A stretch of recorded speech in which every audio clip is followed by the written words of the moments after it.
Good morning, honorable members and officials and our stakeholders and our guests. Recording in progress.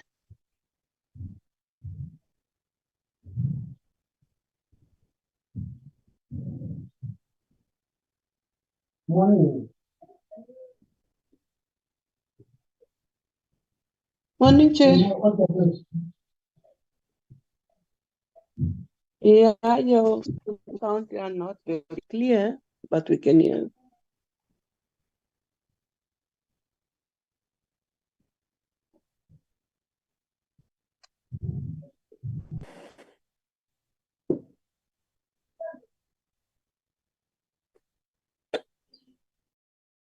Morning, honorable members. Morning, Chairperson. That sounds much better now. Okay, it's better, ne? Thank you very much, Alex. Let's start our meeting, honorable members. Lindy, I can see that we're only 29. I'm checking whether do we call it or others will join as we continue. Good morning, Chairperson and members. Chair, we are collaborating. Currently, we have 8 members of parliament that are present in this meeting. Okay, thank you very much, Lindy. It means we are collaborating. Honorable members and officials and our stakeholders that have joined us, let's start our meeting by just a moment of silence, which we will be praying, those that are able to. Can we do that and just give ourselves a moment?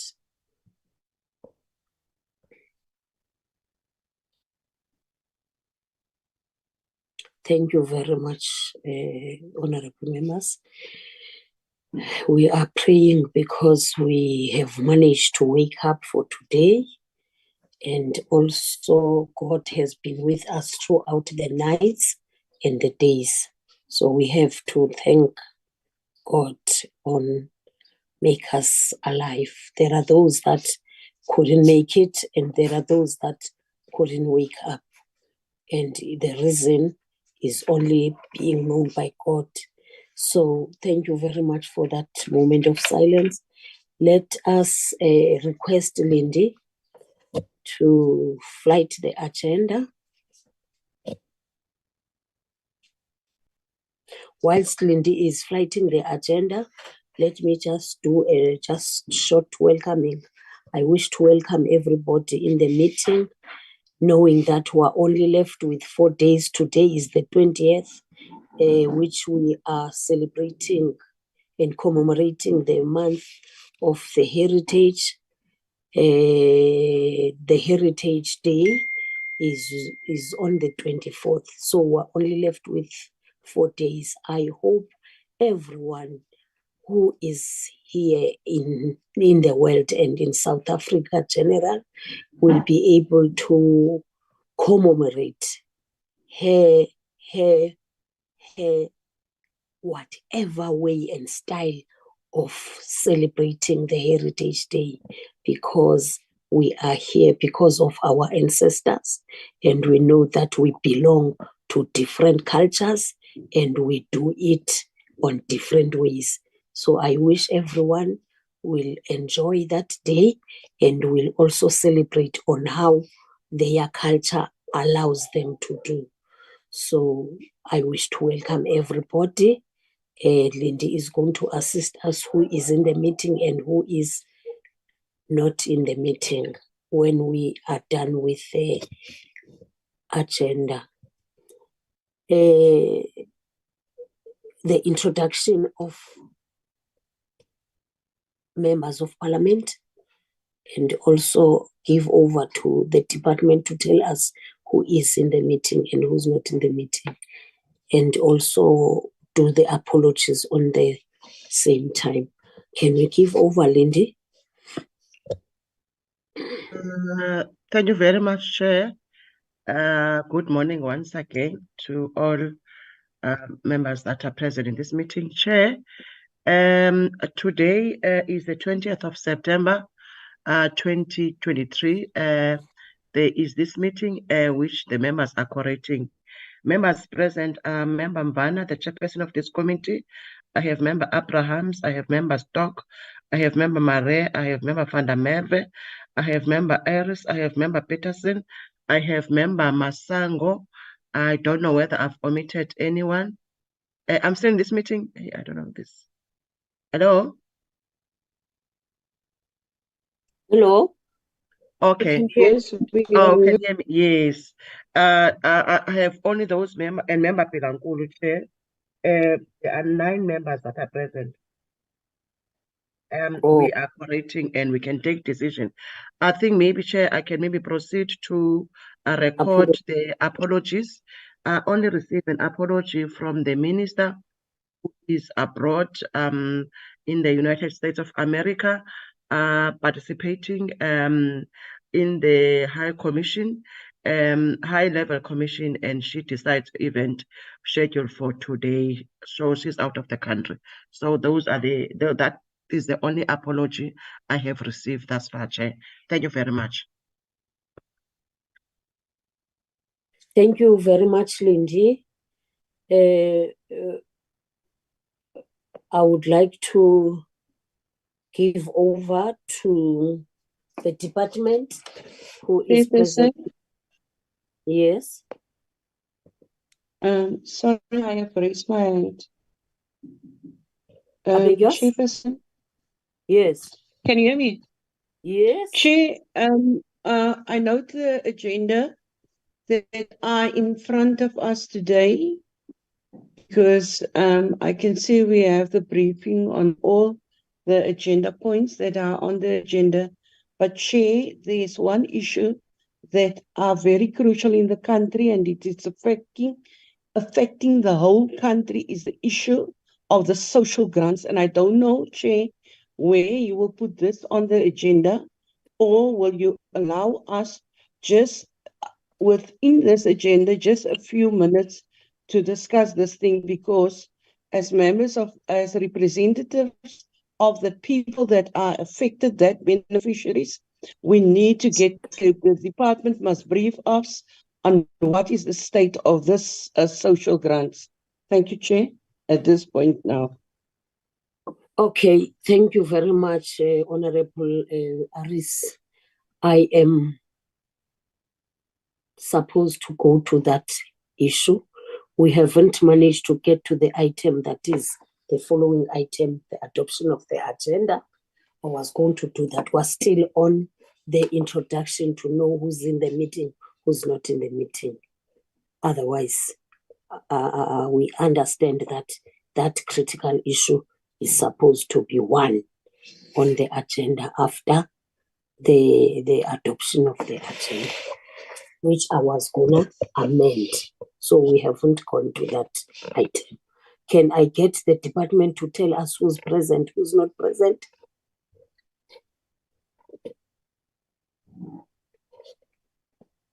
Department. Yes, good morning, Honorable Chair, and good morning, Honorable members. Morning. Thank you very much. That we are here in the meeting, and I will duly provide the presentation as requested in terms of the agenda with regards to Koto. I must indicate, Honorable Chair, that I've also invited some of my colleagues into the meeting, and I'll sort of introduce them a little bit later, if that's okay, pending how the meeting goes. But we are all here from the portfolio accordingly in this meeting. Thank you very much. Okay, thank you very much, Acting DG. The following thing, if we accept the apologies that have been submitted, we are supposed to go to the agenda, that is the adoption. Honorable Aris has already put forward in front of us what is it that is expected, and we all feel that it is a very sensitive and critical item, which we can't move and go to other items without starting with it. because we have to get the update on how far are we with this thing here, SASSA, and the country is also interested to hear that. We are also interested to hear the plan and also what is it that is going to happen in the next future, because this needs to be come to a stop, not happen again. So can we get to that item of adopting the agenda with the amendment that I have suggested? Because the agenda, Lindy, flight it and move it forward.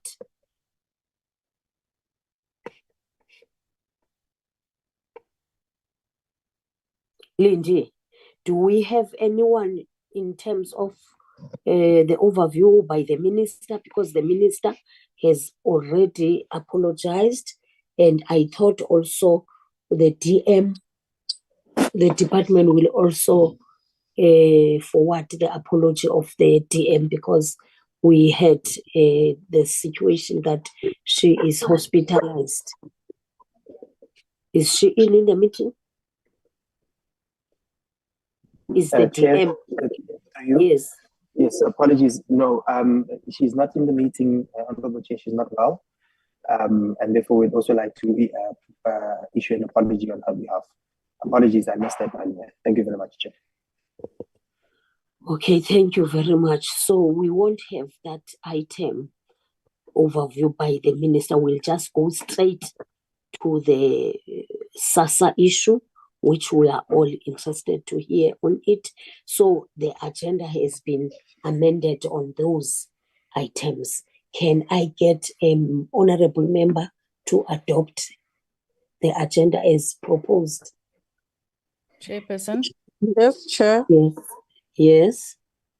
I adopt this proposal with that amendment that will filter in the issue of SASSA. That is Okay. the benefit to all of us. Thank you.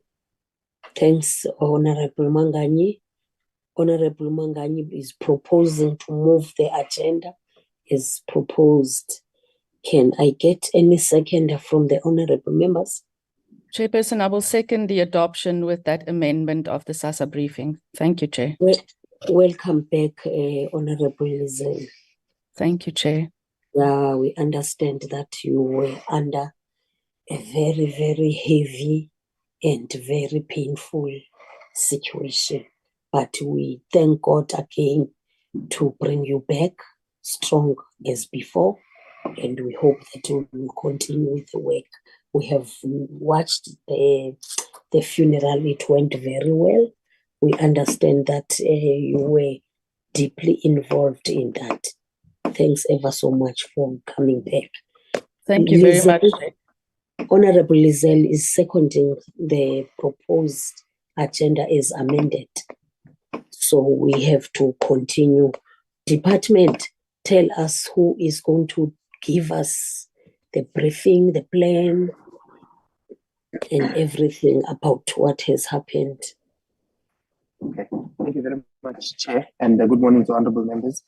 Thank you for the opportunity to provide a quick update in terms of where we are with regards to the challenges on payments of grants. I want to just preface the guidance that we will provide to yourselves by indicating that I've invited the CEO of the Post Bank to join us, including the CEO of SASSA is here, and colleagues will be able to speak to the specific items accordingly in this regard. So I just want to indicate that since the challenge has emerged on 5 and 6 September, we noted that a significant amount of beneficiaries, I think it's just over 600,000 or so, out of I think the 5.4 million beneficiaries had struggled to get access to their money because of the switch matter that had been changed from Postbank side. I want to say that, Honorable Chair, that we've been meeting on a daily basis with the team to ensure that we troubleshoot on this challenge and ensure that every grant recipient gets their complete monies accordingly. What we have done is also indicate to members of the public the various communication channels that we've put out there, including WhatsApp lines, the email lines, and other communication channels where people can reach us and reach Postbank to try and resolve the challenges that they've had.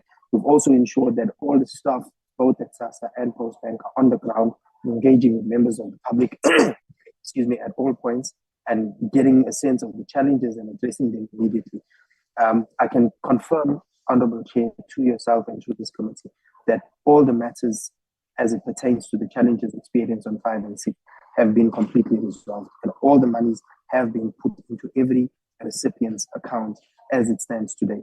Yesterday, the Postbank issued a statement to this effect, and the CEO of the Postbank will further expand on the issue that was on the statement that was issued yesterday and give guidance in terms of where we're at this point in time. But I just want to confirm that all the challenges have indeed been resolved, that all grant recipients can go and collect their grants, their money accordingly. So on that note, Chair, I'd like to ask the CEO of the Postbank to quickly come in through you and give you a little bit more details, and then I'll come in. Thank you very much, Chair. Thank you, Acting DG. Can we then go straight to the CEO, and can she introduce herself and tell us who is with? If she's all by herself, it's okay. But let's see and request her to open up the video.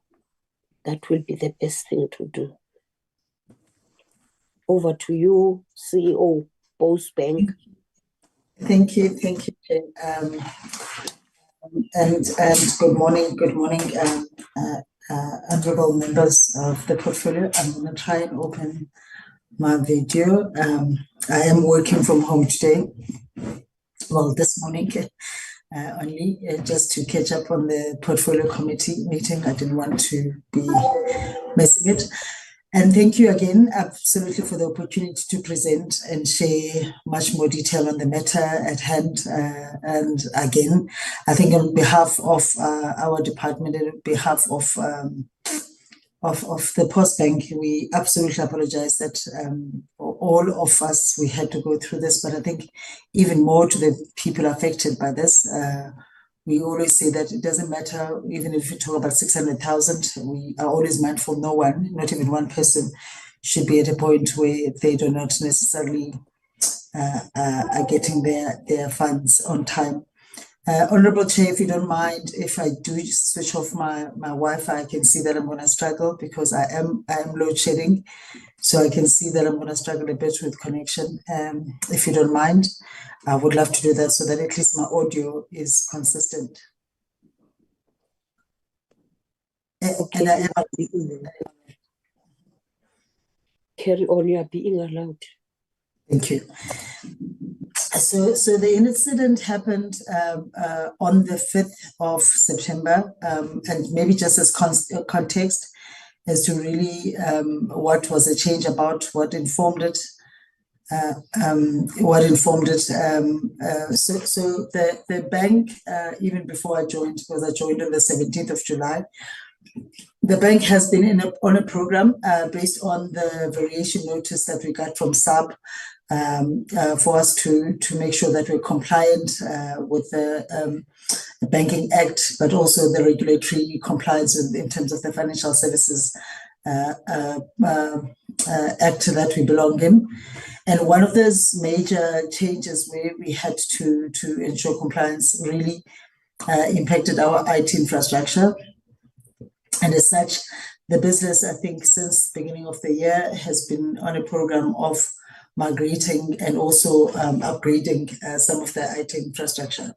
I think the background to this also has to do with the fact that we were separating from SAPO because, as you would recall, the Postbank was part of SAPO, and therefore some of the systems that we were using were SAPO systems. And those are the systems that were found as not being compliant. Sorry. So on the I think on the 28th, the board approved the plan as it relates to the variation notice and also mainly the card replacement. And one of the major parts of that was that we have to migrate the switch to a more compliant switch. which moved from the old supplier to the new supplier. And then on the 5th, I think, and the plan started on the 21st of July. So when the change happened, which was later in August, it was not when the change started. So the change actually started on the 21st of July. So the board approved on the 28th, and the change happened mid-August. And then, sorry, can I just...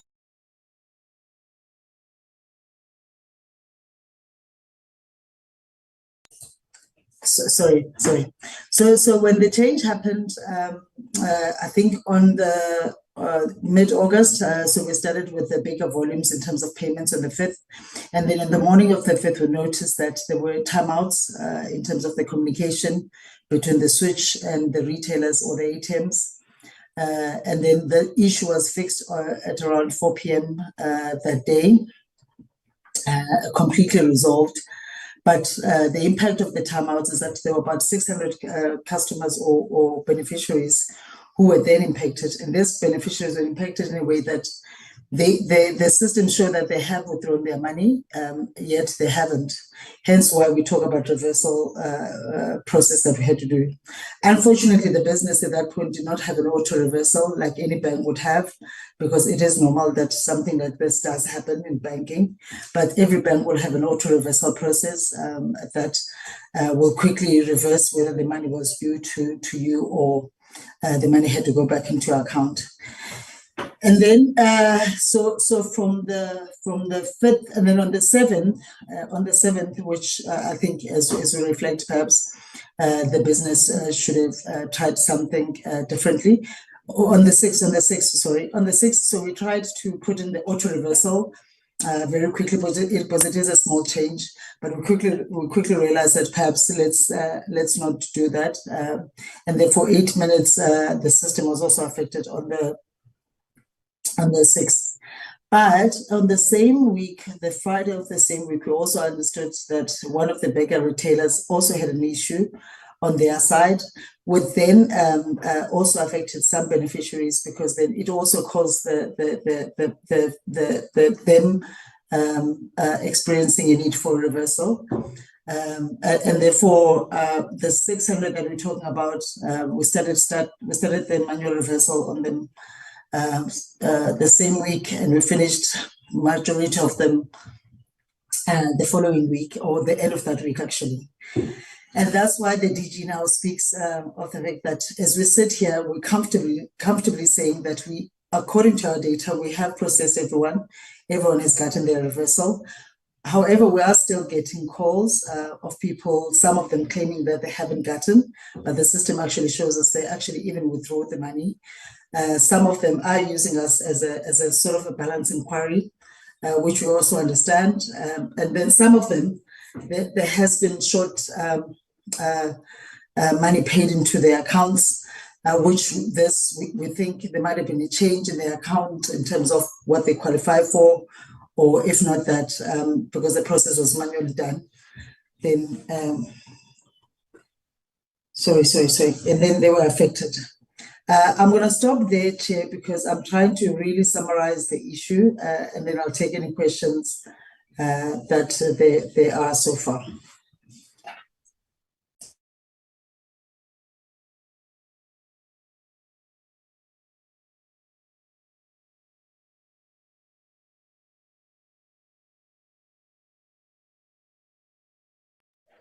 So,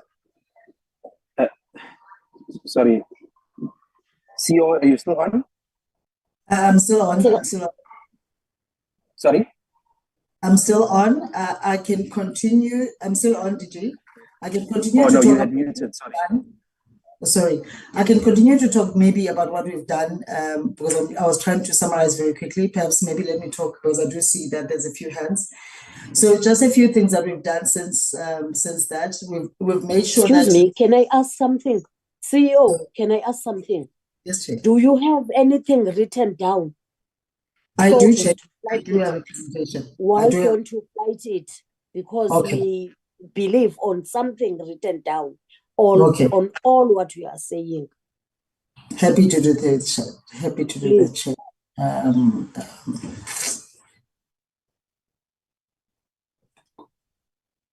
Who must I give the rights to?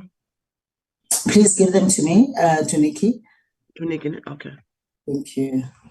So while we put on the presentation, I will just talk about some of the action items that we've done so far in trying to resolve. So one of the things that we have done so far is that we started immediately communicating the same day on the 5th. I'm trying to see if now I have sharing rights. Okay, there we go, sharing rights. Share. I trust that everyone can see the presentation.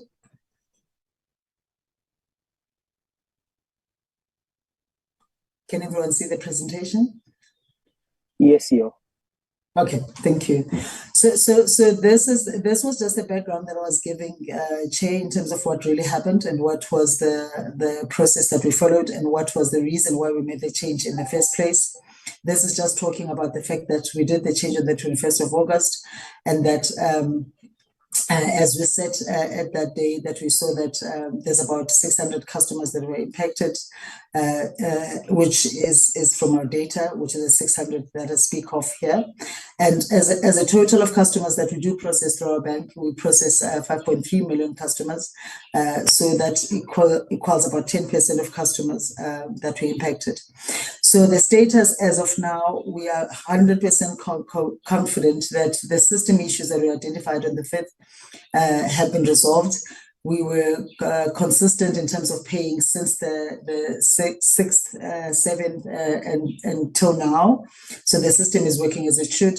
I think where much of the noise probably happened, and justifiably so, came from the fact that we had to do the reversals, the 600 customers, and in that, the reversal process that we unfortunately now had to do it manually. The bank had before an automated system that they were using, but because of the changes that we have done, that process, we found that it's not actually working optimally. So we have since also put the manual process, so that we are now able to manually reverse.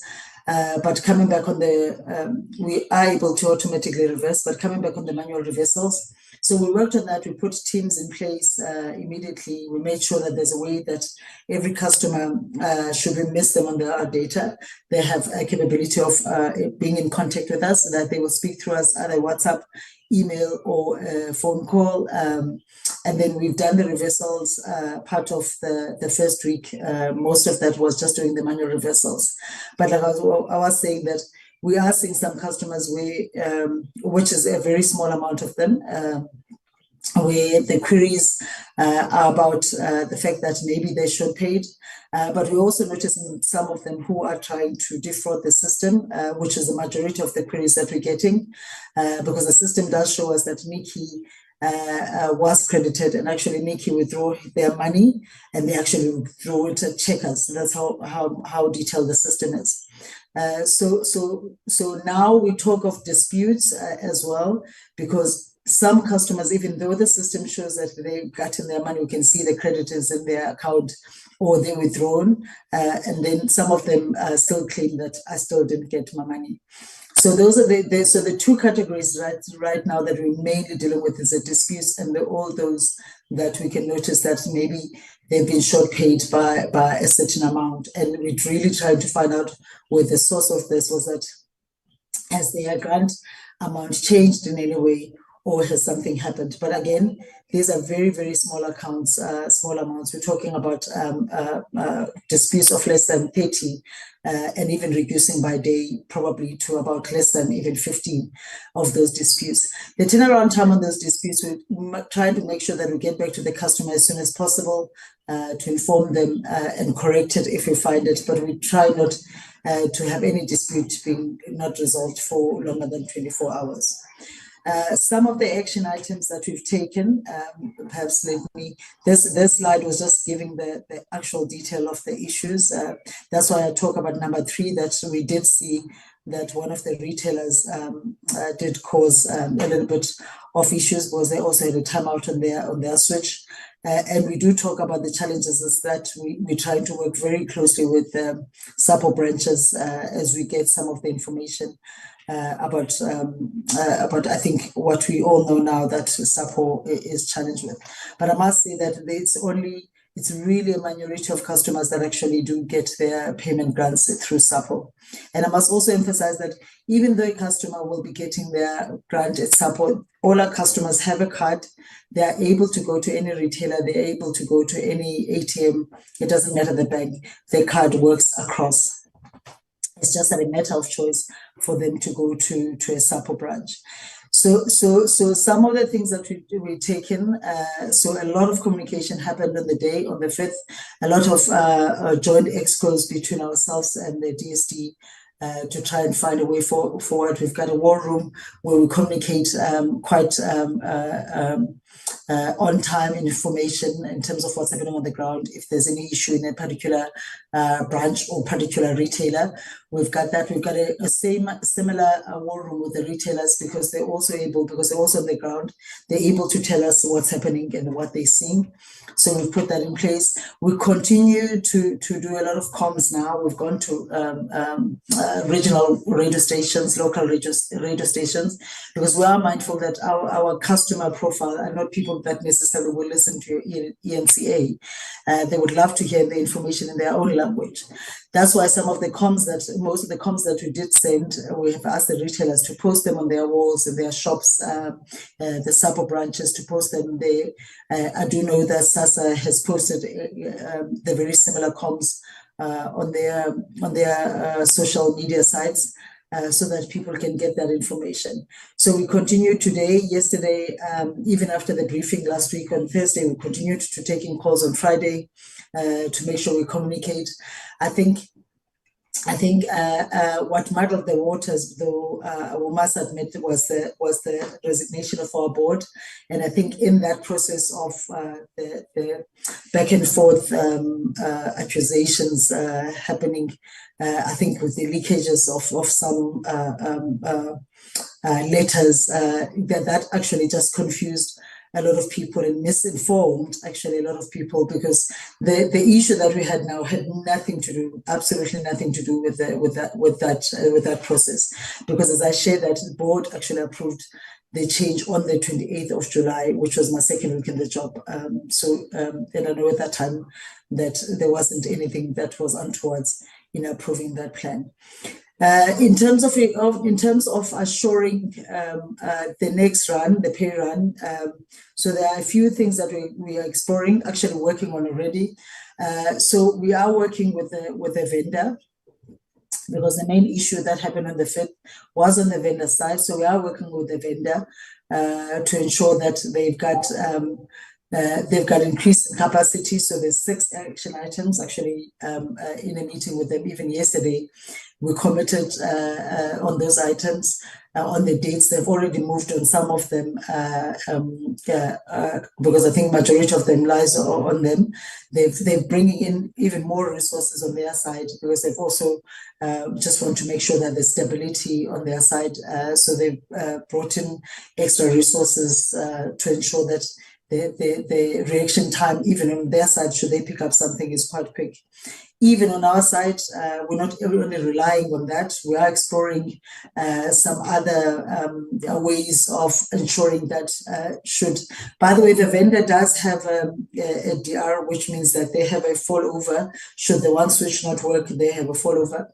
The challenge is that if the issue is on the communication outside, or if the timeout is how we communicate outside, the switch communicates with the rest of ATMs or the retailers, it does kind of impact both the DR and the main switch. But that's something that we're dealing with. Just coming back to the second option that we are looking at whether we should separate what the vendor does from us in terms of SRDs and the grant payouts. So that's another option. We are talking through SAB with one bank that we do have what we call a mentorship agreement, because the bank, when you're under a variation notice, the sub will allocate a bank that should mentor you. So Standard Bank has been identified as that bank by sub as our mentor. So we are arranging with them. One of the things that the agreement allows is that they also borrow us resources. So they've done that. I actually have a meeting with the CIO from their side who's going to come for 2 weeks before the next pay run to ensure that everything IT-wise is looked after and is working well. So I have a meeting with him now to brief him. He's going to be with us full time. He is bringing even extra resources from his side to even help with that. But the option that we're also exploring with Standard Bank is that should there be a need that we need to create stability, at least for 12 months while we deal with the variation notice, could Standard Bank hold the switch for us so that we never ever have to disturb any of the grant payment that we do every month. And I will leave it at that, Chair, and hopefully I have provided some detail enough to ensure a proper conversation. Thank you. Chair. Thank you, CEO. Chairperson. Chair, if I may, through you. Sorry. I just wanted to know if we will get this presentation. Hello, Chair. Hello.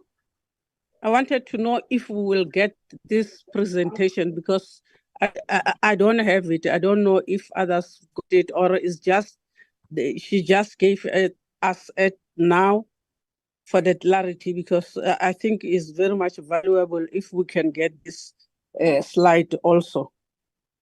Oh, okay. Thank you because very I much. want to check which the radio station did she communicate to, because this one is at the affluent area where people are not there. I wanted to see if they've got this community radio station. If they got it, they must add it. Thank you. Okay. No, definitely, Jane, we have to get the presentation through Lindy. Lindy can be forwarded and then Lindy will forward to us. Please, CEO. Noted, CEO, Chair. are you Noted. still with us? Yes, I'm still with you, Chair. Sorry Yes. about that. I have shared it with the DG, active DG, so he does have it, but maybe taking the action item that's to expand on this line, on the regional and community radio stations, just to mention which ones. So I've taken that action to add that item. Thank you, Chair. It's fine. The DG will, in fact, the DG knows on how to communicate with us in terms of emailing the information that is needed. So, DG, you are all ears. We need to have this presentation. Thank you very much, Honorable Chair. I confirm that indeed I'll share the presentation in a few minutes with your good office. Honorable Chair, through you, if I can ask just the CEO of SASSA to come in just for a minute, if that's okay, and then we'll wrap up this part and then hand over back to you, if that's okay, Honorable Chair. I beg yours, what are you saying, Acting DG? So I wanted the CEO of SASSA just to come in very briefly for a minute, and then I will wrap up just to put 2 or 3 points down and then hand over to yourself, Chair, just to close us on this matter. Okay, it's fine, because we have to ask questions and give an opportunity for the honorable members to get clarities, questions, whatever that they want to know. It's fine, okay. Thank you, Chair. CEO? Thank you very much. Good morning, honorable members, Chair, and thank you very much for the opportunity for us to talk to the difficult period that our beneficiaries have gone through.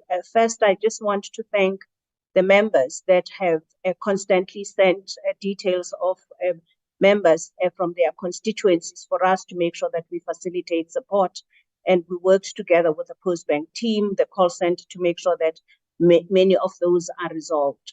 I must say that some of the reversals, which may be a few of them, we're still having clients that are calling in, but as the CEO has indicated, what those are because of the view that all the issues have been resolved from the perspective of Postbank. I also would like to thank the retailers and all the people from the network that has been supporting the beneficiaries during this difficult time. I don't want to waste time, Chair, and want to hand over back to the DG and for the members to be able to get an opportunity to ask questions for us to respond. Thank you, Chair. Thanks, CEO. Let me just indicate. Well, firstly, I must say that from our side, we are comforted and appreciate the guidance that has been given to us by the Postbank so far as the challenge is being resolved. And I think we take that on board, and in our conversations, we are glad that this is the guidance that has come forward. We've worked together in resolving these challenges. I want to just indicate, secondly, I think the retailers, the merchants, the banks, and all the other stakeholders in the payment cycle have been very useful because they serve as key contacts between our recipients and ourselves. And I think we must also appreciate the staff from both SASSA, from Postbank, and the departments for working around the clock to try and ensure that we get this challenge resolved. I just want to also just highlight that we are going to be ramping up communication across the Republic to ensure that everybody understands that the issue is now resolved, and if there are any looming challenges that they have, this is how they can deal with it. I think honorable members, even in this room, can confirm that in most instances, when you send us the information, we've been trying to push the turnaround time between 1 and 4 hours to make sure that we give you the response on those specific clients that you've been sending to us and resolving those issues immediately. So we're going to ramp up the communication from that point of view. Lastly, I do want to highlight that we have been getting a lot of calls, I think CEO may have mentioned it, which are largely now becoming fraudulent calls, where people indicate that they have not received funding or their money, but when we check the system, we actually realize that they did receive it and they have actually drawn it at various intervals and at various places. So we're able to respond to that. And the challenge that we're finding is that those fraudulent calls are the ones that are also holding up the system. And we're appealing to people who have already received their money and those who may want to try and, try and get sort of a second or third sort of payment to help in doing that, so that we are able to just clear all of those who require any level of assistance moving forward. So I think, Chair, I just wanted to highlight that and indicate, of course, that we will be going out on a much more deepened communications campaign to ensure that everybody is aware and appreciates the fact that this is how far we've gone. But I must really thank the team for having worked hard in this regard. And again, our absolute apologies for the challenges that have ensued with regards to this particular matter. Thank you very much, Honourable Chair.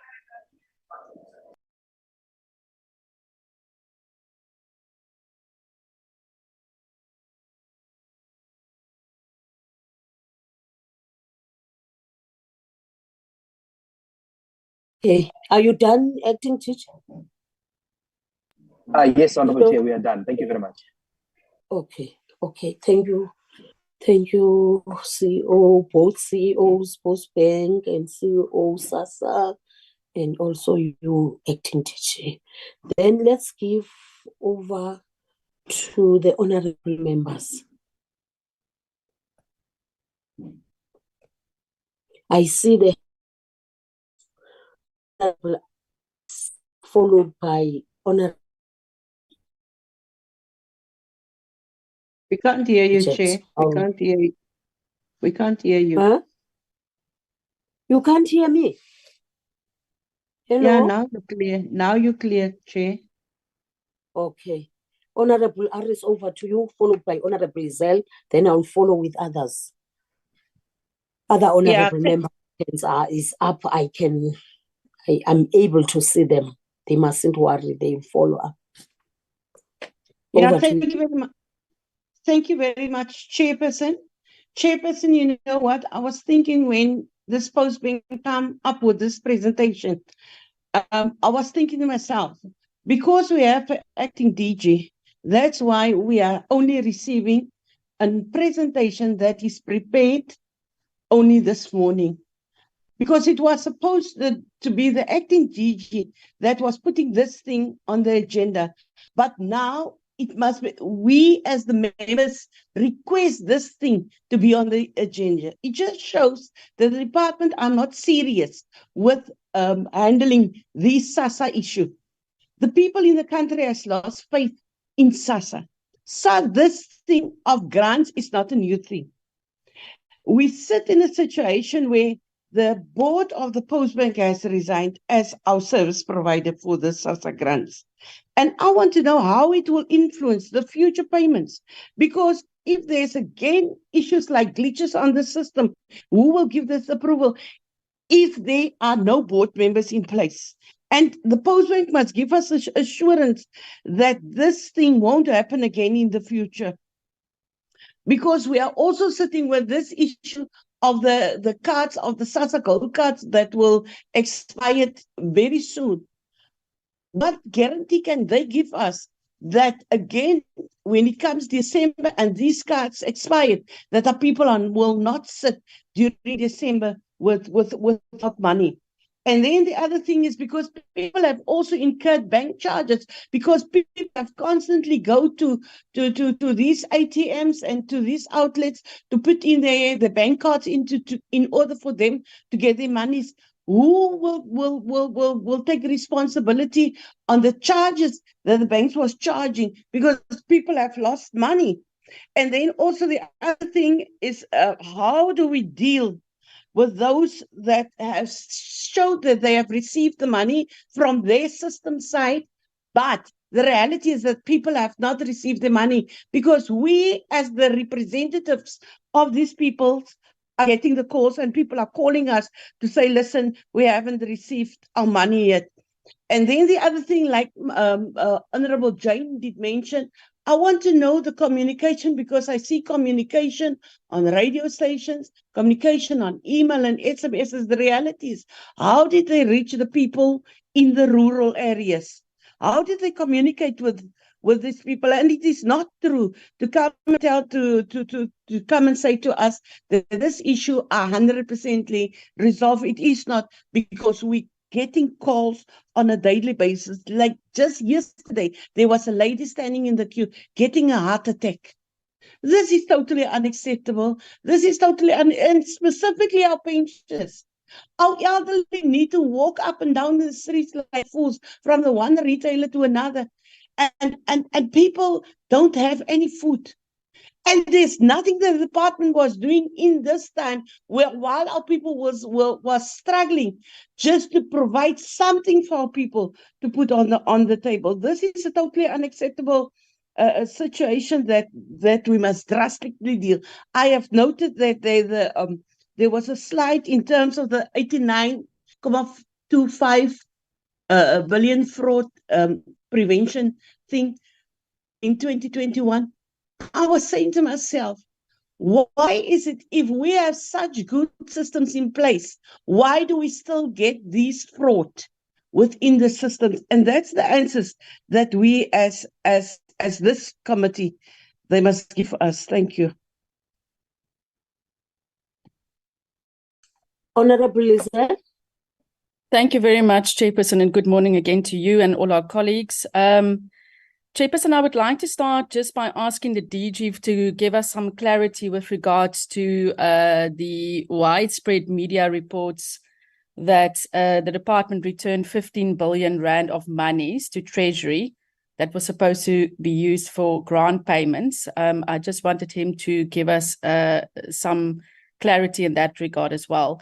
Then with regard to the payment crisis, I want to know from the Department of Social Development, it took almost 3 weeks to pay the most vulnerable citizens in our society. And I don't think we have to, we saw the scenes unfold, whether it was in our own communities or on TV and elsewhere. Many vulnerable people were queuing in the cold and rain. In some instances, people were left starving.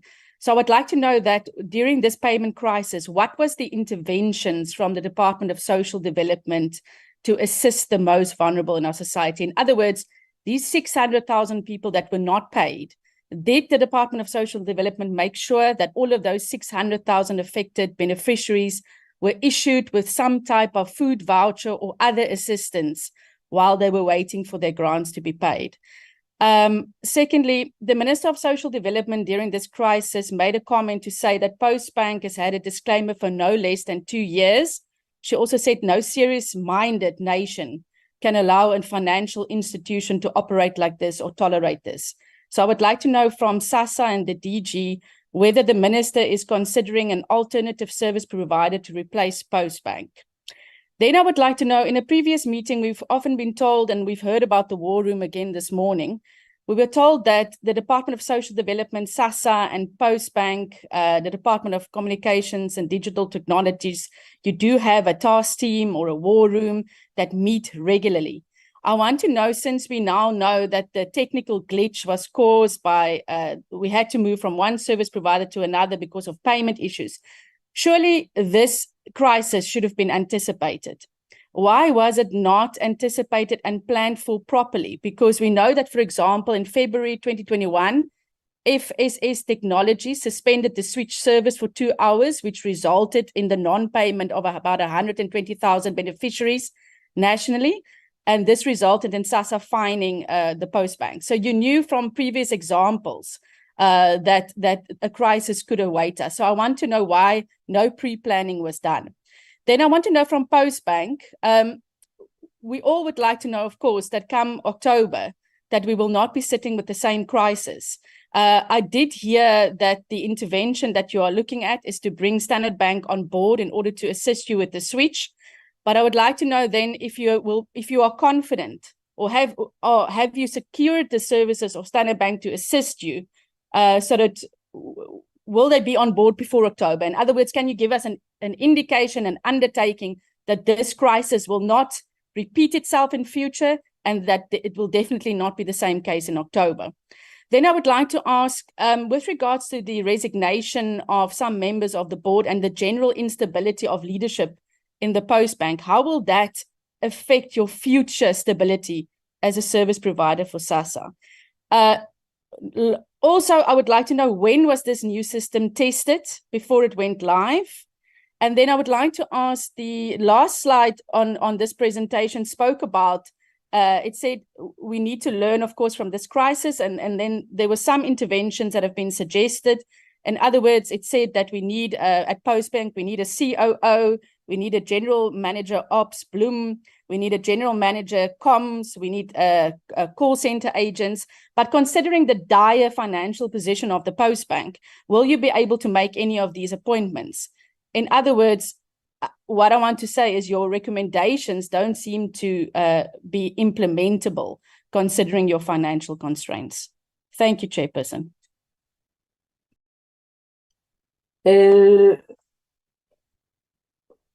Honorable Masango, followed by Honorable Alex. Thank you, Chair, and thank you for the presentations and the comments that have been made by the two CEOs.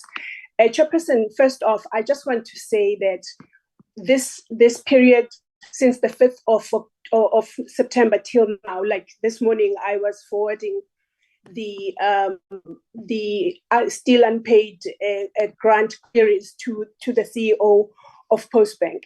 I want to say that once this situation has been so hectic and so exhausting, there has been a lot of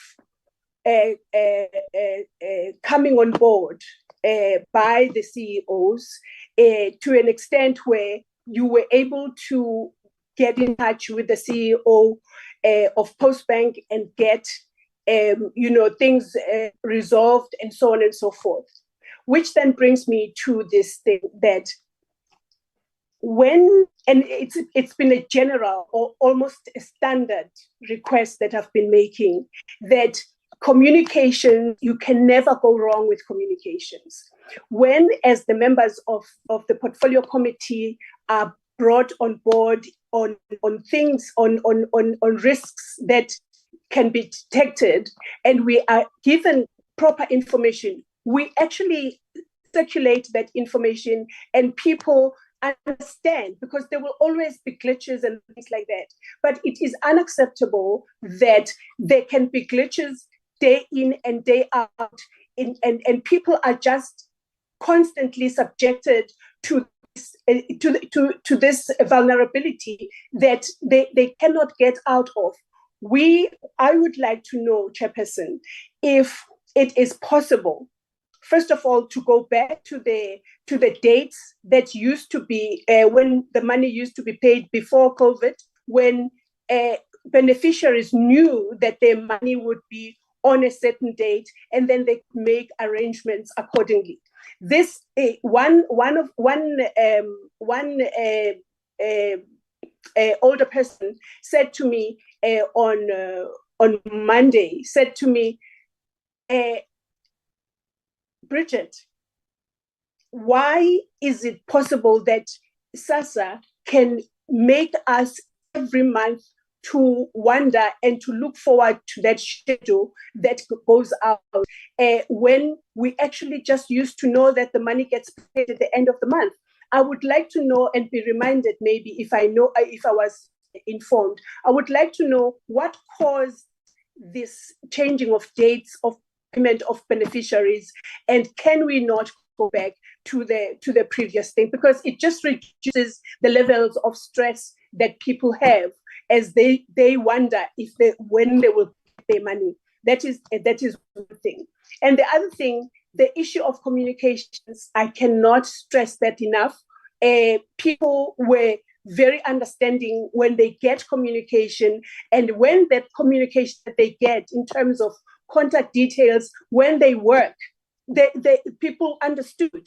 But the situation we are having at the moment is that the information that we were given, we circulated it through all the channels that we have access to, and then people came back and said to us, why are you giving us information that is not working? And it's understandable that it is because of sheer numbers that are trying to get their queries sorted. And it's unfortunate that even the scammers and the fraudsters then use that opportunity, as the ADG was explaining.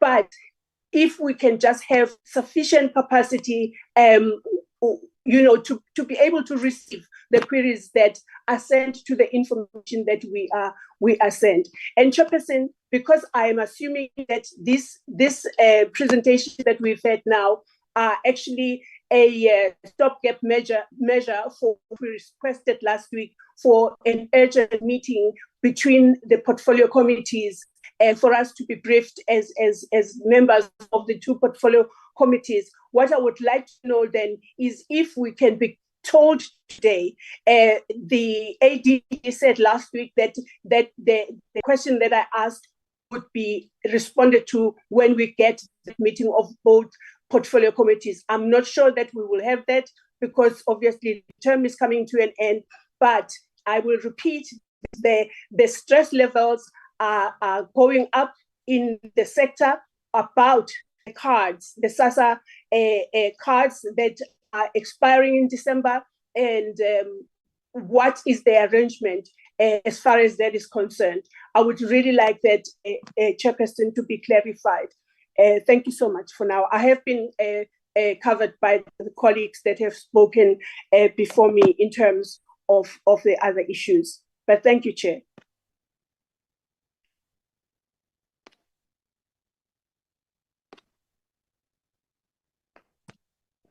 Chairperson, may I proceed? Okay, yes, Alex? Well, thank you, Chairperson, and good morning to everybody on the platform, and thank you to the Postbank CEO for the presentation. It has been an emotionally charged few weeks for, I think, the entire country, and I share the sentiments of my colleagues that you'll have to forgive my skepticism when reassurances are provided that everything is 100% okay, when the reports speak of something different. So my questions are as follows. If we can please get an explanation with regard to the short payment, because that's some of the reports coming into me that some individuals are only having access to about 200 Rand in their accounts. And I'd like to understand if it's been entered in manually, the auto reverses and the corrections, how is it then that that short payments are taking place if it's a manual operation? And the other question I'd like to know on the matter of fraud, if it is a manual a system that's being used to correct everything, how certain is the Postbank that, you know, a lot of the fraud is not coming from within the entities? Because we often, you know, reading newspaper reports when these fraud cases come to light that, you know, there was somebody on the inside playing a role in these fraud cases, because obviously automated systems protect the beneficiaries and the money and the process from fraud. But now moving over to a manual system, you know, there are more ways that fraud can be committed. I too have a similar question about the cards, because there is panic already about the renewal of the cards. So just, you know, will Postbank and the SASSA meet the South African Reserve Bank deadline of renewing those cards? Then during this crisis, you know, a lot of seniors that I spoke to said they're just waiting for their monies to come in for this month, and then they're swapping over to a bank of their choice. Now, I would really appreciate maybe if an infographic can be done by SASSA explaining in the various FNAC languages how the seniors go about doing that. And also, you know, most of the banks have your SASSA form already when they engage with the seniors. But the problem comes in when we are expecting seniors to go and stand in a queue at an office to go hand in those forms. And my question to SASSA, is there not an easier way where those forms and those applications can just maybe be dropped off or collected by a representative and submitted in bulk, instead of putting our seniors, you know, through the trauma of queues at our local offices just to hand over documentation? Okay, I spoke about that. I won't repeat what's already been discussed because I'll benefit from that. Then also the IT vendor that we spoke about, if we can get clarity on who it is, and also, you know, you said you're bringing in extra resources to ensure stability. Is this coming at an additional cost to the Postbank and to SASSA, or not? And if so, what are those costs? And how was Standard Bank selected to now be the bank that's going to hold the switch as you indicated? And, you know, was this open up to other banks? And, you know, I'm just trying to understand, in the absence of a Postbank board, you know, was this choice and process is it all above board if it's all legal to just be selecting Standard Bank to hold the switch? And if this has been done at additional cost, especially since there was a service provider who was responsible for the switch. I will also benefit from the questions regarding the financial position of Postbank, as well as the fact that Postbank is now in breach of their SLA with SASSA. So what is SASSA's plan now? And then I will also benefit from the response on why all social grant beneficiaries can't be paid on the same day every month. You know, you and I, we get paid our salaries on the same day every month, so we can plan our lives. And it's, you know, it's just, I don't know, for me, it would just be the right and proper thing to do, that, you know, our vulnerable people are treated with the same courtesy that you and I are. And then just lastly, the fraudulent calls that are coming in with people claiming that, you know, they haven't received their money. If this whole crisis was due to a system error, and now we're checking the same system to say, oh no, but you have drawn your money and therefore this is a fraudulent call, how certain are you then of the system to make a determination that this is then a fraudulent call?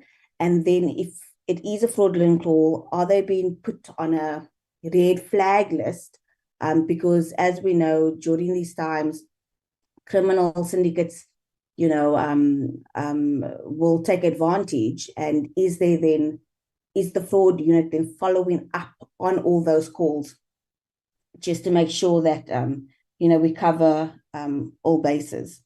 Thank you, Chairperson. That's all from my side. Oh, and just lastly, the recommendation on the positions to capacitate the post bank. We all saw the circular from National Treasury. There's a moratorium on the filling of new positions. So my question is also how are these recommendations implementable with that moratorium in place? Thank you. Thank you, Honorable Alex. Can I give over to Honorable Hlongo and followed by Honorable Polnit? Thank you very much, Chairperson. Easy. I think you want. Chair, unmuted everyone. Can the member unmute yourself? Member Tlongo. Thank you very much, Chairperson, and greetings to members on the platform. Chair, mine is just one question, and let me just appreciate the presentations and also say that we probably, let me just say, hearing that there are efforts in place that the issues or the problems are being resolved.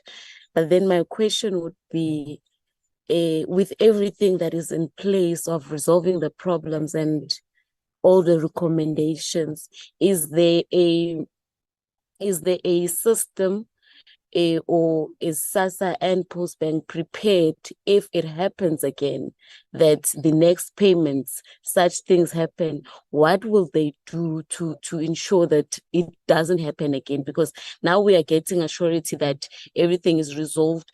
But I'm just saying, if a glitch happens to happen, what is it that is in place to make sure that the problem is resolved? But apart from that, let me appreciate to see that there are efforts in place by the department, Postbank, and everyone in making sure that our beneficiaries get their SASSA grants in time and everything is trying to be resolved. Thanks, Chair. Thank you, Honorable Polnit, followed by Honorable. Thank you, Chairperson. Chairperson, I heard what all the members were saying just now, and this is very frustrating because the people didn't get their money. Post office was supposed to communicate with us to say that the SASSA money is not available. This is completely unacceptable. No food parcels, no negotiation to say there's going to happen on this day and that day. There was no communication even, Chairperson, and that is the problem that I'm sitting with. People are still waiting for their monies on SASSA, and everyone is just quiet. The department is quiet. Everyone is quiet. We had to talk. We still have to talk to the people. All what my colleagues were saying is absolutely correct, because you cannot allow a system like this, because when it comes to December, the cards are changing, the gold cards are changing.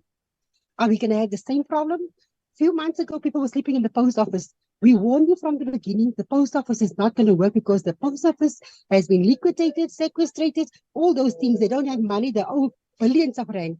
But still, you insist of signing a contract with post office.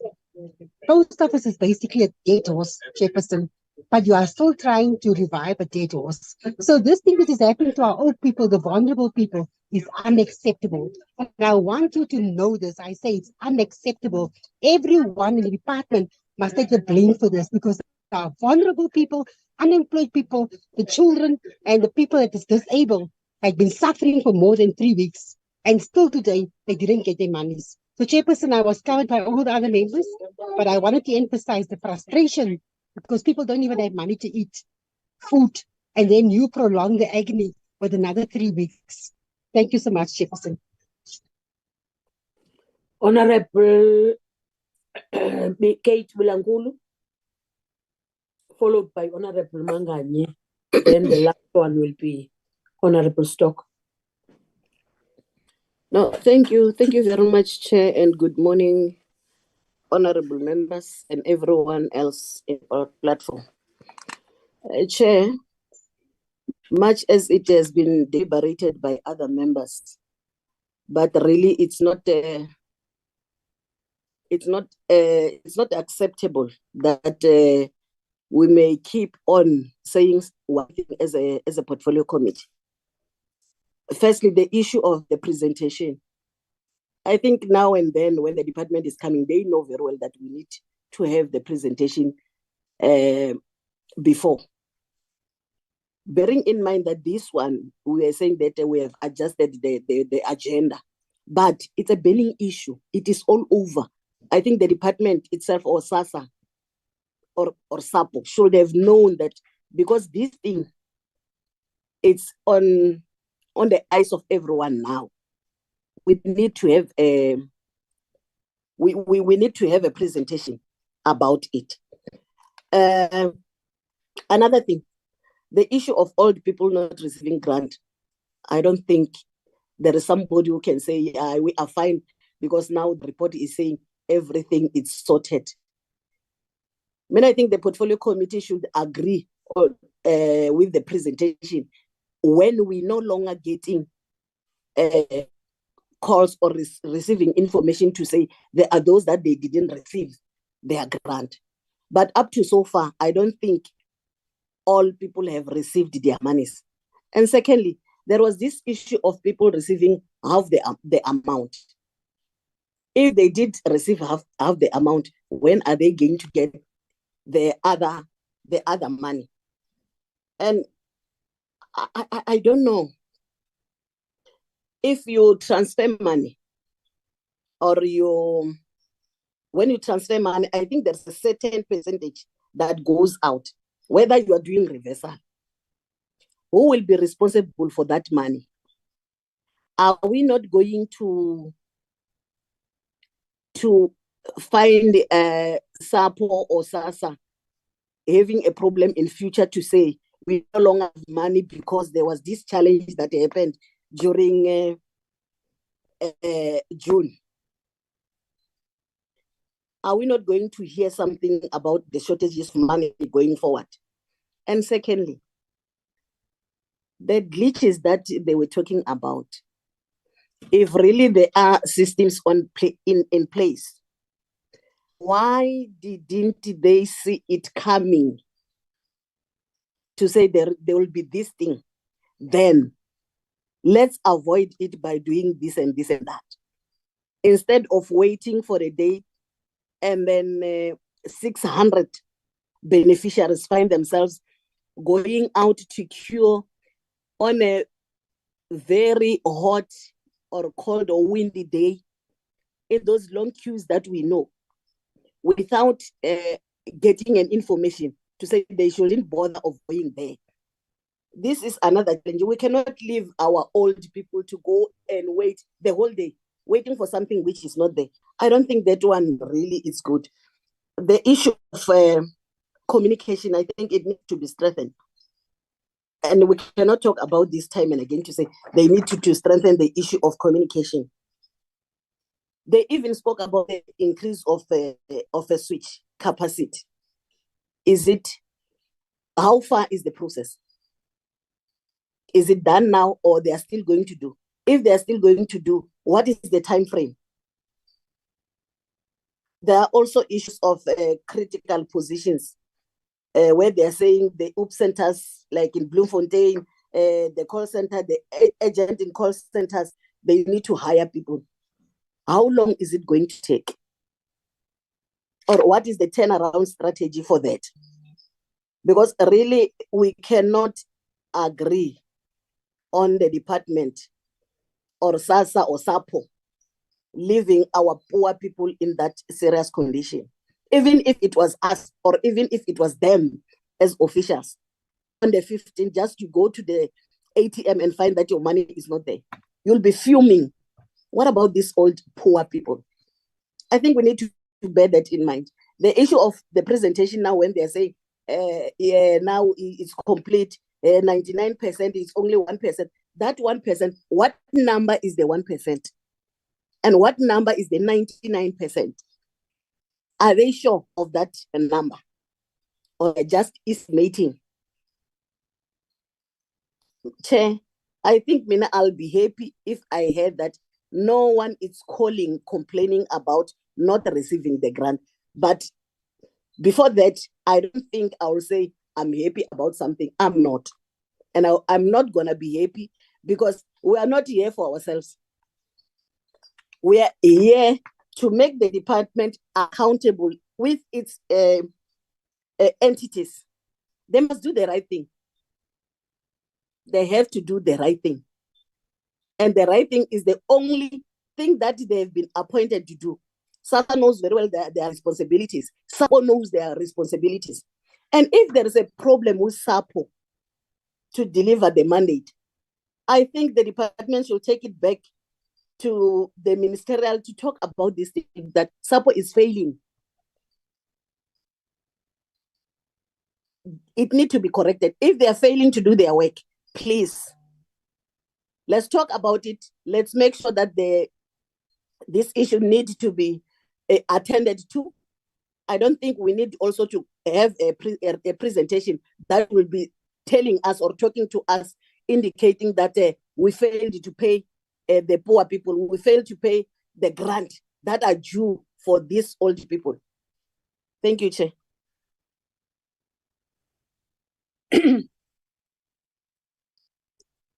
Thank you very much, Chair. I must appreciate, even although we get this piece of information just now. Information is key. The Department of Social Development knows very well, also SASSA. So I'm wondering if SAPO doesn't know that they should communicate beforehand if they see this glitches or switch that is having problem when they're supposed to pay. I want to ask if these people who get the money at their post office, do you also use the correct data for who are those people who are getting money from the post bank? If not, it means we will have this problem time and again. If we got the correct one, I don't think those who are taking chance, they will go through and get the money, because we will be knowing that this is for only these people that we are having. We should not repeat what happened with these SRDs, that we have struggled and give wrong people. Even the chance takers, they go because if we pronounce that this we are having this problem, but we don't fix it, it's going to be a challenge that will stay with us for every time and again. My question is, again, when these people didn't get their full payment, who should pay for their second trip from the rural to the post office again? And then I wanted us to make sure that we do make an inspection as the post office to see to it that in the smaller malls in the rural areas, there are no ablution for everyone, as the post bank are just at the taxi rank, where you get 2 toilets for female, 2 toilets for male. I wanted us to treat our elderly properly, so as this slide that you, Nikki, presented to us, that everything is in order. It's just those chance takers. Mina, I wanted us to really make sure that this communication that we are talking about, it shouldn't be this. I don't know if we will get that one that include all the radio stations that you communicate. Mina, at my area is only the cutting station there in my constituency that is working. The other one that you are mentioning, they don't reach the community where I come from. That's why I'm asking if we can be furnished with other radio stations that we have spoken to. So we'll wait to see if the October month our people will get a proper, will get their money on time, and then are not told about the shortage. I do understand how difficult it is, but let's try our level best by communicating. Communication and communication. People will get happy to say, even if there are challenges, at least they call us. But for now, I must be honest. I'm just like Honorable Bilankulu. I will hear if we don't get calls, because calls, they came almost every day. That's why we are pursuing that. Are you sure? Are you sure? Let's wait and see. Thank you very much. Hey, Honorable Stock. Thank you very much, Honorable Chairperson, and also greetings to all my colleagues and everybody who's in the platform, including the stakeholders. Thank you very much, Honorable Chairperson. I think the issues have actually been adequately canvassed by my colleagues, which I wanted to raise as well. But I think it's important for me also just to add my voice on top of what has already been canvassed. But before I get to that, I just want to start by appreciating your style of leadership, Honorable Chairperson. I mean, I saw when you started the meeting that it was not easy for you, but you pulled through. But also what I appreciate the most in terms of your leadership is that, I mean, we were invited to a portfolio committee this morning without this item being in the agenda. But in terms of your leadership, you then made a firm proposal by not shying away from the crisis, by allowing us as honorable members in the portfolio committee to be able to deliberate and put this matter before the portfolio committee, so that as members of the portfolio committee, we have also an opportunity to be able to make inputs and make proposals, and then also hold the department accountable in terms of what is being termed as the September grant payment crisis. So by so doing, Honorable Chairperson, I'm not being opportunistic, and I'm sorry to say that. I really appreciate what you have done from the deepest part of my heart. I also fully agree with all the sentiments that have been echoed or canvassed by my colleagues, that there's no better way to put this issue of what has happened in September due to the crisis of the grant payments, which has actually had a devastating effect on the livelihoods of our ordinary people on the ground. So I fully want to agree with that particular sentiment. And I also want to a large extent, appreciate the progress that has been made, and also the presentation that was made to us this morning by the Postbank through its CEO or the leadership of the department and its entities, just to take us into confidence as to this is the crisis, this is the background, but this is how far we've managed to solve the problem. And they also went to the extent of also trying to, I mean, inform us as to what is the program of action or the plan of action to try and mitigate the possible crisis, I mean, in the future. I mean, going to the October and other months that are unfolding. How do we manage the crisis? So I'm quite comfortable with what has been presented to us. So, Honorable Chairperson, largely I just want to speak and comment on two issues. The first one is the grant crisis. I've already commented on it. And then secondly is the alleged article of the 15 billion underspending, which has been widely reported in the electronic and print media and so forth. But my comment with regard to that, Honorable Chairperson, is that I've also managed to peruse the article, and with the greatest respect to the journalist who wrote the article. And I'm not trying to take away anything or maybe try to attack the journalist. That's not what I'm trying to do. But my comment is that normally when I read, that's my own personal view. When I read an article and I already pick up that there's no right of reply from the article, I've got some mixed feelings about the article, in a sense that it has actually been reported. It's a one-sided reporting. In a sense that the stakeholder or the person who's responsible, like for an example from the department side, the article does not capture, and then the journalist does also not indicate whether they've managed to reach out to the department for a response and all of that. So it was more of a gutter journalism, some kind of shenanigan that happened in that article.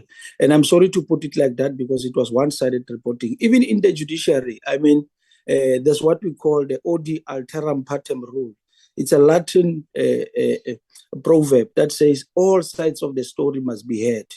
It also applies in terms of the journalism, that both sides of the story must be heard, are important to be heard. So in this instance, what I've actually noted from the article is that they presented one side of the story. Money has been returned, 15 billion.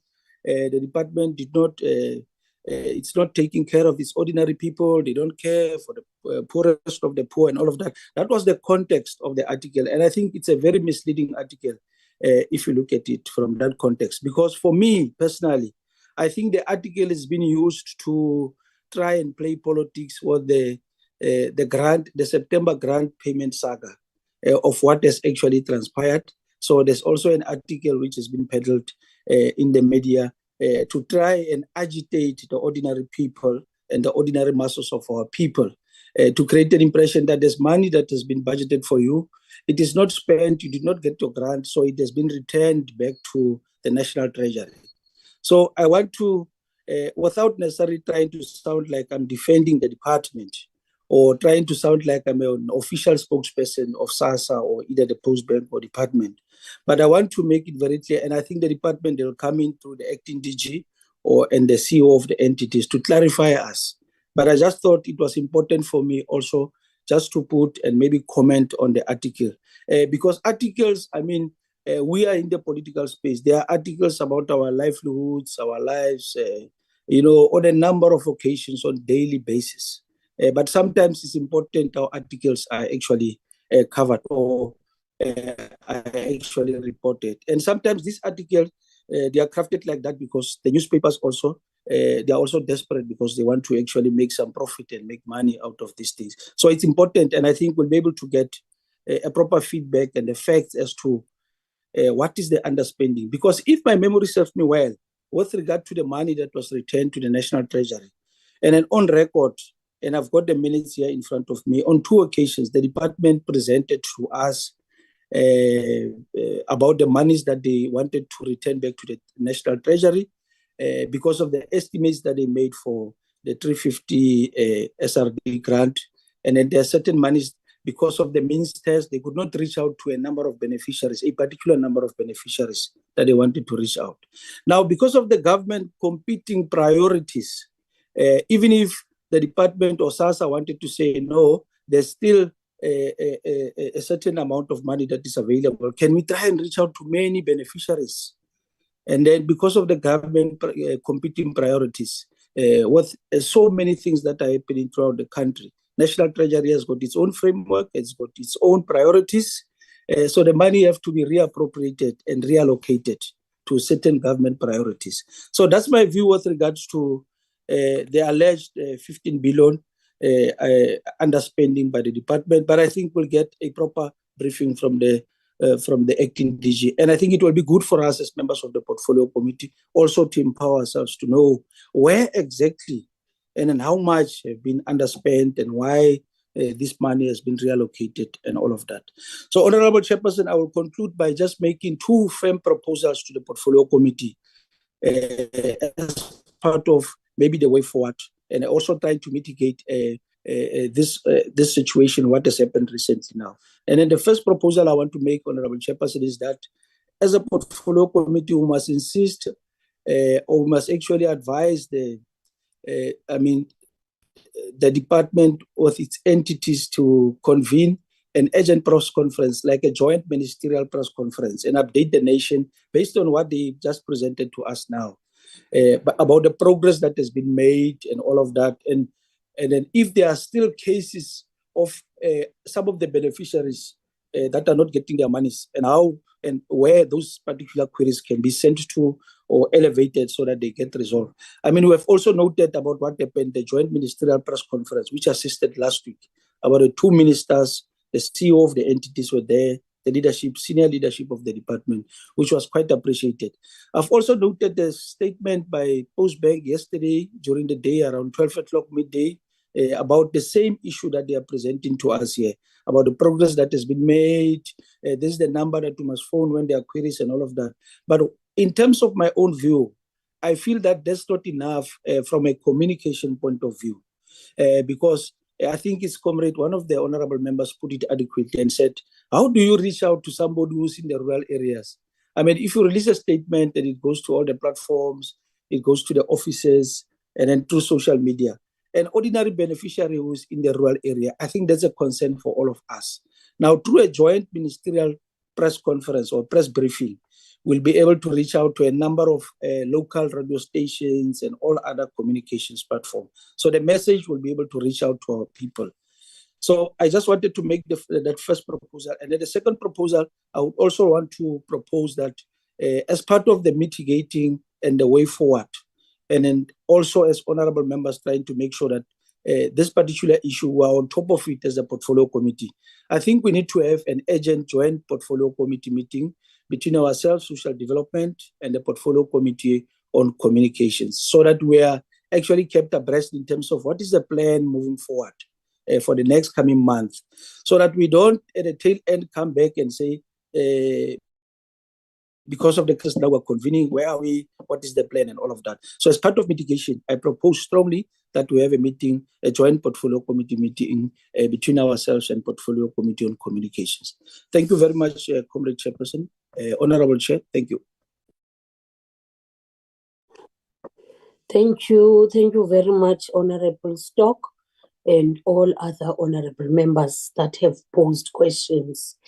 But maybe it is important to share with you that I was told that there is a woman, an older person who has managed, in fact, he hasn't managed, but he went to the post office and discovered that the money is not there. And that person died instantly here in an area, former Transkei area, area. So this was really bad for the older person not to get their monies. And one member has already raised that the older person, in all the public hearings that were going around whilst we were trying to get the amendment bill, they are saying the same thing of the date, because this thing of the date also affects them. As you have heard from the honorable members, that people are traveling quite long distances to the town or to the area where they are going to get post office. So for them, it is really difficult. I'm not sure whether now it suits me or it makes me to be a little bit relaxed in terms of the negotiations that have happened through Standard Bank, because those negotiations, in fact, that partnership has been there since, because in the post office, they will told that there are no cards. So go to your bank or go and open up the bank, as if a bank account is opened without any monies. So all those things, and people now are complaining that our money is not a full pay. I don't know, it has been deducted. Definitely it's the charges that the honorable members are asking about. What is it that is going to happen with their charges from switching, okanye from the switch to the reversal and all those terminology that has been used. You know, Comrade Stock, in terms of the communication, covered me, because the reality of the matter, we can't be saying communication went to public whilst you didn't use the radios, all those local radio stations are supposed to have been used rather than to use SAFM and Metro. You know, those most are being used by us who are literate people. The illiterate one, they don't have those channels that you have mentioned in this presentation. So there was no way that they can be able to find out about what is happening. Yeah, the Honorable Stock covered me in terms of the joint meeting, in terms of the communication and also social development, including SASSA. Because people don't know about any of these things, post-bank and whatever. They know SASSA, and they say SASSA has taken our monies. Ayiphelelanga imali yethu. So we get those challenges, Betunan. I'm happy that this one of the 15 whatever millions that has been returned to Treasury, maybe the acting DG, when they are going to give us the briefing on terms of the quotas, they will also touch it. But for now, let us finish up this one of this grant and then release the CEO of Postbank, and then we'll be left behind in terms of interrogating other questions, such as those ones of the monies that have been taken back to Treasury. The other question of the board member, I think we have to also hear on how soon is the board member gonna be re-established. We know most there is that period that we have to advertise and we have to make shortlisting and all the stuff. How long do we think this will take place? And the question that is very, very effective and also critical is the one of saying, is whilst the board is not there, is there anything that is going to affect in terms of approval of the finances or the grants, in terms of there is no board member? I think that question is also critical for us to be on the know-how. What is it that is going to happen? Otherwise, there's lots and lots of questions, and I think some questions have covered myself. Let's give over to CEO Postbank so as to be able to release it, and CEO SASSA.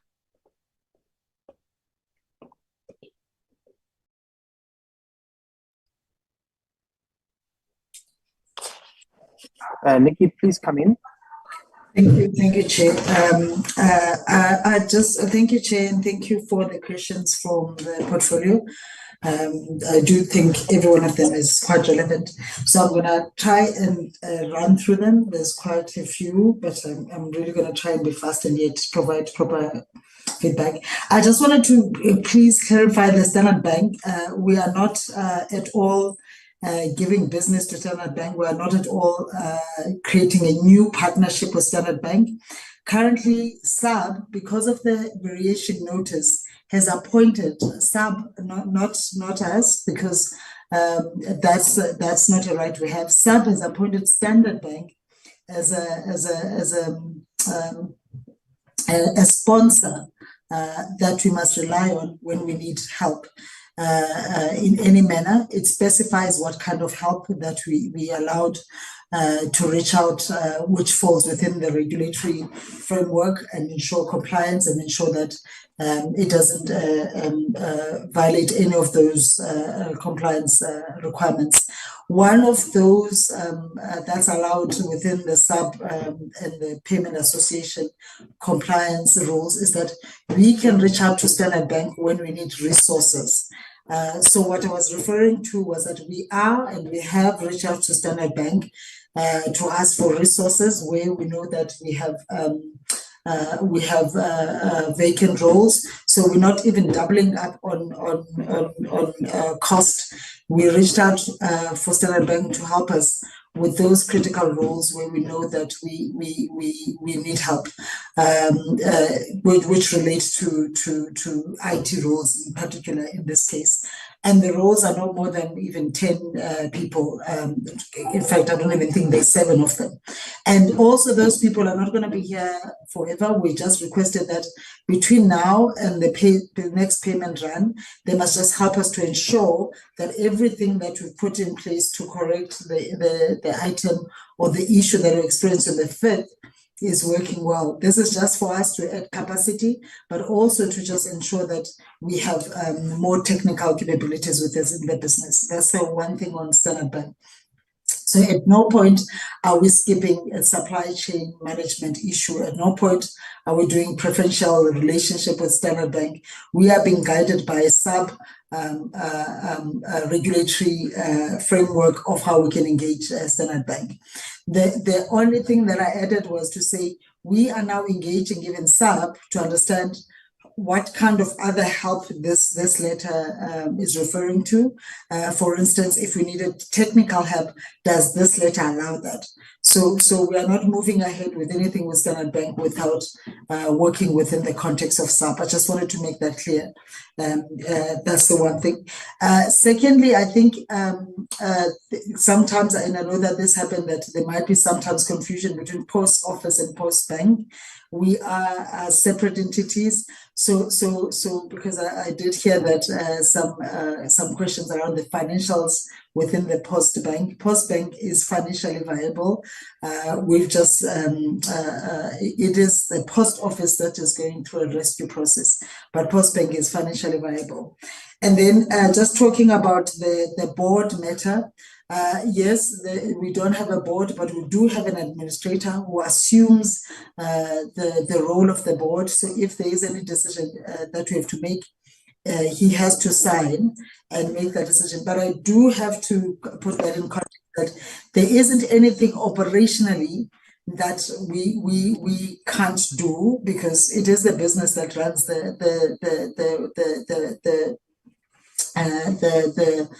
the business, I suppose. It is the executive, it is the business that actually is responsible for running the business, and then the board will have that oversight and management, and then decision making, or at least in terms of DOAs, there's always that. But as it is provided by the Financial Act and PFMA and all acts that we subscribe to, we are required to have an administrator, and the administrator has been appointed, and the administrator is in place as we talk now, as of the day when we had the annual general meeting. Then there was another question talking about, can we trust the data when we're seeing fraud? The switch and where the data sits as in processes, they are totally different things. The switch is just to ensure that communication between ourselves and the switches for other banks, as you go through a different ATM, the switch with retailers, there is communication between the two, but the switch does not contain the data of the customer. You will have a different data center that contains the customer data. In fact, in our case, it's not even the same suppliers. The data sits with a different supplier. And therefore, when we have to confirm the account and whether the account has money or has been used, we're not using the information from the switch. In fact, we've even gone far better. We don't even use our data for our data center. We have gone to BankServe, because BankServe becomes the neutral place where you can extract data to see, did someone try to transact from an Absa, Standard Bank, Capitec ATM, or from a Checkers or SPAR? And if you try to transact from any of those channels, it has to go to what is called BankServe, and that BankServe then will allow communication with our switch. Sorry? Mamvana, jonga sithandwa sami khawundifakele Sorry. Okay, sorry for that. We have confirmed the data over and over again. And again, it is not coming from the switch. And I think there was also another question around, is there fraud, and then is there fraud being managed? The fraud that we're talking about is that it's people attempting to I suppose to fraud the system, because they did I suppose they thought that we don't have a way to verify that you have been paid. So our system allows us to check Nikki has been paid, this is the amount has been paid to her, and this is where she transacted, this is where she withdrew her money, this is the day that she withdrew her money, she has withdrawn this amount, she might have money left. So we have all that detail about how you transact with the bank. And again, that information does not lie even with the switch that we're talking about. It lies with the account management system, because what you have in the process, you have a customer information, and then you have account information, and then you have the switch. There are totally three different systems. And again, even that information where we get how you have transacted with the account, it does not lie with the switch. The switch is just for communication. Just talking about the data. And again, there was a question around the roles that we've highlighted that we need, and then the treasury moratorium that's in place. Yes, so the moratorium does provide for two things. It says that if you've already signed off and the offer is already put in place, then the moratorium does not apply to that, which is what some of our rules have been. But also the moratorium allows for the fact that if you then believe that you've got critical roles to your operations, then you put that motivation, which is then what we're doing. We believe that some of the critical roles where we haven't actually given an offer can be motivated. We feel quite comfortable. They can be motivated to Treasury to do that. But I must say that I do know there's also a conversation around that process, but we are following it. We're doing that for those roles that we have not signed an offer. I also wanted to make clarity, because I think, again, perhaps some clarity needs to be made. It is only 2.8% of our customers, the 5.3, because we only accountable for about, I believe, only about 46% of the total SASSA grants that go through Postbank. It is only 2.8 of that 5.3 that goes through us that is using the SAPO branches. But having said that, we do know that yes, SAPO is going through some changes, and therefore we are absolutely working with the rest of you guys. We are absolutely working in our offices to ensure that the service that the customer requires still takes place. And again, I just wanted to emphasize that the card that the customer does hold now can operate at Checkers, at Pick n Pay, at Boxer, and at Spar. But having said that, we are mindful that so the reason we are still using SAPO, even for that 2.8, some customers are not near those retailers, and therefore we are mindful of that. But we're working very closely with the rest of you guys from SAPO to make sure that we know which post office is going through what, and whether we need to put something in place. I'm trying. I think that those were the main questions that I wanted to manage, Chair. I hope I've covered every question, but I was taking them down. I think I have. Thank you, Chair. Okay, thank you. CEO SASSA.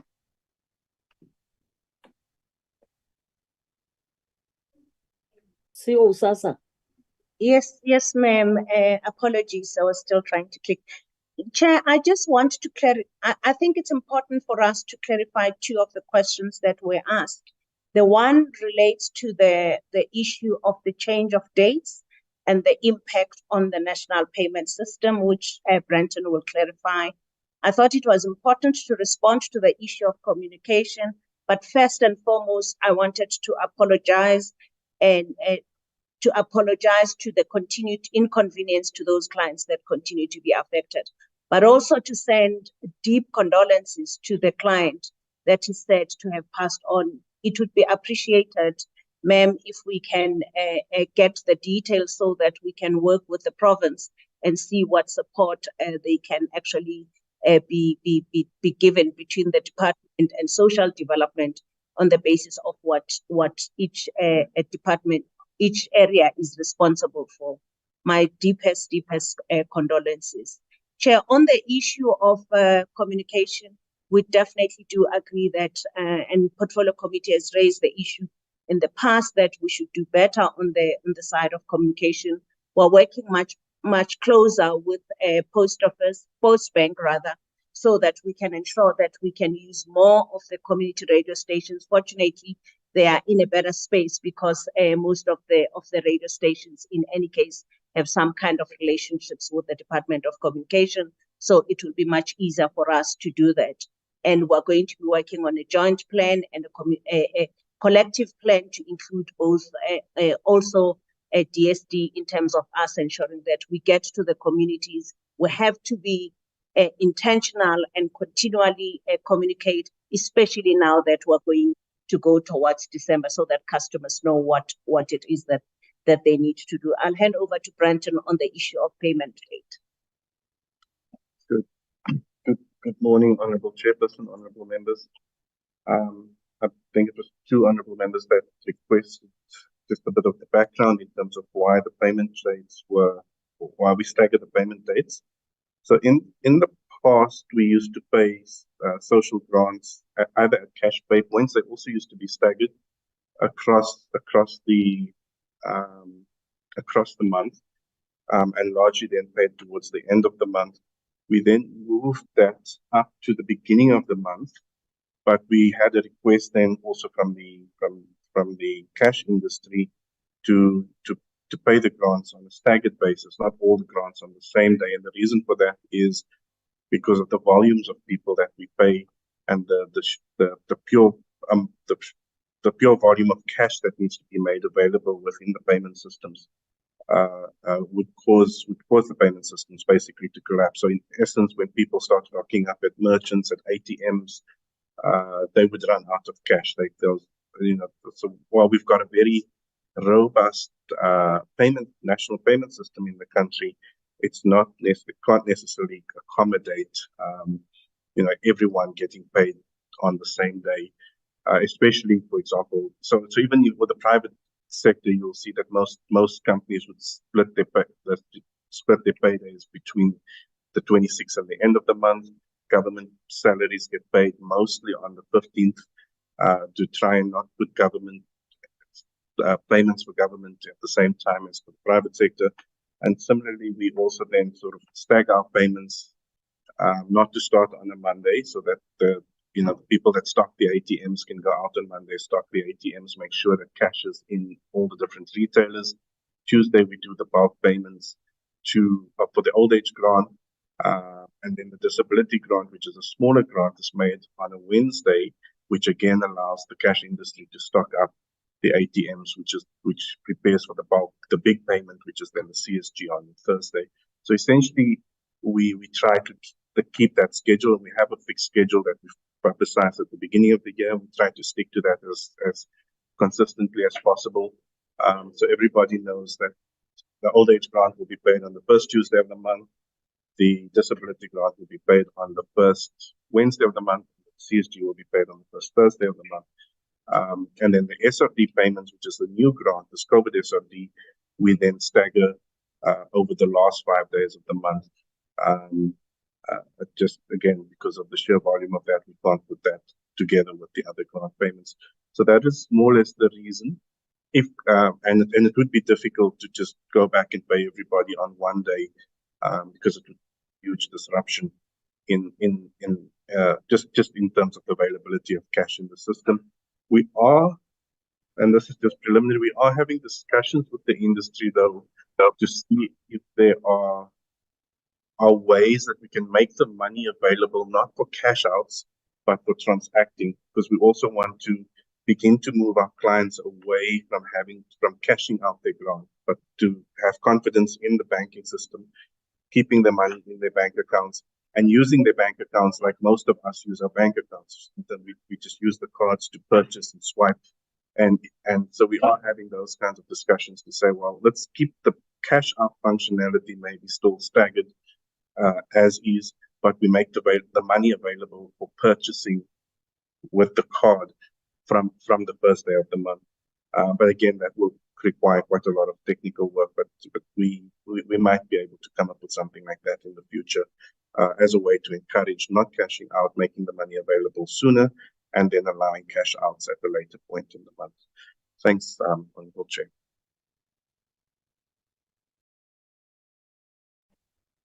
Okay, honourable members, are we done with the questions that we would like to ask from Postbank and CEO of SASSA? Chairperson, the one question about the status of the card renewals, that wasn't answered, I believe. Okay.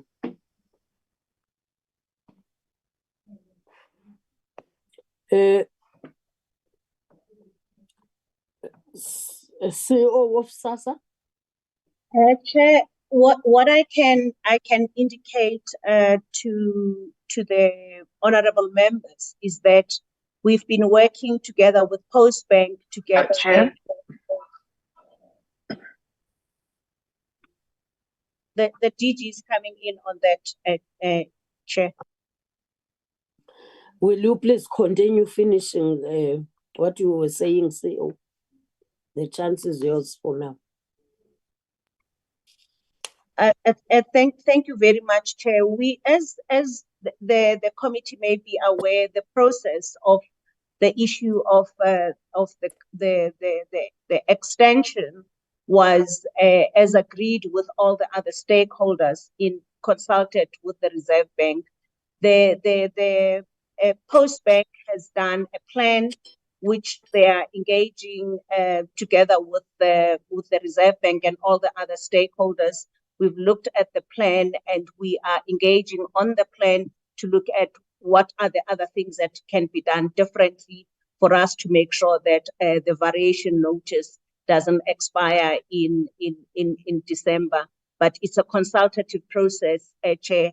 I would rather not speak to things that are not decided on and rather come back to the committee either through a document and advise on what the process is going to be. But we're also going to make sure that we extensively communicate on what customers are supposed to do. Thank you, Chair.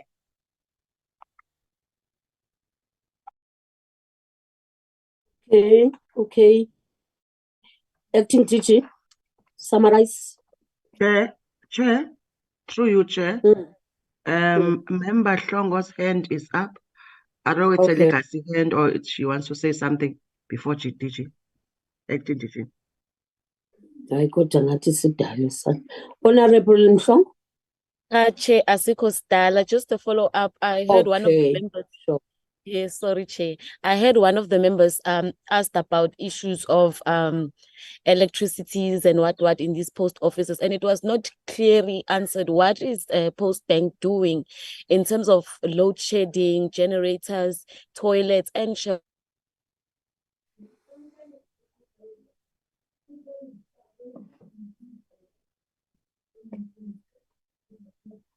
Honourable Mhlongo? I think the system kicked her out. Ne? She's not in the meeting. Okay. But she's checking on this thing here, generators in this post office and all this stuff, and the ablution box. Meaning that in other areas there might be the toilets, the ones, I don't know, the immovable ones. Can Acting DG? She just joined. Maybe you've covered everything. All right. She just joined. Honourable Mhlongo, have you finished your... Sorry, Chair. Yes, Chair. In terms of that, can a Postbank please bring back confidence in terms of electricity when there's load shedding and toilets? Some offices don't have toilets at all. Seats old people, they stand there in the sun and whatnot. I think we should also package such a request with the issues of the glitches of payments. So whilst the issues of payments are being dealt with and sorting that out, they should also look at the issues of electricity. No electricity, people must go back, come back tomorrow. There's no water, people must not use the toilets, all those things. Thanks, Chair. Okay. Whoever wants to answer, but acting TG, I thought it's gonna be you who's going to also summarize of all what has been said. But if anyone from the CEOs would like to come in, they are free to do so.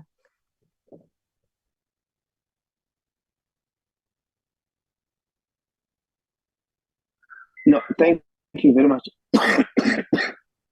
Chair. I was going to come in on one or two issues, but I think the responses have been provided accordingly. I think, indeed, if we could get the contact details of the client that has passed away, it would be good so we could provide some level of assistance to the family in that regard. I think that would be very useful. And indeed, our condolences go out to the family in this regard. I think, Chair, just to indicate, I thank you very much for the proposals around that have been put forward from members. I think what we will definitely do is do that press conference. And I think what will be useful is that we'll make sure that the technical experts are there to provide technical responses on very specific aspects like disputes and other related matters. We'll definitely do that. I think the members who still have those challenges in terms of clients that may not have support as yet, please do share those with us, and as indicated, we will accordingly deal with those. We will also go out on the drive in terms of community radio stations. We'll ramp up that piece of work as guided by ourselves, and then we will also make sure that we share key messages with yourselves around this matter, and indeed ensure that we communicate much more robustly across the space. What we will also do is indicate progress with regards to the dignity services, particularly at post offices rather, and of course also provide guidance in terms of the how we are dealing with load shedding, but also provide guidance in terms of other dignity services that we've been able to provide. I know that there's specific support that is provided for ablution facilities, for water, for chairs, and last week the minister visited one or two post offices, and in Tshwane, when she went to visit the post office, she found that indeed there's even wheelchairs that are being provided for members of the public who may require that level of support. So we will continue being on the ground and getting a sense of what's happening on the ground insofar as dignity services are concerned. I think the fraudulent activities are areas that continue to concern us, and indeed we condemn any body who is trying to utilize the system from a fraudulent point of view, and we are able to pick those up quite swiftly and meaning to address those accordingly.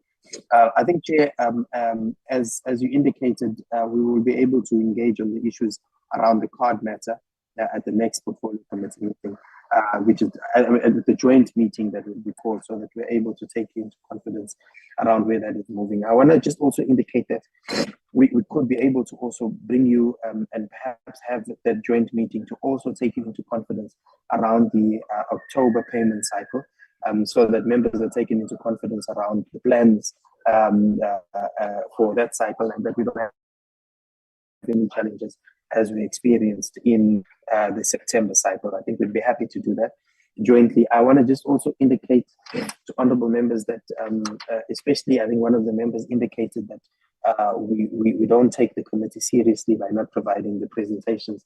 I think that the committee would recall that even last week we provided guidance on these matters, and immediately after that there was a media briefing. The item was not on the agenda, but we had prepared already something on our side that we briefed our ministers on, and that's why we had a presentation that we were able to put forward. But in no way at all do we never take this committee serious. We've never missed any committee meetings. We've always provided presentations timelessly and we've always made sure that we're available to engage with the committee on every single matter, whether within conference of the committee or outside. We are also very much responsive to calls from members of the committee. So I just want to indicate we respect the committee completely, and we will always make sure that we provide whatever necessary support and guidance that is required of us to the committee. So at no point do we not take the work of the committee seriously. I just want to re-emphasize that. As pledged, we will send the presentation that we prepared, and we are happy at any given point to provide you with updates, whether it be on a daily basis, a weekly basis, etc. We will be ready to do that, as we always do on the committee. So we will definitely do the press conference as indicated, and we will deal with that. We will do that press conference. I think communication will go out shortly in that regard. I also just wanted to indicate, Honourable Chair, with regards to the issue of the 15 billion rands. Well, it's not true. I think members of this committee would recall that even in this very committee, we had provided guidance in terms of our quarterly reports with regards to progress on the financials. It's just certainly untrue that we've underspent by 15 billion rand and had to return that money to the treasury. You know, those who write these articles never come and engage to get the facts around some of these things. We presented to the Appropriations Committee in November last year. By the way, this matter deals with a 2022 budget, so it's passed. And it's rather unfortunate that it's being linked to the current grant challenges. I think that's completely problematic. And I think the Ombudsman must be able to address those issues accordingly. You can't link that aspect of the previous financial year to the current challenges that's happening. And that's what the story seems to portray, which is rather unfortunate indeed. In fact, the questions are sent on the day and you're asked to provide a response. I sent the questions at 9 in the morning, we're told to respond on the same day, you know, and people are caught up with a range of things in some on weekends to provide guidance. But I think it's quite problematic when these things are put out in the public and nobody challenges it. This committee has been briefed with regards to the appropriations. In fact, it was government and parliament who passed the second appropriations budget, the adjusted budget. Parliament passed the budget. And there were two budgets passed in the previous financial year. The one budget, there was a repurposing of the funding, which was in the range of, I think, 3 billion, 3.7 billion. And the other was, I think, was in the range of 6 billion. So it's government and parliament that took the decision that because of other priorities that needed to be put forward, we would need to adjust the budget. The understanding was never 15 billion. It was 4.3 billion. And the reason for that was because of the means testing that was implemented. We thought that we would reach 10.3 million people. We're not able to reach those people. So we tried to expand the means test threshold so that we can try and get more people in. It wasn't because we pushed people out. No, it was because the rules that were given, that we had to work on with the Treasury, had to be amended accordingly. So I'll ask Fanny just very quickly, Chair, just to quickly add to this aspect, which is the last aspect, before we go on to the next aspect. Thank you very much. Fanny? There is no overspending. 15 billion. Fanny, can you respond, please? There is people in the background. Good morning, DG, and good morning, honourable members. In terms of the 15 billion overspending that's now in the media is something that happened 2-3 years ago when COVID was implemented in terms of the first initiation of the SRD grant. So we didn't have a budget process to allocate this money for the payments of social grants during the end of the financial year. And therefore, Treasury granted us approval that we go in overdraft to pay social grants at the 28th or the 30th of March for that specific financial year. And we had to start the year with a negative, but Treasury was the one that authorized this, that we go into overdraft, that we ensure that this gets regulated, and Treasury is now busy with SCOPA in terms of this to regulate the overspending of the 15 billion for the 2021 financial year. So it's again, in terms of the article, it's again incorrect They do not have all the facts, but it's because we paid social grants when the COVID was implemented as a disaster area, and we couldn't pay on the 1st of April, so we had to shift the date forward. Thank you very much, DG and Chairperson. Thank you very much, Chair. I think we'll pause it on that, just to indicate that it's not correct, what is being put out in the media, and we will address those issues accordingly through the relevant channels. Thank you very much, Chair.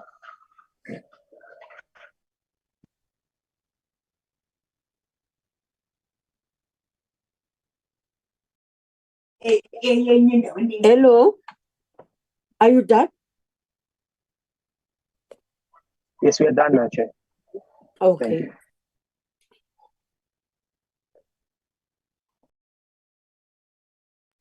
Honorable members, for now, I think we can release the CEO of Postbank and then continue with our agenda as proposed. Do we agree?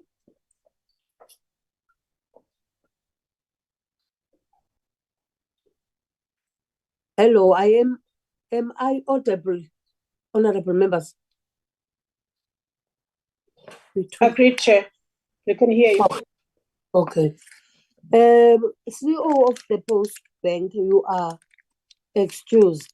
We are going to continue with our meeting and we will come up. So we will await from the acting DG to give us the presentation. Can we then proceed? Thank you ever so much, CEO.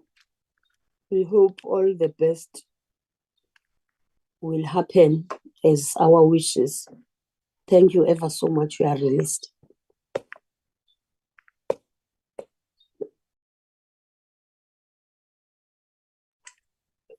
Lindy, what is the next item, Kanin? Briefing from the department? GSTS in the first quarter, 23-24 financial year, their performance and programs. Thank you very much. Over to you, department.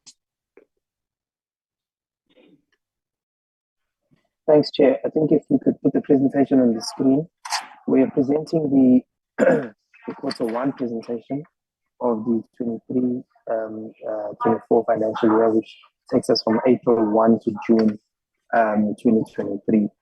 Just to highlight a few aspects, Honorable Chair, and then I'll ask my colleagues to come in. This is, of course, this presentation is against the various targets that we put for ourselves. If you could go to the next slide, please. And just by way of contextual analysis, just to highlight that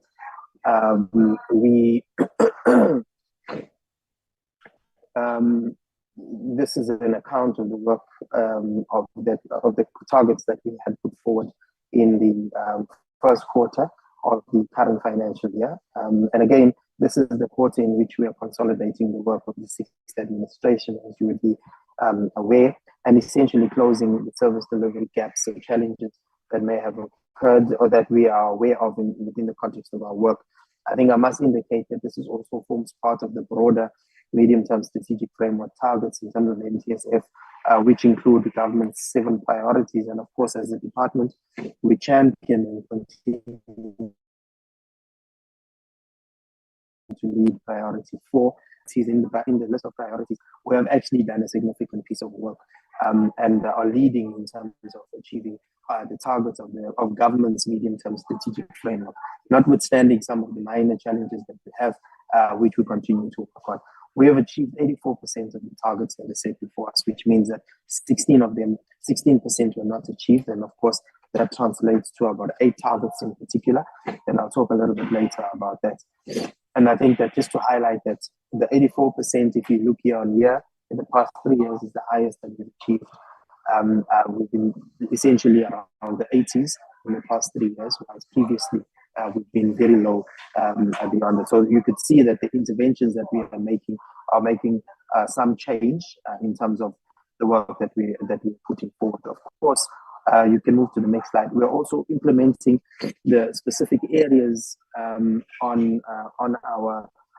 well, at least that quarter included a number of external factors that we need to contend with, including load shedding. You would also recall that there were challenges in terms of the Northern Cape and so far as the disaster there, the floods that happened there.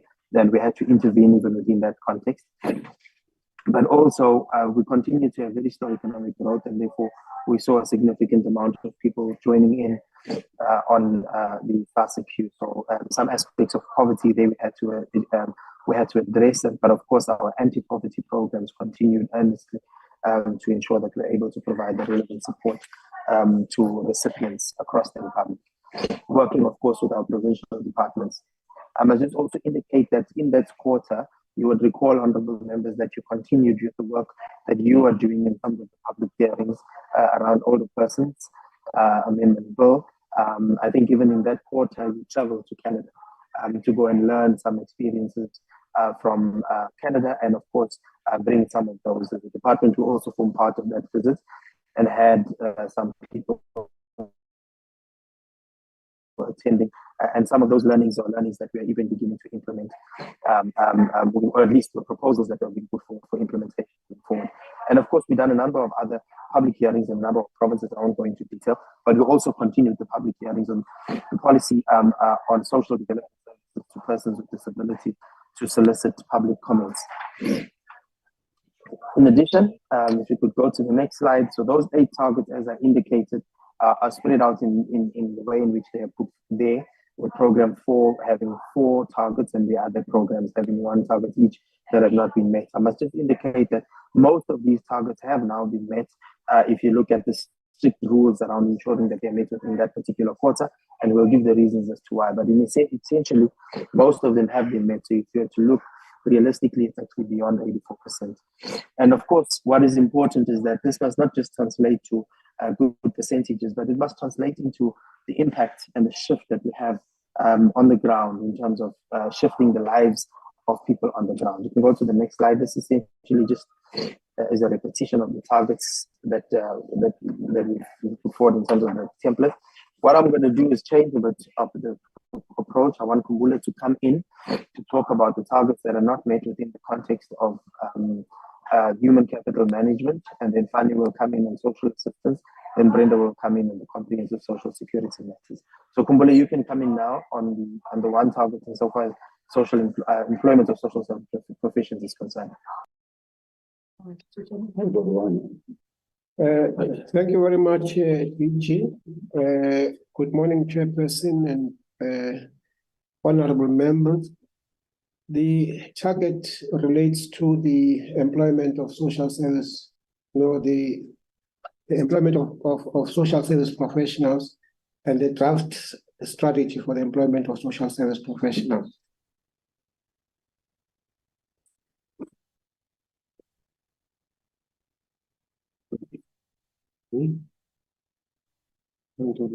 I'm sorry, yes, the first thing that we want to say is that we currently have a draft strategy for the employment of social service professionals. This strategy is supposed to be presented at Cabinet in 2024. In the process, we have been consulting with quite a number of government departments. These include the Department of Basic Education. With the Department of Basic Education, we basically want to pursue the idea that every school in the country should have a social worker on site.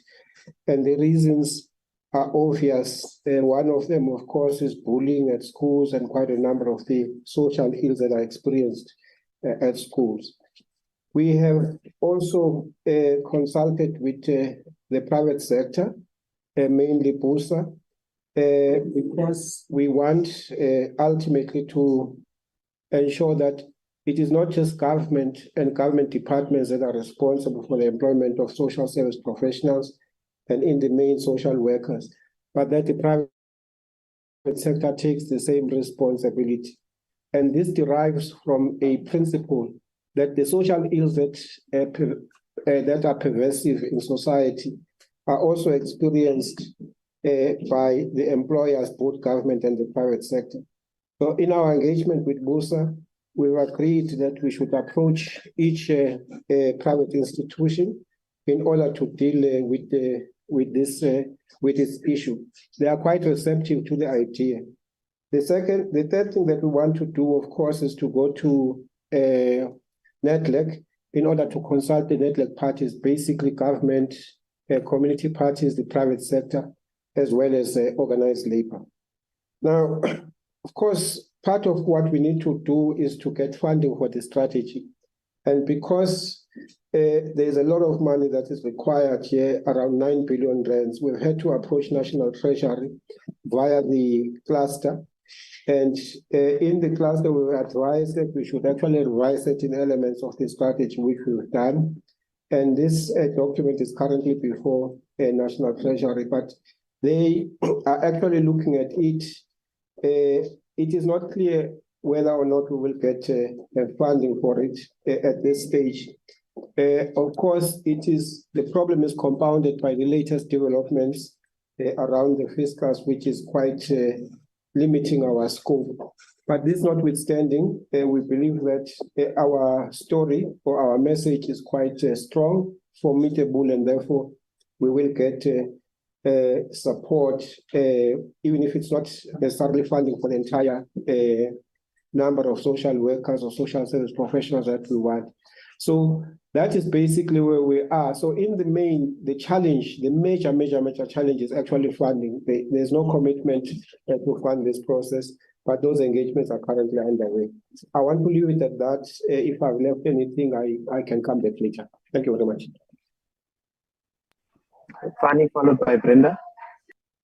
Thank you, DG, and again, once again, good morning, honourable members. So, in terms of social assistance, members,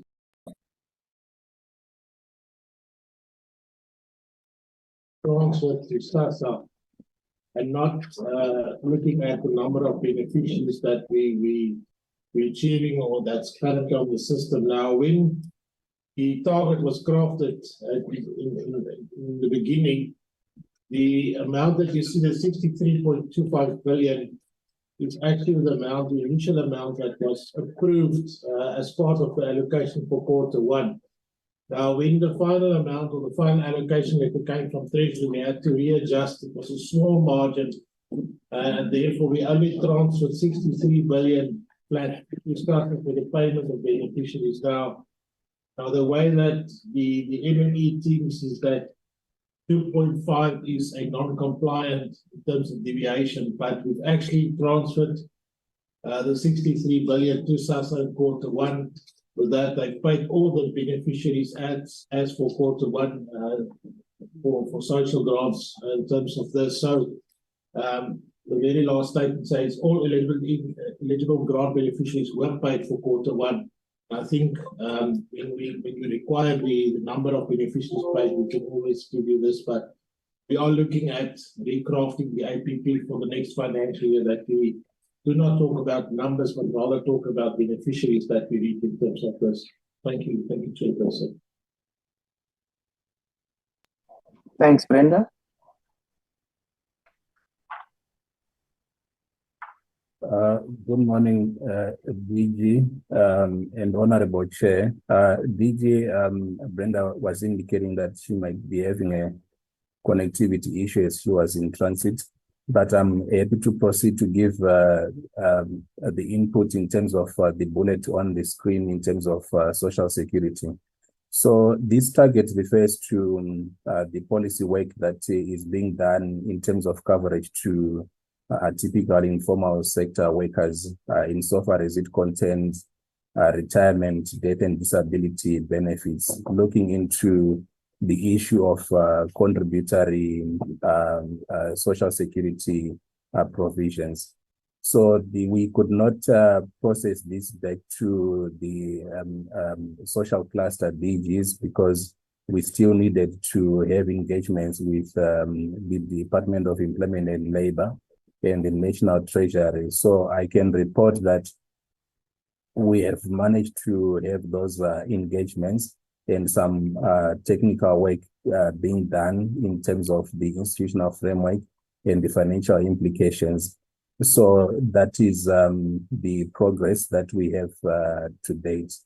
Thank you, DG.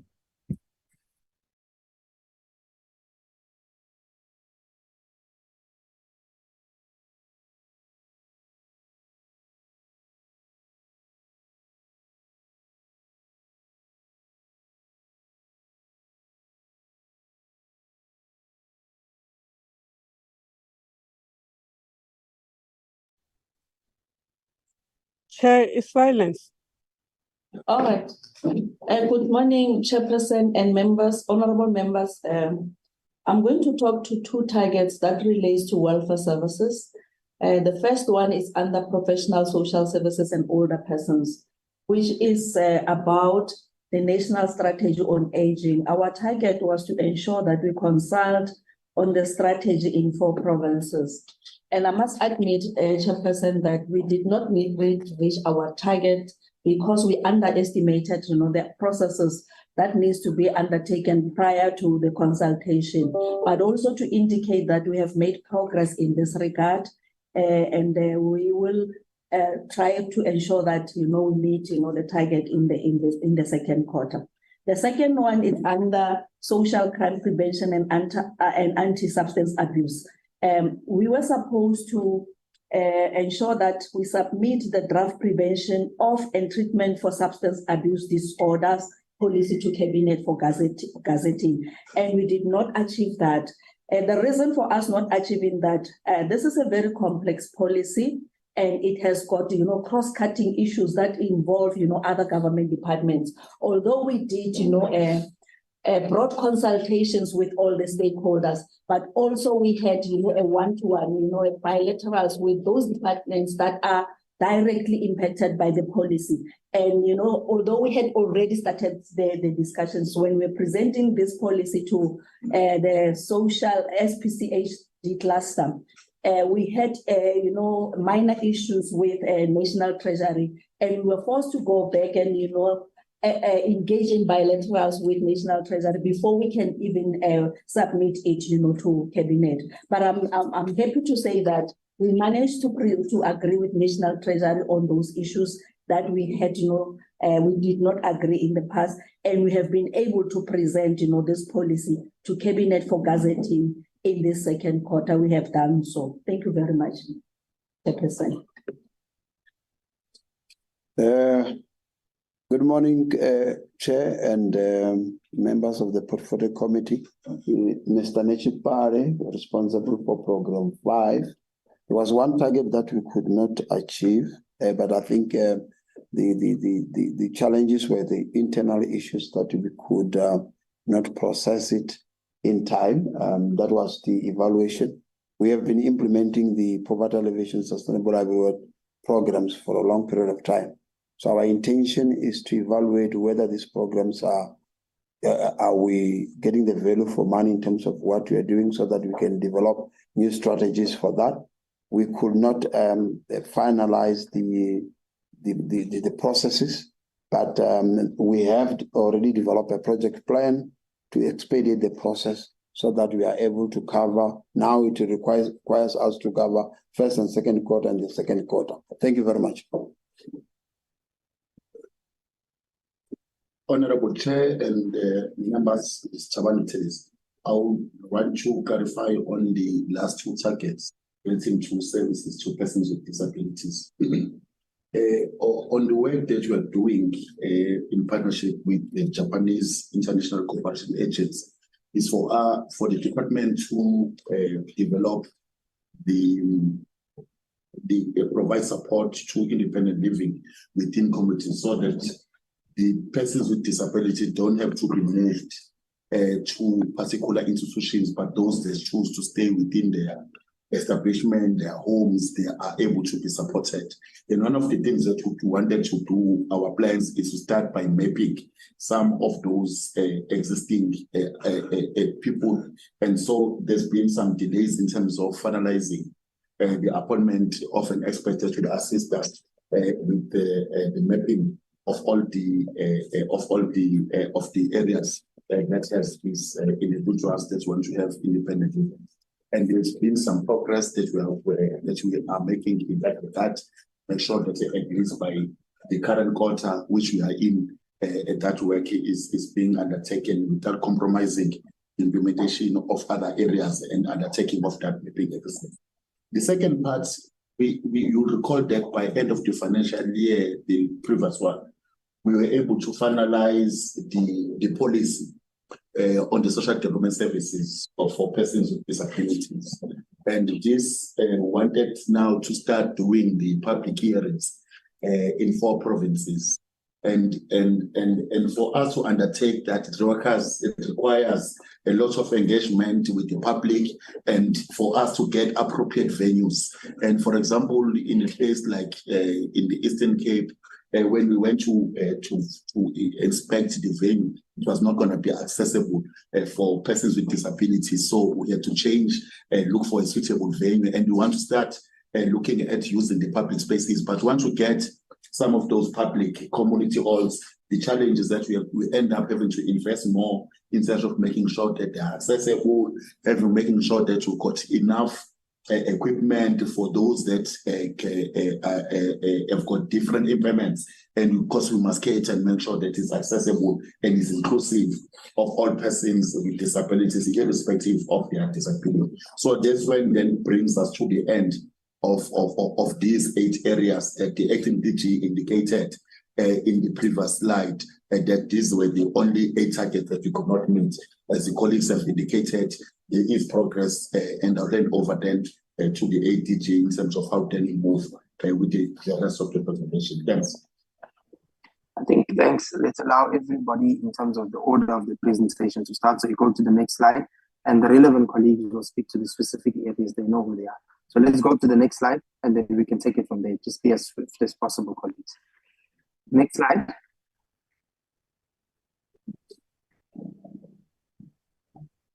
Good morning, Chair. I hope I'm audible.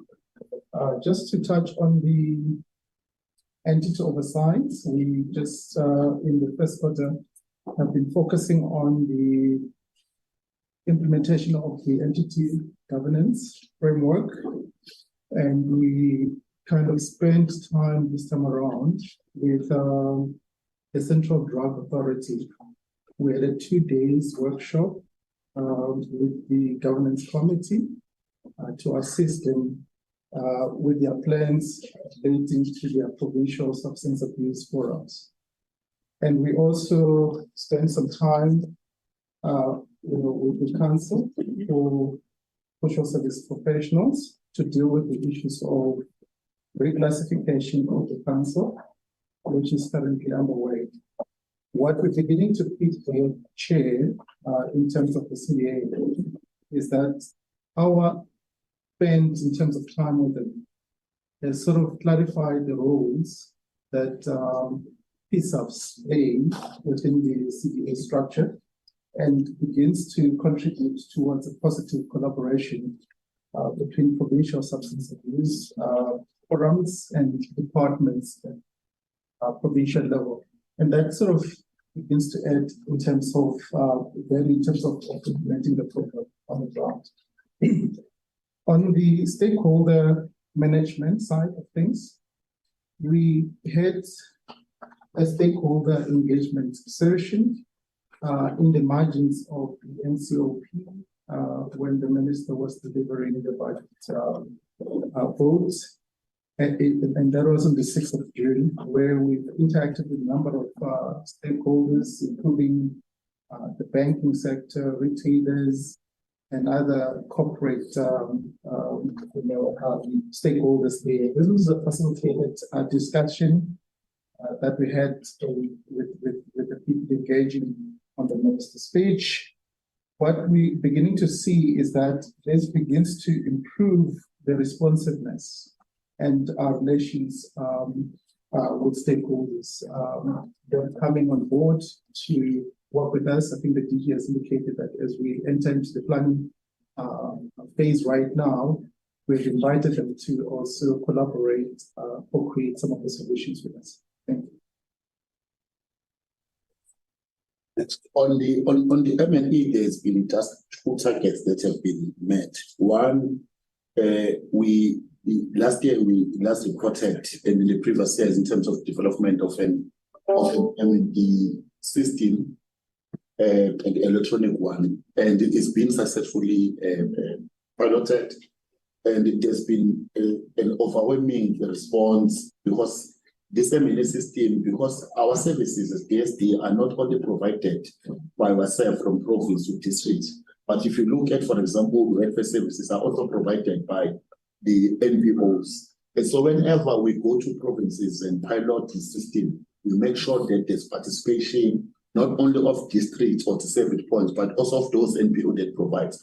And I can confidently say, Honorable Chair and members, that in areas such as Gauteng in the province, as one of those that were piloted, some of the NPOs have taken upon themselves because they see this as a very good system that helps improve in terms of their reporting. It's not paper-based, it's all electronic, because we want to remove paper as we find the space of digitization and making sure that our systems are being built with this. And we do this to make sure that we have real-time, that is reliable information that will assist the department to know if it's doing well or not, track and report on their the services that they provide, but also improve the decision-making that we want to do.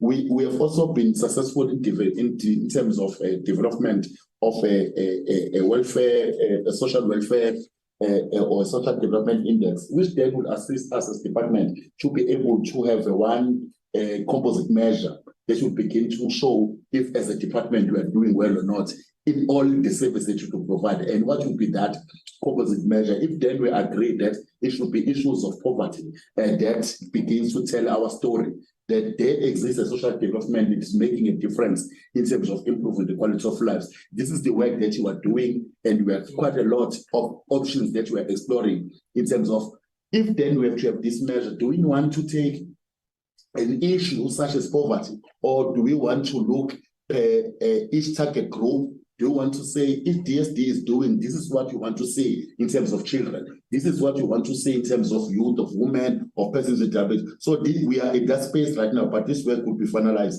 It's one of our targets that we need to conclude during this administration before we move towards the next administration and the next financial year. Thank you, Chairperson. We're moving to finance.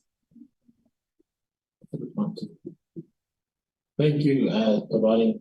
So just in terms of finance, Honourable Chairperson, is that we've got one goal in terms of finance, and that's to achieve an unqualified audit opinion. It was quite hectic since the close of the financial year up until the submission date of the 31st of May 2023. We have done this successfully with our challenges that we have to ensure that the grants, debtors, all these things are all compiled in the annual financial statements.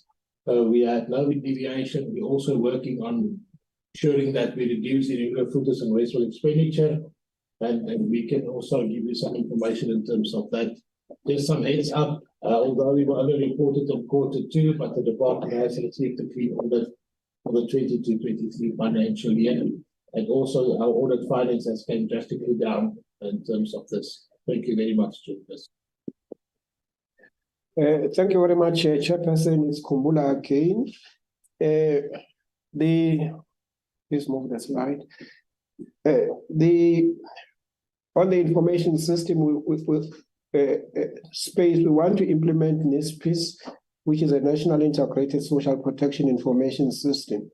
And one of the things we want to do is to develop a NISPIS platform or hub that is going to enable electronic information exchange on social protection cluster services between member departments. In terms of our target, we want to configure a DSD, Social Development Integrated Case Management System, to be ready for NISPIS Hub.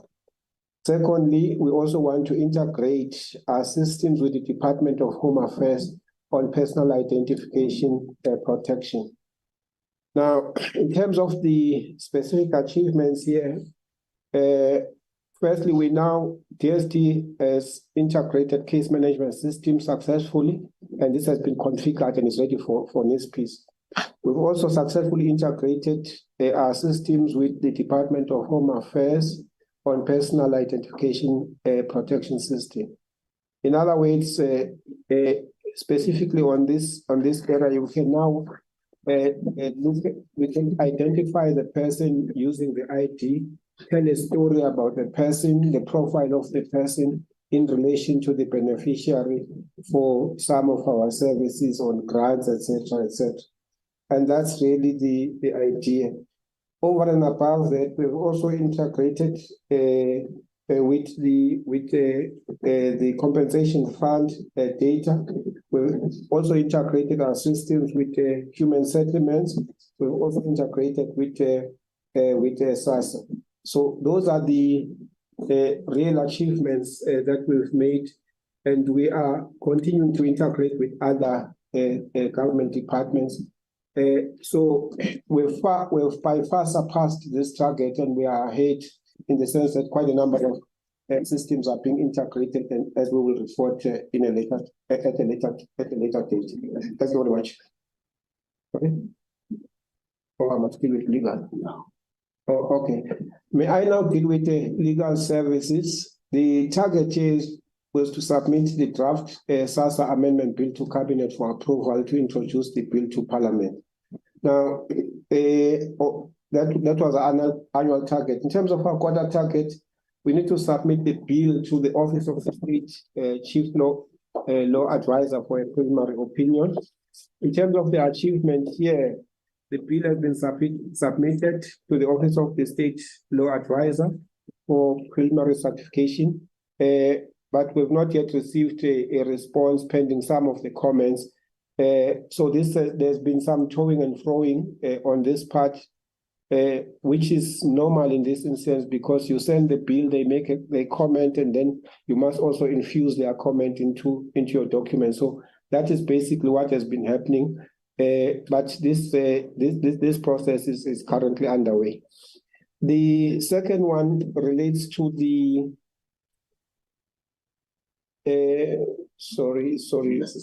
the second one relates to the have I skipped something? Yeah, it's the NTA. Yeah, sorry. The second one relates to NTA. The annual target is to submit NTA amendment bill to Cabinet for approval to solicit public comments. Now, the target is to produce a refined draft bill. The bill, in terms of our achievement, has been refined based on the turnaround strategy of the NTA. So we've taken all the issues that are raised in the strategy, and on the basis of that, we've now refined the strategy. So the impact that we want to see here is to ensure that all TSD programs and services are underpinned by pieces of legislation. Thank you very much, Chairperson.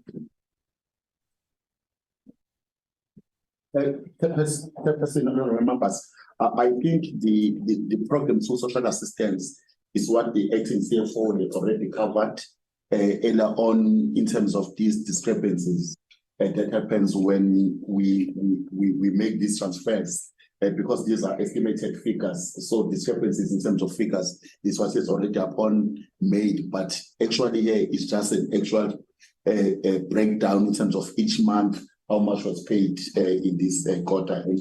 And we, through you and the acting DG, I think we can move to program 3 and then receive then the inputs from the relevant colleague.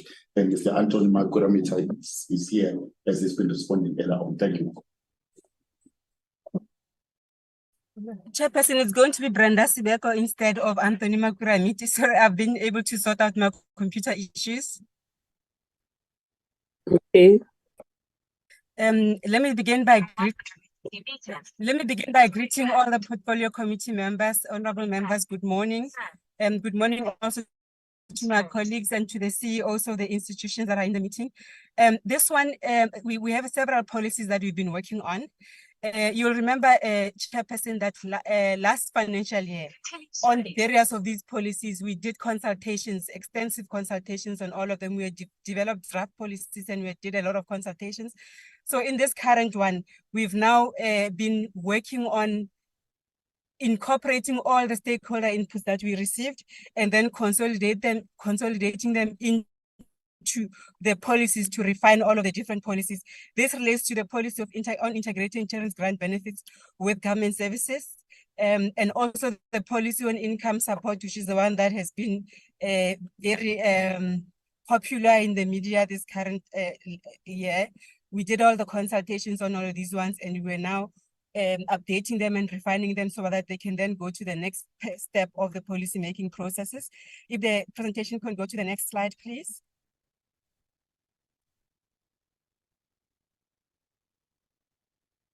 I don't know who's flattening the slide. Can they please move to the next one?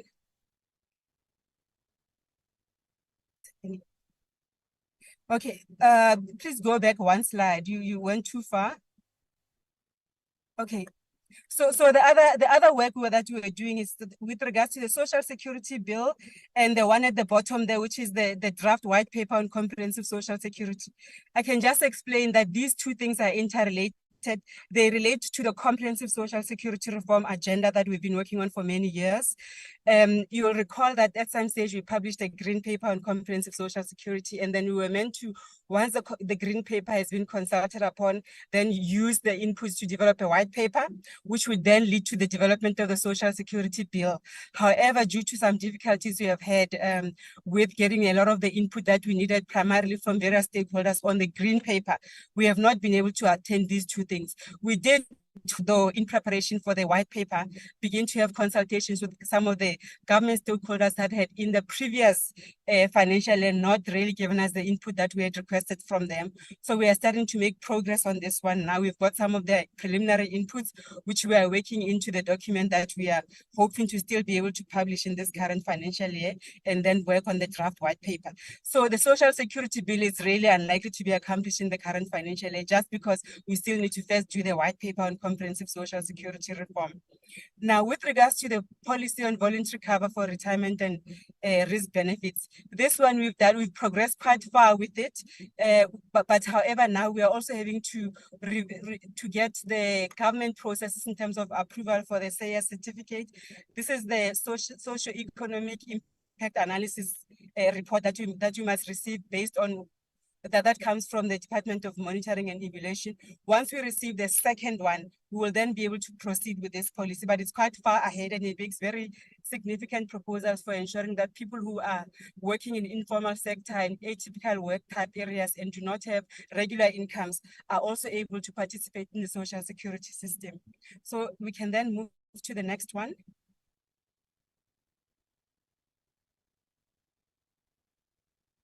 So I guess in regard to some of the impacts, I think all of them are about really dealing with issues of improving our social security system by making sure that the coverage that people have is everyone is covered, but also ensuring that the systems are adequate in terms of the nature of the benefits that they provide, and they're also responsive.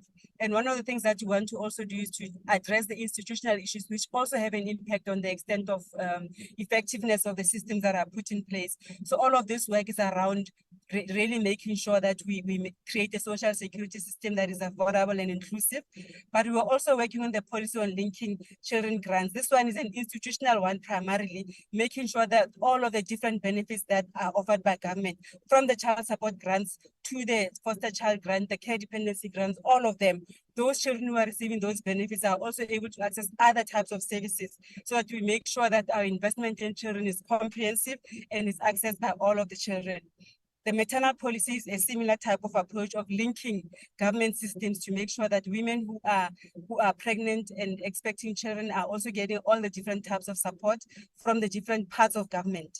We also want to, the income support policy is what everyone prefers to refer to as basic income grant. It is that work that is about creating a safety net for people who currently only have the temporary SRD grant as a way of providing them with income. But we think that it's important, given that the economy is struggling to create jobs, that we create something that is more sustainable and reliable. But of course, once they are linked to other opportunities and they're able to get jobs, they will then come off this basic income grant support. But it's just to make sure that nobody is below a certain income level. Can you then move to the last one? I think this next one is the last one. So, okay, all of these things that are here, I think I've already repeated, but this one is about a document that we want to publish, which we think is important. It is called the Social Security Review.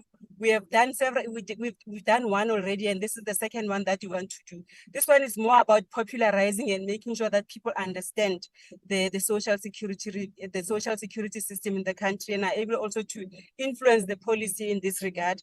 It's a manuscript that we will publish and publicize every 2 years. That's the intent, is that we do it every 2 years. So we are close to this one. We'll definitely be able to finish in the current financial year. All we are done by Q1 is we have only just finished the manuscript, but we hope that by the end of the financial year, it will be able to be published. Yeah, I think, yeah, that covers all of the different work that we have been doing in the branch. Thank you, Chairperson.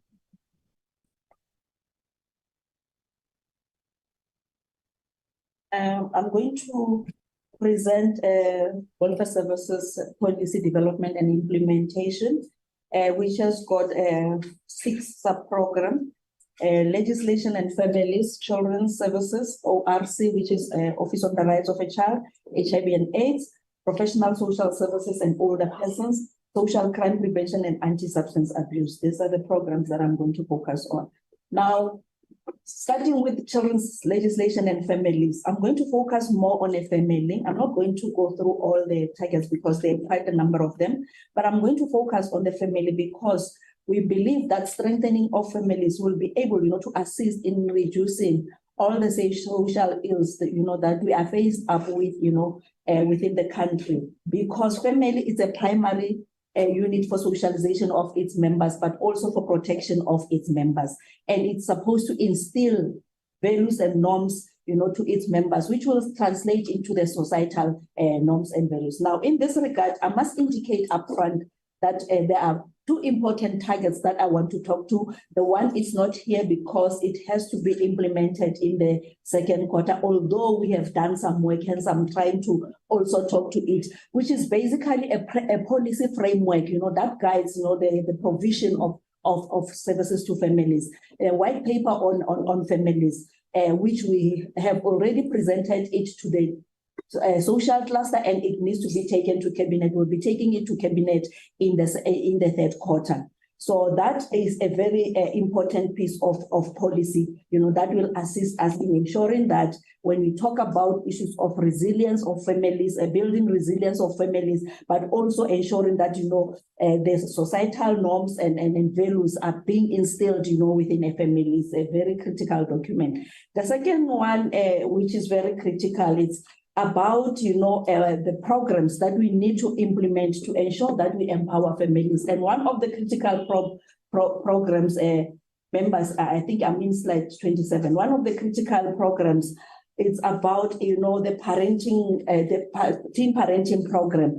As we know that we're having a very serious challenge in terms of, the teenage pregnancy, but we are saying that even though we are dealing with the matter as a cross-cutting issue, as the department, we need to ensure that those teenagers that find themselves already there, we need to really empower them, but also ensure that, they are able, encouraged to pursue their dreams. So we are dealing with the program. It's about teen parenting, but we are also having the Sinovuyo program, which basically encourages or improve relationships between the teenagers and their parents, so that they can be able, to relate well, but also to communicate well. And I must say, these programs that we are talking about, we have seen that they are working, because during the child protection, we heard from, beneficiaries of this program, how they are assisting them, to ensure that they improve the relationship.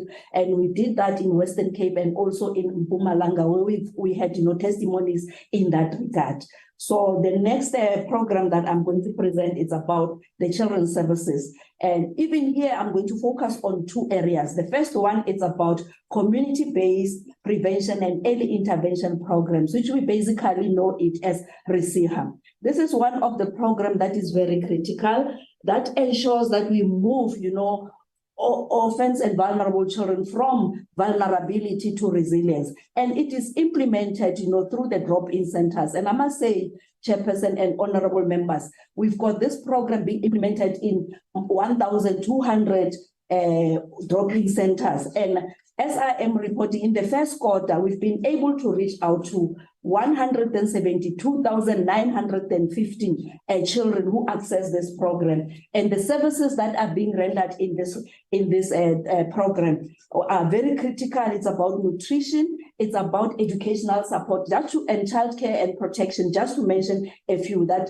this is a very critical program, and monitoring, of the implementation of this program as we do it at national level is for us to have an indication of the reach of the children that are supposed to access this program, but also to identify the gaps in terms of how best can we try and improve on the program. And we have seen this, being very fruitful. The second target in this area, Chairperson, is about intersectoral protocol for prevention and for intersectoral protocol on the prevention and management of violence against abuse and of children. And this is a very important program that we are implementing. And I must indicate that this monitoring that we are doing, it's intended to ensure that we strengthen intersectoral collaboration and case management by the multidisciplinary team, because we know that issues of children, as I've said, are cross-cutting. And I must say that we've been able to see a lot of improvement, because we've been able to monitor the trends, in terms of ensuring that how the cases of these children are being managed. And within a disciplinary approach, we are able to say, what is it that can be done to improve, on the areas that needs improvement, so that we ensure that the children do not fall within the cracks. We've been able to know about the trends. We've been able to also understand the reported cases, but also the prevention services that are being, implemented by different provinces in ensuring that, we kept, we kept the child abuse amongst children. And we've been able to engage, with different stakeholders at the child protection forums that have been established to ensure that we give feedback and we give attention, to those areas. The next one, it's about HIV and AIDS, and basically it focuses on capacity building. And this time, unlike in the past, we normally focus at provincial level, but we said that we need to go at district level. And our target for this financial year was to ensure that we capacitate our practitioners so that they can be able, to assist, the communities in terms of ensuring that how do they go about in terms of, ensuring that they encourage them about testing and so on. So we've been able to achieve our target. The next one is about, it's about professional and social services and older persons. And our focus here was on the issue of the monitoring and evaluation framework, so that we can be able to implement, the Social Service Professions Act, that the minister is the custodian of. And we are saying that in this regard, this framework is very critical, and our target was to ensure that we consult on the framework, and we've been able to do so. And we are very confident that if we are implementing this and we are monitoring, how this is, the act is being implemented, we are going to ensure that there is accountability by the department itself and by the council. And we ensure that at the end, the impact will be able to improve on operational efficiencies within the council itself and within which the act is being implemented.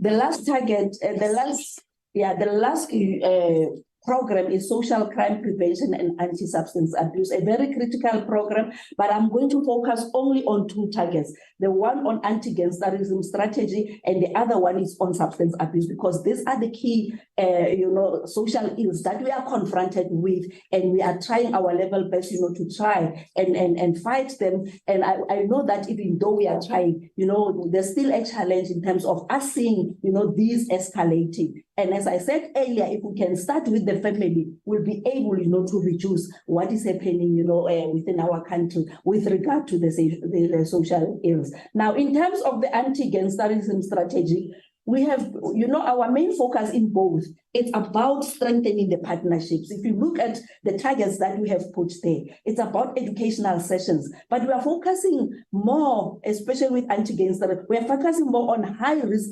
districts. And For this quarter, we've been able to achieve increased honey and Tanzania and pigs ligaseme. That is in the first quarter. But with regard to the social ills, where we're talking about substance abuse, social crime prevention, and GBV, we've been able to ensure that we strengthen our partnership with institutions of higher learning, and we have an integrated program that is implemented that touches on the social crime. And it touches on GBV, it also touches on substance abuse. And we've been able, to reach out to, 12 campuses, and we are really targeting a lot so that we can be able, to deal with this issue, especially amongst the youth. And I must say that we're not only focusing on youth in institutions of higher learning when we talk about substance abuse. I'm sure members are quite aware that, towards the end of the year, we've got a program that talks to festive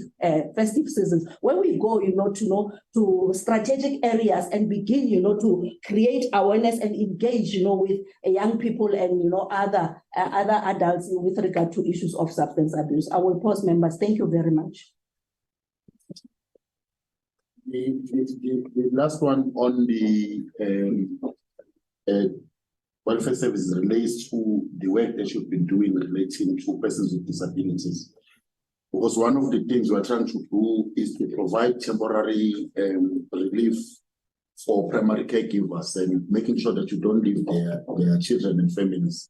So we've developed guidelines which we are continuing to implement, and we've been able to making sure that the center-based and home care models for the respite care services were developed, and this followed a number of consultations that we were able to undertake in Mpumalanga and Northern Cape Province. And these are the two provinces as well that had participated in the study tour that was funded by JICA, which is a Japan International Cooperation Agency, to make sure that we are able to be exposed how the Japanese are doing in terms of the respite care. So as we have come back, we've made sure that we visit some of these areas, and they are very much involved in terms of making sure that we have improved respite care services in the country as well. We are now moving to program number 5, which is on community development, and Ms. Nechipalo will be making the presentation that day. Thank you.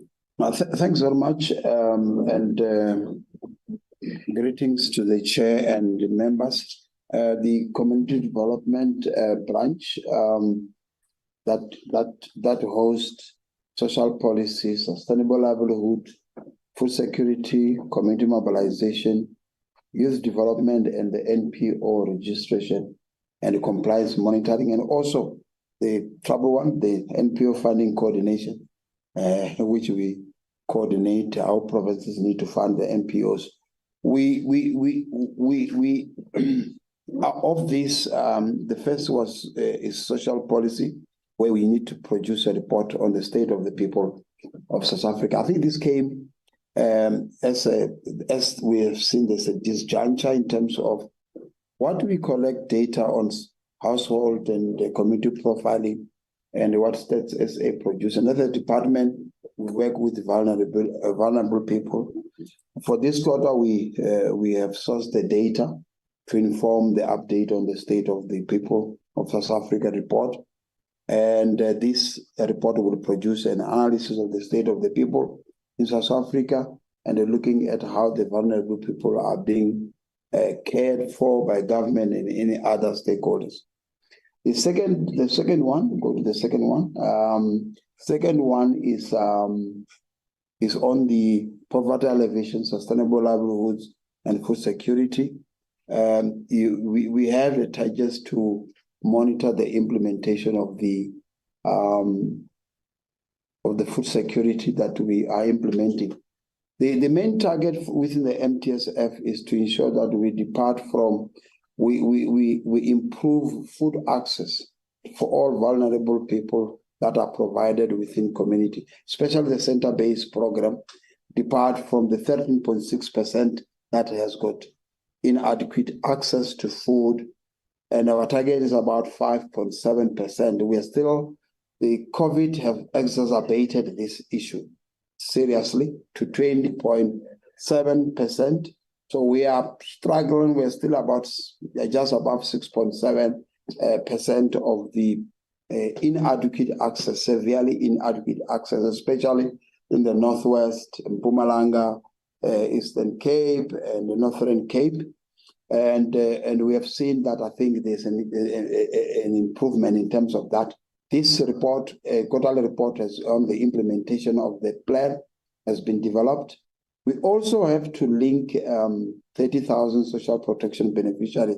We realize that I think one of the responsibility we have is to ensure that those grant beneficiaries that are eligible, that are not older persons per se, but those that are able to, can be skilled and move out of the grants. We are beginning to find a way in terms of how, in partnership with the stakeholders, a total of about 14,000 social protection beneficiaries were linked. And this is starting very well in Gauteng and the Eastern Cape, and other provinces are following on the footsteps in terms of linking. The next is on the community development practice and mobilization. We developed a national community development policy that was requested, I think, also by previous portfolio committee, that we need to guide everyone on what they need to do, even the NPOs, when they go to communities, what are they supposed to do? And we have developed that, and at the present moment, we are busy presenting it to the, needs to go to cabinet. We have presented already the cluster with the revisions in terms of what they required. We did the consultations, and that has been achieved. The one area is the issue of the DDM. As a department, we need to participate in the DDM.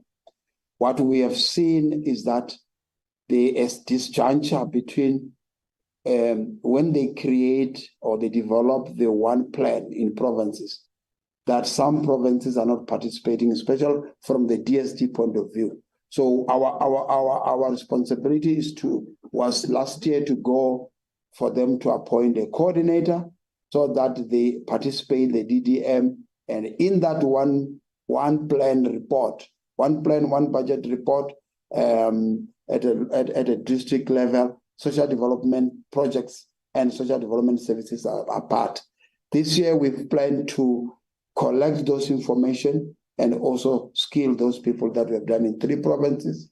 And then the community mobilizations and empowerment that has been finalized. I think we are capacitating the districts. What we have seen, which is a problem, we capacitate people at the province and it stays there at the provincial office. So one of the things that we wanted in collaboration with the province is to go to a district level and make sure that the district are implementing this community mobilization framework accordingly.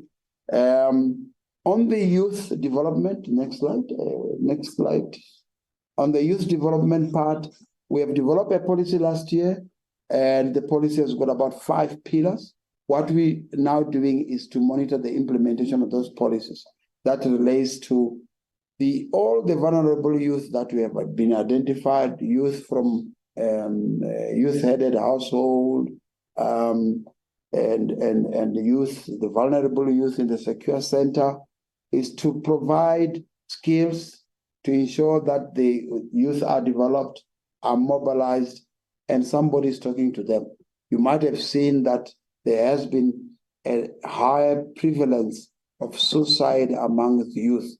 So one of the roles that the department play is mobilizing those youth and provide what we call life skills in collaboration with other government departments that will also lessen the prevalence of mental health issues, because we must know that the issue of suicide is part of the mental health issues that we are dealing with. That the other part is to also skill the youth that are in secure center, so that when they are reintegrated to communities, they become functional and they are acceptable. Then that report has been implemented in this quarter. The next area is the NPOs. It's divided into 2.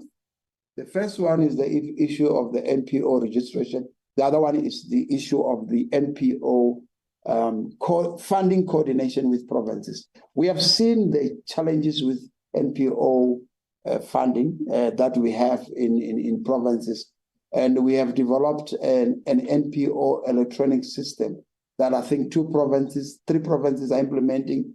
Gauteng, Western Cape, and Eastern Cape are beginning to implement something that will assist and end the issue of late payment. Once the NPOs are contracted, you use a system, you just click, get a report, and that will assist. So we have done that, and we have trained all of those provinces in terms of that.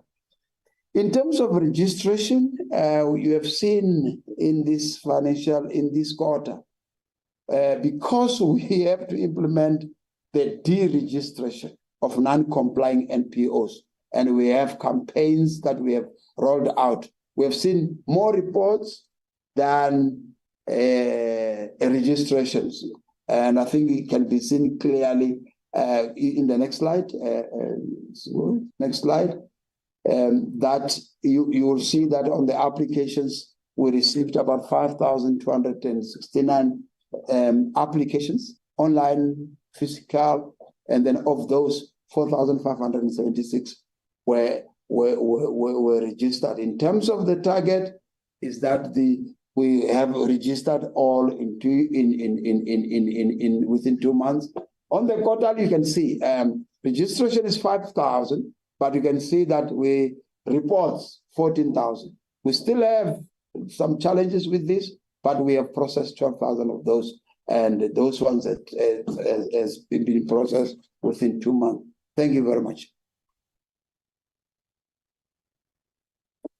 Thank you very much, Chairperson. So just in terms of the financial performance, quarter 1, looking at the summary for all expenses, including all the grants, we're sitting currently at 24% spending. That's 1% less than the average spending for the financial year. And at this stage, we're not very much concerned about the spending. You can just see that what we spent in the first quarter per month, it increased from month to month from 20.8 billion to about 22 billion in June. This slide gives you basically the various spending for all the various programs in terms of our structure. Clearly see that for program 1, 2, and 3, we're very much on course for the quarter 1 spending. Welfare services, we're only sitting at 15%, but that's a direct link in terms of the item that you see for non-profit institutions. We're currently subsidizing about 28 to 30 national councils. This is not because we are holding back in terms of their payments. They still need to provide progress for us on what we've transferred to them at the 4th quarter of the previous financial year. We, however, have already started to do payments in quarter 2 in terms of that 45 million that's allocated for our national councils, including in that 45 million is an amount of 15 million that will go to SANAC. That's already been paid in quarter 2. So when we present quarter 2 for the department, you would already see there's some significant progress in terms of the expenditure for welfare services. When we exclude now all the transfer payments from the various programs, we're currently sitting at 21%, and it's currently not for much for us a major concern, because we know for quarter 1 we are only doing most of our outreach programs and events, and our footprint in provinces will start in quarter 2, and we will see an increase in expenditure for this. This is just again our compensation and goods and services, how that we spend on a monthly basis. Our CLE currently very stable in terms of 43 million that we paid on average per month. Our goods and services fluctuating, but you can see for June already picking up in terms of the expenditure for goods and services. Let me go to the reasons for the under and over expenditure or the low spending. And again, on program one administration, this is the program that supports the rest of the departments in terms of mandatory services. So we currently 20 pending.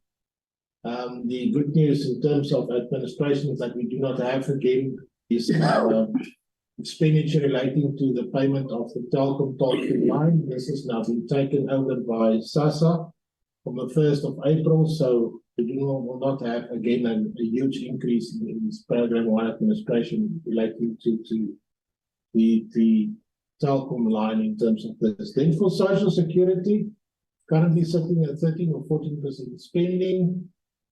It's lower spending related to the slow start of projects, but also there was independence from other institutions, so there's delays. The outreach activities have started already in Q1, but payments will only be receiving in Q2 and Q3. The other issue in terms of program 3 is the appeals issue, the bureau rating of the SRD website. So again, we've signed and then payments will only be in the Q2 and Q3. For welfare service, as I indicated, we all know that most of the welfare services initiatives that we want to host only being from Q2, and that's why there's a low spending in terms of Q1 for welfare services. The other issue was on the GBV in terms of this. So we've since resolved all these matters. Payments have started in terms of the GBV command center from a new service provider. For program 5, again, we know that the outreach programs will only be in the latter part of the financial year. The new NPO system, as Speaker has explained, will be rolled out in the remaining quarters of the financial year. And then in terms of the NDA, we've already transferred 60% of that allocation to the NDA in this financial year. Then, Chairperson, just want to give you an indication of the current pressures that we currently have on COE, on personnel. We did receive a communication from the National Treasury that the wage agreement that was signed in April and was implemented has to be carried by the department in terms of the existing baseline. And there you can see that already we're under pressure. The green line is what we've projected for the financial year. The red line is already where we are. And it will continue on the same thing for the financial year. We have engaged the National Treasury in terms of this. We are awaiting the outcome to see whether it's possible for us to utilize some savings in our goods and services to fund our LE in terms of this. Then just on goods and services, again, what we've projected and where we are, we don't know yet what the implications is currently of this new circular that came from National Treasury on the cost containment. We still need to identify what's the implications on the APP, because we as BSD have a large footprint in provinces.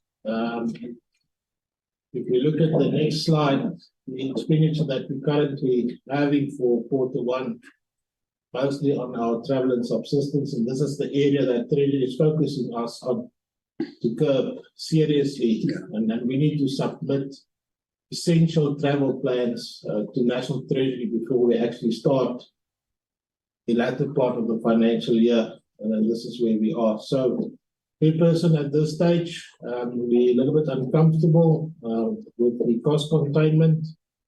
Got a direct implication for us, but we will see how we will work around to the circular with the National Treasury, submit our relevant plans in terms of this to ensure that we do not compromise on the targets for this financial year.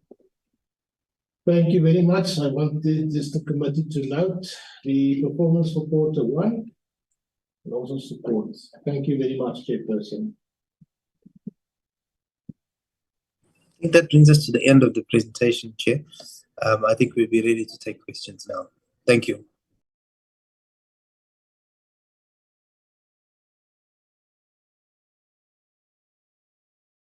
Are we done? We're done. Hello. You're Yes, done. we're done. Yes. Okay. Thank you very much. Okay. Let's get from the honorable members the questions that they would like to ask.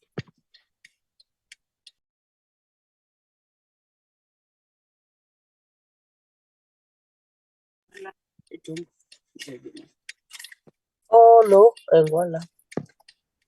Alex, I can see that your hand is up.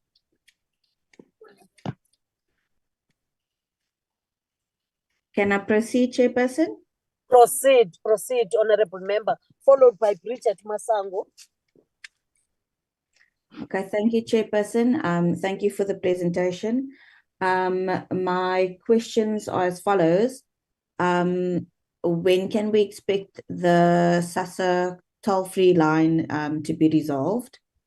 Second question, what were the reasons why the social grants for June 2023 was not captured on time?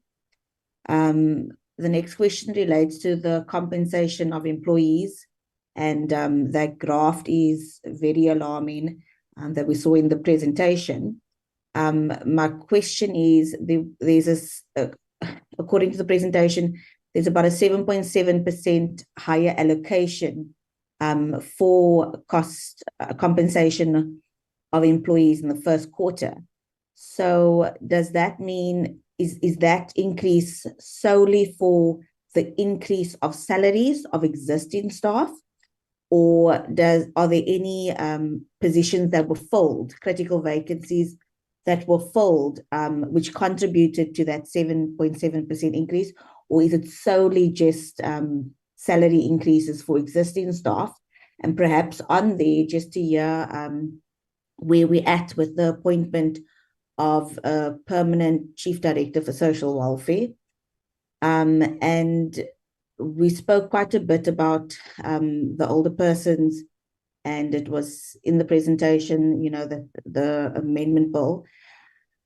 I just would like to understand, how does DSD plan to, you know, once the bill goes through the process, plan to implement some of the amendments in the older persons amendment bill without having appointed a director for older persons, which has been a position that's been vacant for a number of years? Surely that person in that position would be key in the implementation of the amendments that the portfolio committee is currently engaging with on public hearings. The anti-gang strategy, and I heard the presenter indicate that, you know, it's on the ground, it seems that, you know, there just seems to be more cases of violence amongst our youth. And I understand that it's the anti-gang strategy for the CYCs, but also earlier this year, DOJ presented to us, and they showed us a table which showed that the number of sentenced youth at CYCs are getting higher, while the age of these children committing these crimes are getting younger and younger. And we all witnessed, you know, violent incidents either taking place on school grounds or with learners still in school uniforms, etc. So, you know, it seems that there is a big need for this awareness campaigns on gangs for our youth. But against what is the department measuring this anti-gang strategy? And also, at what point in the strategy will it be reviewed to say, okay, the awareness campaigns are working? Because just from my own perspective of what I see an increase in youth violence across the country. Then the Victim Support Services Bill went out for comment a while ago, and it was not received well, and the department went back to the drawing board. But I've not seen a revised a copy of the bill. And I just want to find out, you know, when will the public have sight of the new bill? I know it's still waiting on cabinet, but maybe if you could give some insight as to why it's taking so long for it to pass cabinet and be introduced to parliament. And then on MPO registrations. So I think it was from the 1st of April, DST was running an MPO deregistration campaign for all of those who were non-compliant. I just would like to find out what has been DST's findings in this deregistration campaign. Has it been successful? Have MPOs come forward to actually become compliant, or have many now just lost their registration status? And then, Chairperson, I'm very, very concerned about the NDA. So when we got our briefing on the NDA's annual report, it showed us that 69% of the NDA's budget is compensation of employees. 21% is administration fees, 2% is research, and only 8% is the CSO development. So once again, 69% cost of employees. And in the slides, it said that a transfer payment of 60,000 rand, of 60% has already been transferred to the NDA. So that's 132 million of the 220 million. For what was this? Why was such a big percentage transferred to the NDA? What are they spending it on? And perhaps if we can get a breakdown from the NDA, what that 60% in this first quarter has been spent on,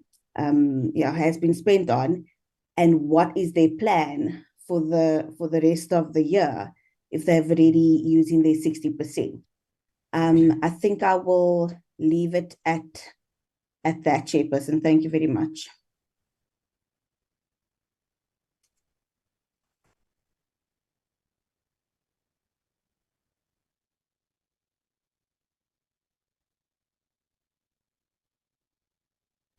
Okay, the next one, Betuna, if you are done with questions, Alex, the next one. Thank you. Then, yes, Bridget, Honorable Masang. Thank you, Chair. Thank you so much to the department for the presentation. The questions that I have, there was a presentation up that spoke to a family being the bedrock where, people, all members of the family have to be empowered, and, because we are having more and more teen parents and so on and so forth. I just wanted to find out if this program that is being run, if it also targets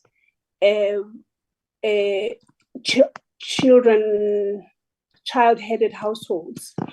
And the reason why I'm asking that is because some time ago I asked a question about the department, if the department knows how many child-headed households we have in the country. And the number that came back from the department was so, well, in my mind, it was so low. But I just want to know if the department is tracking the child-headed households and their involvement in these programs that I believe are quite valuable for especially those types of people. But Chair, I also wanted to ask a question about the situation of the lack of compliance by the NPOs, and which lead to all sorts of things happening. I want to know, has this problem gone up? Like there's been a slow or sudden increase in NPOs that do not comply, but expect the department to continue to fund them. The reason why I'm asking that is that in the process, whilst the department is ensuring that it does not disperse funds to uncomplying NPOs, if there's a word like that, the people that actually get the service, that those NPOs that do not comply are adversely affected. And so I would like to know if, first of all, is there an increase, and what does the department attribute the increase in NPOs not complying, if that is the case? And also, what is the department doing? I did hear DDG Netpale presenting just now about the development of NPOs and so on and so forth. But I would like to know if those NPOs that are not complying, if they are targeted with assistance for them to comply, so that the next sort of term they are back on in business, so the work of the department can be done by these NPOs. I'm just concerned that one hears of this all the time, but one is not obviously empowered to get involved, because you whilst you would want the NPOs to do the work, but you would also want the department to continue paying NPOs that do not comply. So the answer to this, the response to this question would actually, sort of empower one to be able to respond when these things are being presented to us as members of the portfolio committee. Thank you, Chairperson.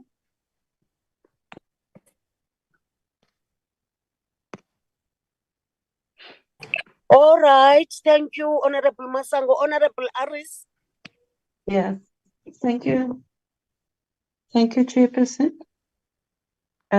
Mine is just on the last topic that Honorable Masango was raising in terms of the NPOs.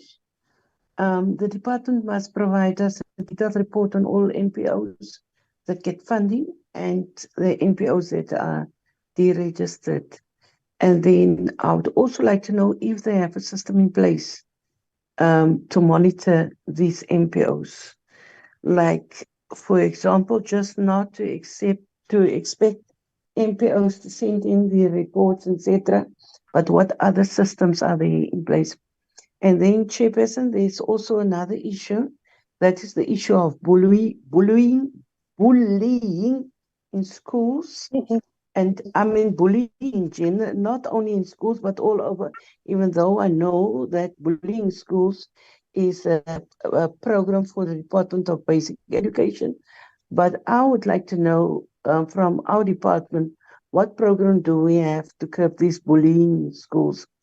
And then in terms of the anti-gangsterism strategy and substance abuse, because we have seen it in our communities on a daily basis, that we are losing our youth due to this substance abuse. Yes, we can implement all the policies and everything that we have, but in the absence of the lack of rehabilitation centers to send these young people, we are losing this battle. And then Honorable Alexandra has touched on that 7.7% increase in terms of that staff, and I just want a clear picture on where it comes from. And then also it is noticeable, sad, the target on poverty evaluation and livelihood and food security was not achieved because we need to get people really off, the social, being reliant on the social grants. And then in terms of people living with disability, really, the department must really step up and stop treating these people as if they are second-hand citizens in the country. And then the last one is in terms of the target for the consultations with the Older Persons Amendment Bill. And the department must honestly tell us that do we have enough time in this administration to finalize this bill? So, and then the other one is the last one, Chairperson. I just want to check because right at the beginning of the slides, I have seen that there was a shortfall of, there was 63.25 billion that was supposed to be, that target was not achieved. Does it mean that there were some people that was excluded from this grant, even though they indicate that all people that was eligible for the money that they did receive it, these grants during this period, received the grants during this period. But my question then is, if there was a shortfall, well, how is it possible that all the people did receive their grants? So then in essence, it means that we don't need that 63.25 billion, but we only need 63. Can they just give me clarity on that? Thank you.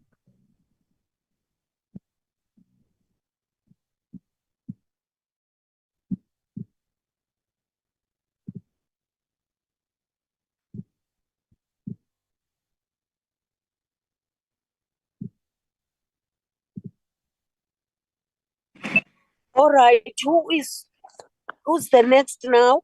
Aris, are you done? There's no one, Chair.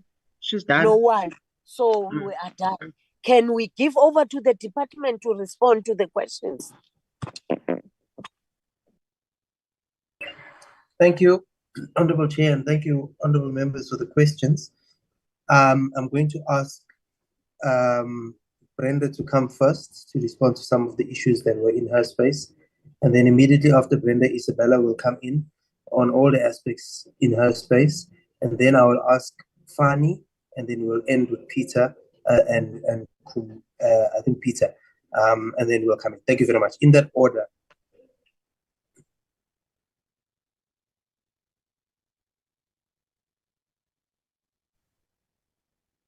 Good afternoon again, members. Chairperson, I'm afraid I don't recall a question about social security per se, other than the toll-free number, but that is already resolved as far as I understand, and the CFO will be able to confirm that. I didn't hear any other question about social grants or social security policy. I may be mistaken, Chairperson. Yeah.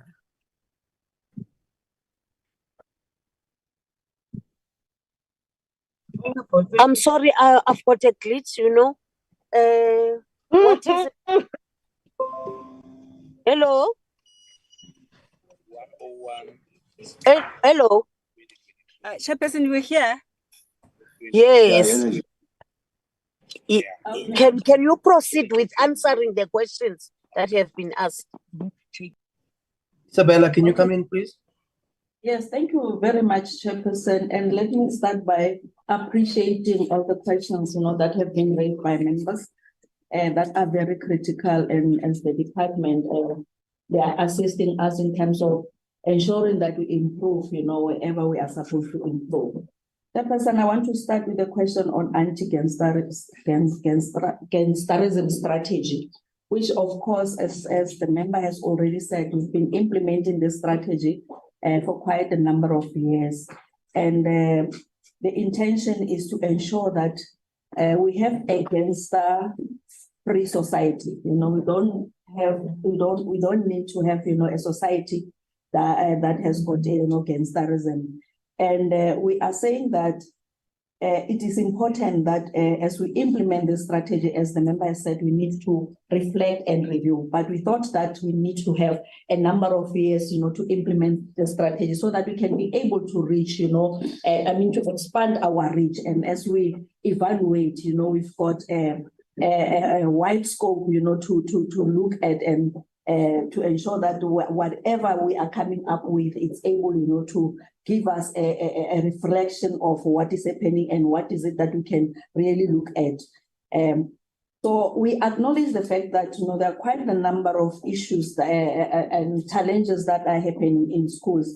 And there are quite a number of programs, except the issue of anti-gangsterism strategies that we are implementing as the department, or maybe I must say that we are implementing as government. We've got what we call integrated school health program that basically looks at, holistic issues that, the young people are faced up with, especially in a school environment. And bullying, anti-gangsterism is also one of the issues that are being attended to. And based on that program, different departments have already come up with a plan, to implement that program. And as the Department of Social Development, we have come up with a plan, and we're working together, to also deal with all the issues that are really impacting on the young people.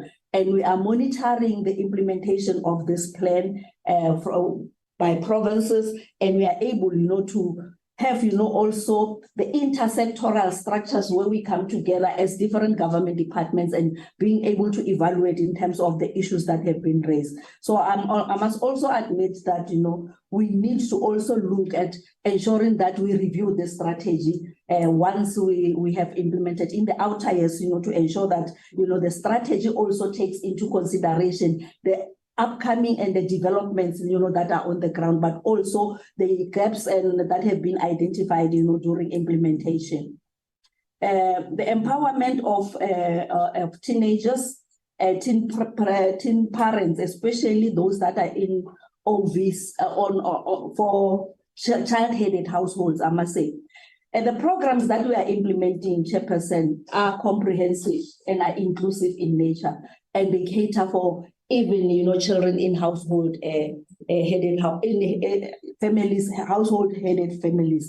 And I must indicate that I've spoken about RISIHA. And when we look at RISIHA, it's a program that is specifically dedicated to OVC, which means that, the child-headed household families are also included.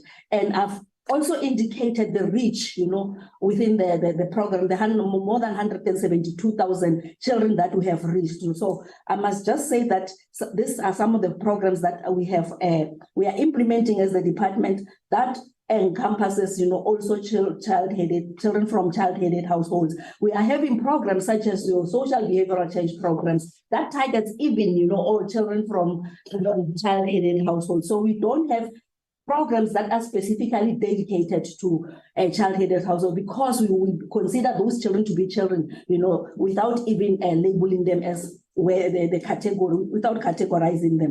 The issue of bullying, I've spoken about it to say that, the integrated school health program that we are implementing also encompasses the issues of bullying. And I must admit that, even though we implement these programs, we still have, those challenges, the substance abuse that we have spoken about, there's still bullying, even the issue of the gangsterism is still hard. Hence, when I started with my presentation earlier, I said we need to start within the family itself, because that's where the problems start. If we can empower families, if we can socialize our children when they are still young, I think we'll be able to carry some of the problems, because we are not supposed to expect school, to molds the behavior of the children when, as parents, we are not able to do so. So it must start within the family itself. Hence, our focus is on empowering families and ensuring that, the families as a primary unit to socialize its members and to protect it are well equipped to ensure that they instill values and norms. Because once those values have been instilled, we won't see, the social problems that are really increasing on a daily basis. And the substance abuse also is one of the issues that we are dealing with. Chairperson, we acknowledge that In terms of substance abuse, it's important that, we have the mechanisms to ensure that we support those that are already facing the problems, the issue of rehabilitation. Hence, we've got, the 13 centers that we have established, that are government run, but they are not enough. We also have partnered with NGOs. There are those that are NGO run and we are working with government, with NGOs, and we are subsidizing them. And maybe what we can do is to provide members with a list of all those rehabilitation centers that we are having. Some of them are not, as I said, are run by the NGOs. Yeah, I think I will pause the chairperson. Those are the issues. The issue of the VSS bills and what are going to be responded by the legal services and the Children's Amendment Bill. Thanks. Let's get legal services to come in now so we don't lose track of that issue.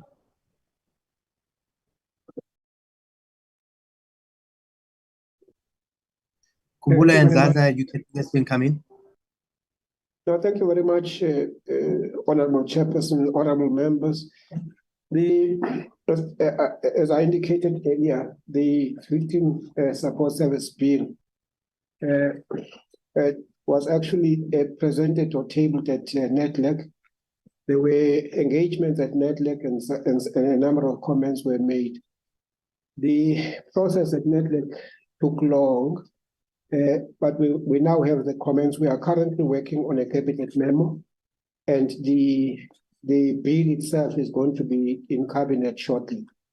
In terms of when the public is going to have sight of the bill, it should be out in the public in the third quarter, anytime between October and December. To try to make it earlier than that. I'll ask Advocate Gaga to deal with the other issues that relate to legal services. Thank you.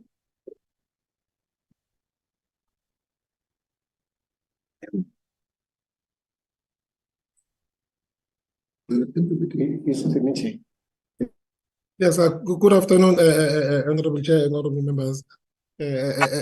Afternoon.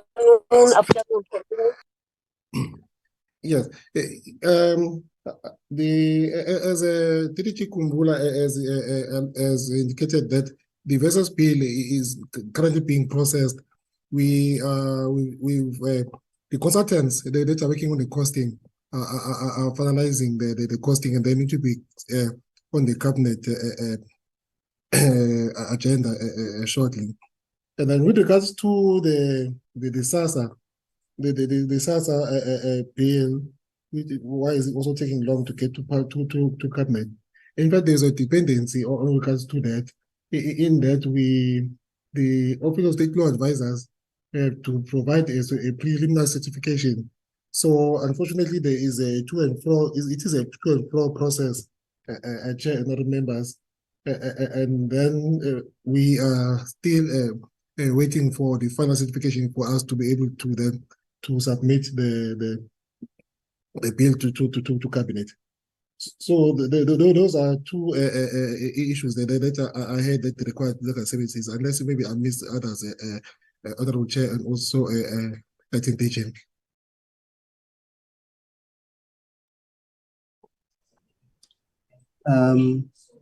Fanny, you want to come in? Thanks, Steve. Thank you. So let me respond to the financial matters. So Telkom, yes, it's been resolved. We've resolved this with SASSA and Telkom already as early as March this year. So from 1st of April, SASSA has taken over this account, and we haven't been receiving invoices from Telkom in this regard. We only have our normal headline invoices that comes through. In terms of the projections for COE, Chairperson, the indication that you see there is the current status quo. Since April, we haven't filled one position in the department, so the difference between what we've projected and what's the actual is exactly the cost of living that we have. Current estimates that we will have about a 30 million shortfall for this financial year because of this wage agreement. And as I indicated, we are busy with National Treasury to see whether we are a shift possible between our operational to goods and to our compensation of employees, because The allocation that we have for COE is quite in terms of the ceiling that we allow, and they do not allow an overspending in terms of COE, but we will probably the answer will come in the part of the adjusted estimates medium term. The other question is on social assistance, the difference between the 63.2 billion and the 63 billion that we paid. There was no shortfall. It's about the timing when we prepared and finished off the APP. We had the preliminary allocation for the social assistance grants for the next financial year. We only finalized the allocations for the social grants in February of the next year. Therefore, there's a small difference, but all grants were paid.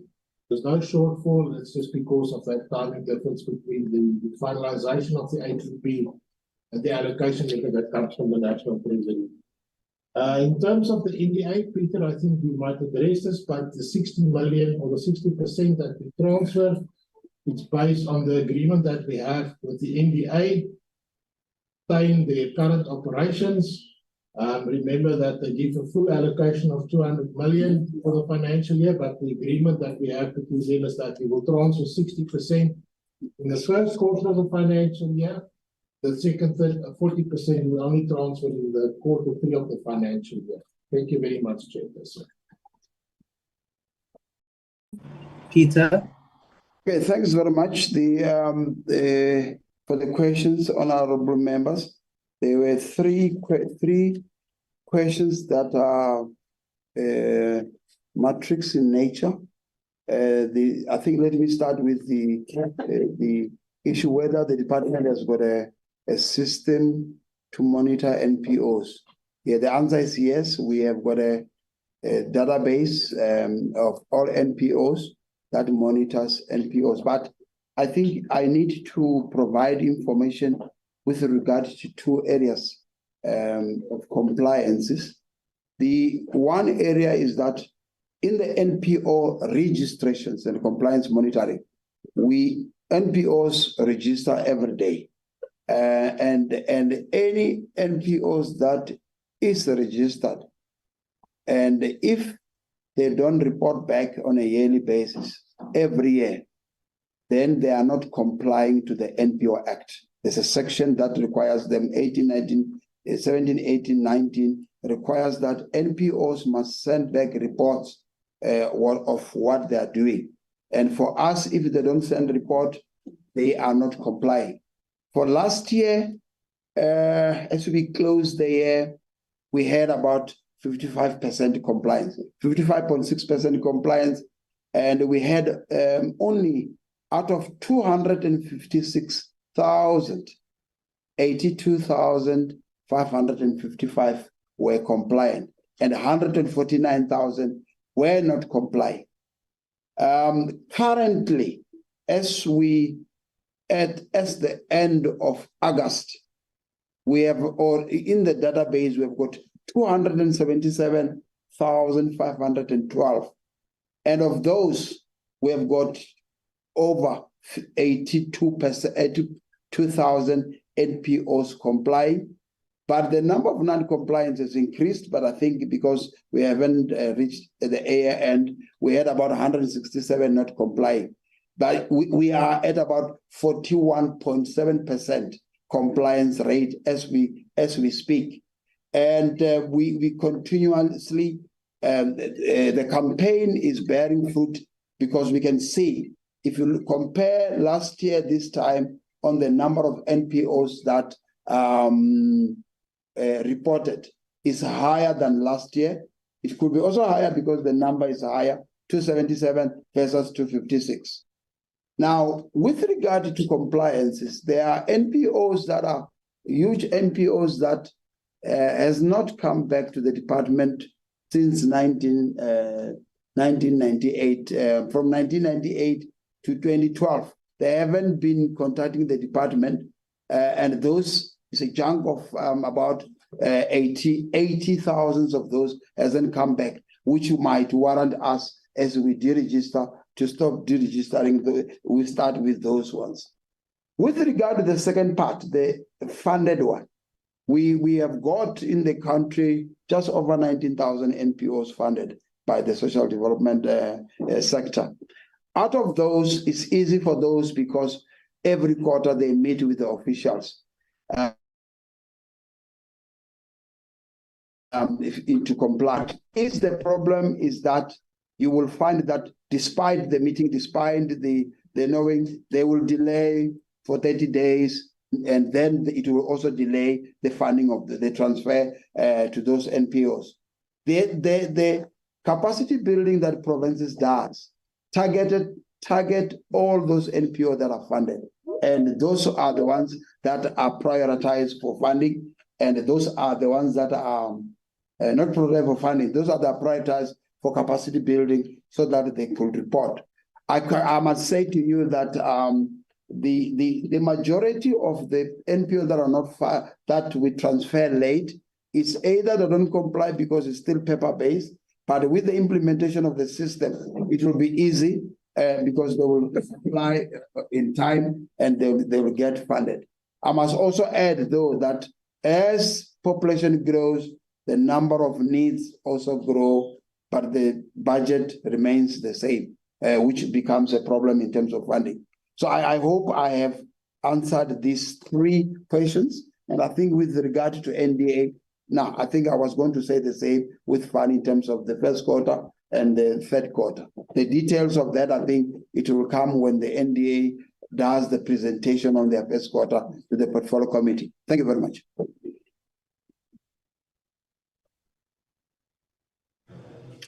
No, thanks. I think, Chair, that essentially sums up the responses to the questions asked.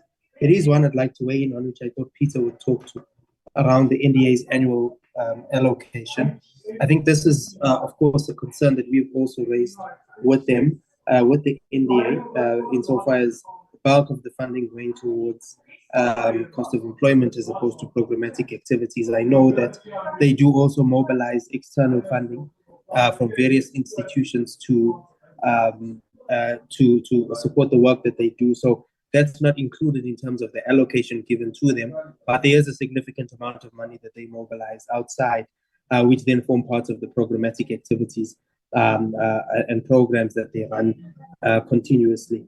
I think their turnaround strategy, which I believe they have already presented to the committee or subject to present to the committee, also presents a manner in which, or an approach in which they will be looking to prioritize bulk of their funding to programmatic activities. And I think that when they share the turnaround strategy with yourselves, you would be able to be taken into confidence on some of the proposals that are embedded within the strategy, because it touches on a wide range of aspects, particularly around resource mobilization as well, which I think is a good thing. So I think that these are matters that we've equally raised with the agency, and I know that within the context of the turnaround strategy, they have begun to address some of those matters. But I'm sure that as the committee reconvenes at a time when they will to look at some of the work from the NDA, these matters will be made clear accordingly. So thank you very much, Honourable Chair. I think we've responded to all questions in this regard. Thank you.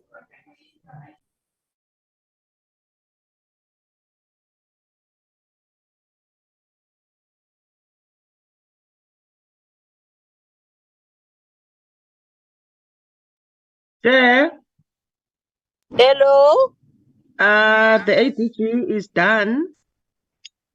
You can take over. Okay. Thank you very much. It means we are done with the questions as honorable members, eh? Is that so? Honorable members, I don't see any other hand now. Okay, thank you very much. And then, what is the next item, Lindy? At least we're left with 2 minutes, Chair. Can we, with the 2 minutes, do the whatever? What is it that we can do with that 2 minutes? I don't think we can do anything, Chair. Because we have to do something. 2 minutes is two minutes. Do you want to? We cannot, because we've got a report, Chair. It won't take 2 minutes to consider and adopt. Can we go to the minutes rather? But we have adopted the agenda. That's my worry. And if Weekend we don't, days, yeah, there is difference. Due to time constraint, the matter can be deferred to the next meeting if we don't have time. the But matter I of can, the report. yes, Chair, because it's 1 o'clock now. Within 15 minutes, can't we do something till 15:15? I don't know from members. Members can. I'm asking from you, is there anything that we can finish within the 15 minutes? Then I'm able to approach the end. Because I don't want to pack things, you know. Okay, Chair. Yoli? Yes. Are we going to be able to adopt the report within 15 minutes? Or must I just slide the minutes? You can either way, because usually what we do is that we just go through the deliberations. But unfortunately, where I am, I don't have connection to my laptop, so I won't be able to share that page that has deliberations. I'm connected now from my phone. Can Lindy share Okay. that information? Members Abraham hand is up, ne? Okay. And LinkedIn's hand is up. Yes, Honorable Chair. What do you want to say? Mine is to request, Honorable Chair, if we could then be excused as the department, if that's in order, Honorable Chair. Okay. Are we done with the department, Lindy?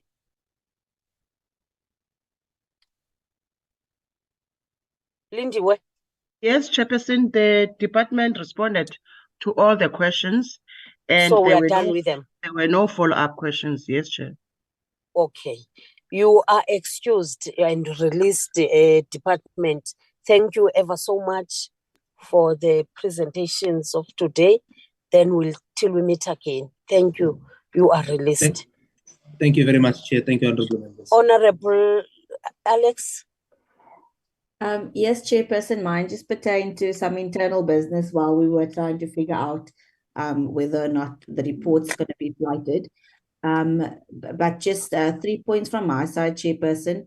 We have spoken about it in the past that, you know, when we do the quarter reports, that, you know, we try to schedule it, as efficiently as possible. And now I know we had a long constituency period, but I mean, we dealt with the first quarter report that ended in June. And I mean, we already sitting in September going into October. So just a request, you know, for the drafting of the fourth term program, that we do get those other second quarter report, diarized quite early on, because I think it does us a disservice when we are talking about issues that have already been resolved and so forth. And then secondly, Chairperson, I just want to double check if you are receiving emails from me, because I've sent you 2 letters and then an additional email still for the better part of this year, and I still haven't received responses, and I have copied the committee secretary in as well. So just an acknowledgement that your Parliament email address and your Gmail account is where we are sending correspondence to you. Thank you, Chairperson. Thank you, Honorable Alex. I did receive your letter, but my email had a problem until the IT resolved it and tried to make it sure that I received my email. So I've received it, but I'm sure what you have raised out of in fact, I browsed through it. I think we are on track, as we have already arranged the joint committee meeting with the communication and also social development. That is what I think you requested, but we will formally respond as we are supposed to do that. So thanks ever so much. With this one, I want us to finish, even if at least we exceed by 15 minutes extra, because if we pile things, or honorable members, the other one is coming and the other one. Now we are looking for the elections time. We are busy. We can't have so many meetings without. But if we agree that we defer this one, it's okay. Depends on you. Now I'm just chairing the meetings. Honorable members, can we proceed or do we defer it?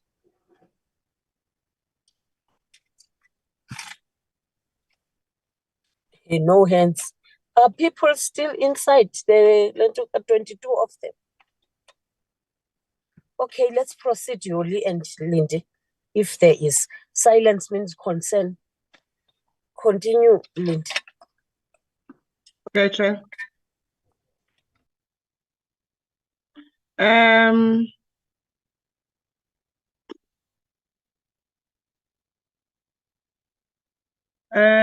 Oh gosh.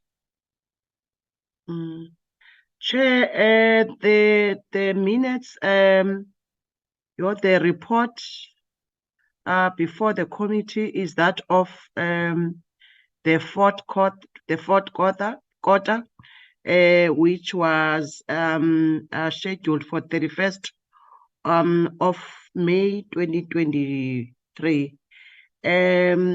Ayoli has just sent me the deliberations. Chair, the meeting was scheduled as per rules of parliament, and there was a quorum. And the department presented their financial and then as well as their program performance to the committee. And then there were a number of issues that the committee raised during its deliberations. So I don't know whether I must present the entire report going through program by program, or we do our normal way of going straight to deliberations and recommendations. I need your guidance and from you, Chair and Lindy, members. we always go to the recommendations and Lindy. Okay, Chair. We don't go pay or line by line in the report. Okay, Chair. We will go straight to deliberations, which is number 5. The finalization of bill, and the committee on the matter, they also expressed a concern that there were no progress made in finalization of a certain bill in the current medium-term period, and they also wanted to know and when the department would finalize the NPO bill and other bills, because now the bills need to be finalized before the end of the 6th administration. And also the department provided an explanation and that the NPO bill was not tabled in the cabinet. It was withdrawn due to the promulgation of the other bill, which is the General Laws Amendment Bill, which is 2022, which rendered the NPO bill obsolete. So due to those reasons, they withdraw the NPO bill. And then with reference to the entity oversight framework, the also committee noted to the department that it met its target of quarterly implementation of the entity oversight with its entities. Also, there was a concern that service delivery challenges, such as the overcrowding at SASSA offices, the lack of queue management, the impact of load shedding, and also the challenges of the SAPO and Postbank continue to plague the SASSA. I think it's one of the reasons that there was also a presentation for the Postbank. This is a recurring challenge even from the previous quarter. Also, Chair, the department also provided a response to that challenge, that there was a technical committee that ministers and officials of DSD and the Department of Communication and Digital Technology sits on to address the challenges of inefficiencies in the payment of social grant, particularly regarding to Postbank and SAPO. And also they propose that there should be a specific clear plan of action developed by DSD and SASSA to address the service delivery challenges affecting efficient payment of social grant. Also, another issue that was raised by the committee during this meeting was the social ills. The committee also reiterated its concern over the high levels of substance abuse, gangsterism, teenage pregnancy, and then the impact that these social ills have interrelated. And then they wanted to know whether DSD conducted any impact analysis on the implementation of the anti-gangsterism strategy in the high-risk areas. And then the department provided a response that South Africa has a broad anti-gangsterism strategy, which is led by their SAPS. Also, the department are required to develop their own strategies, aligning them to their respective mandates. And then hence the department strategies applies to non-performance schools because of substance abuse. Working with the DPE, it is a mandate of SAPS to deal with a broader anti-gangsterism strategy. And then the monitoring of the anti-gangsterism is done by the Department of Basic Education, and especially at schools. Chair, there are 13 state-owned substance abuse treatment centers in all provinces. I think it's a response to a question maybe asked about how many substance abuse in the country. And in all provinces, and the department has standardized the treatment provided in all these substance abuse centers in provinces. And it also trains social workers to work with evidence-based program. Also, this is an international accredited program that the social workers were trained on. Chair, with respect to food security and child malnutrition, the committee wanted to know if the department conduct assessment to identify areas with high child malnutrition levels, and then what sources is it used to identify these areas. And then the department responded, Chair, to that, that they acknowledge that the child malnutrition rates are increasing in the country. And then they also work with DPE to measure the number of children who visit the health care facilities for malnutrition. Also, they review the CNTCs in most affected districts. Is part of the multi-departmental communities that provide services of an intervention to children. Another issue raised by the committee chair was the social relief of distress grants. The committee wanted to know the reason behind the slow uptake of SRD. And then there was a 9.7 billion saved on this grant, was a worrying factor, even though there is a high level of appeals not finalized and payments not made, even though applications were approved. And then the department provided a response to that. And even today, they also alluded to such that the 9.7 was the billion saved on us was due to saved to RSD. The department explained that the National Treasury allocated the budget based on the estimated numbers it has submitted. And therefore, the estimated number were based on the previous payments, which was 11 million beneficiaries.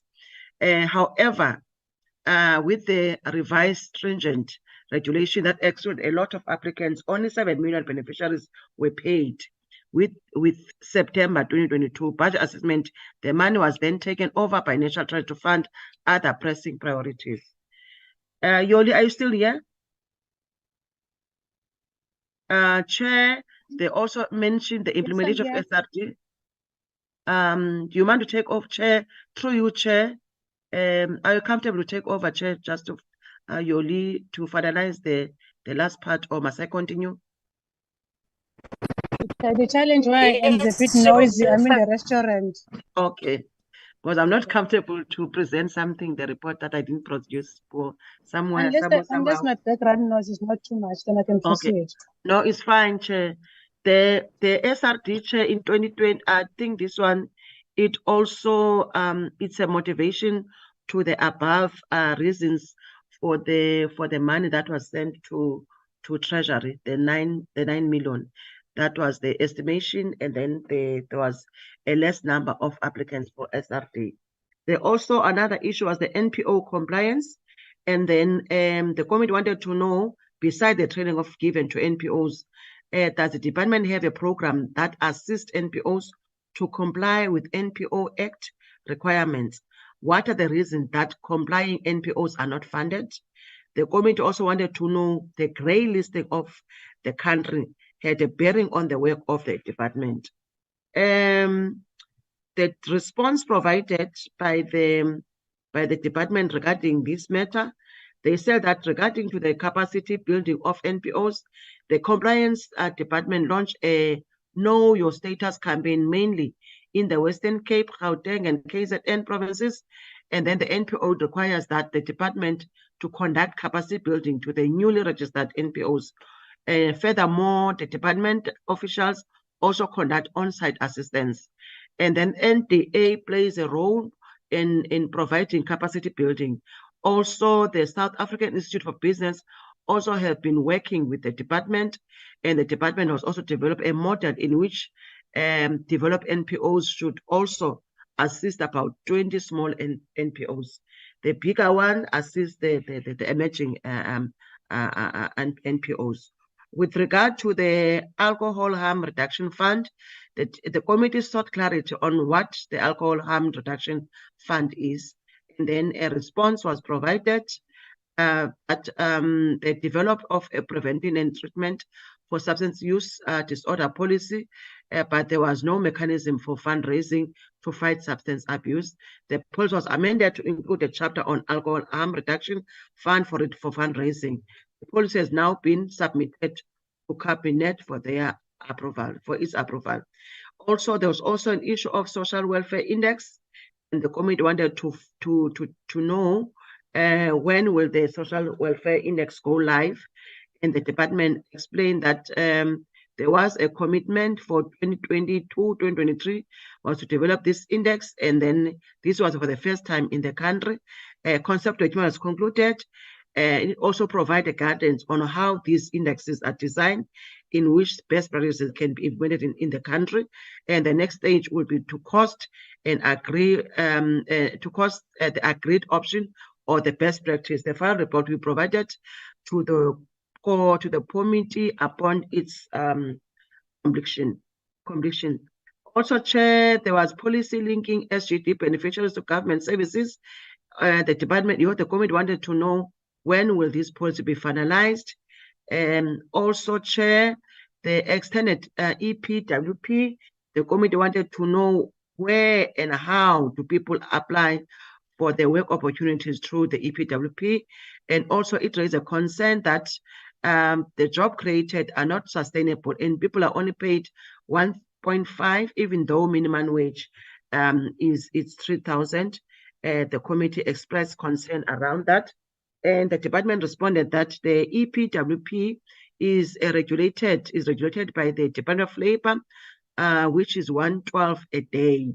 The Department of Public Works Infrastructure is responsible for the advertisement and recruitment, and it works closely with municipalities to recruit the people that work on the project.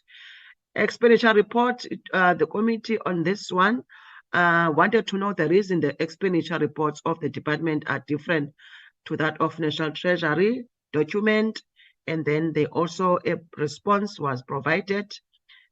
Also, Chair, the Inspectorate for Social Assistance and the department wanted to, or the committee wanted to know the causes of delays in the establishment of Inspectorate.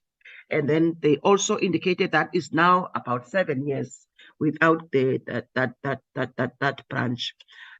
Also, there was an issue about the Sustainable Livelihood Framework. The reason why it was not submitted to Cabinet for approval, because it's concerning the rise of cost of living. An explanation was provided regarding the framework. That is a tool of CD of the community development practitioners.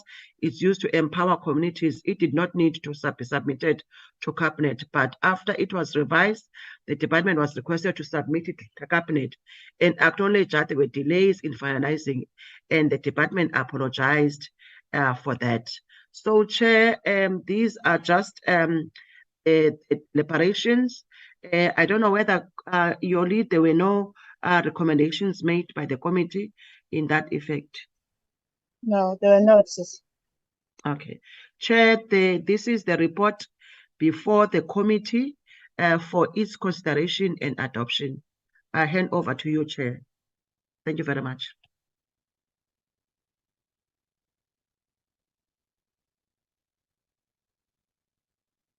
Chair. Thank you very much, Lindsay. And then can we check, are there any subtraction, additions in this report that has been put forward? Honorable members? Chairperson, it's Bridget. Yes, Bridget. Yes, Chair, I think the deliberations actually capture what happened in the meeting, but I find it so unusual that we didn't make any recommendations. And if Yoli says we didn't, then it means we didn't. But I don't know. Is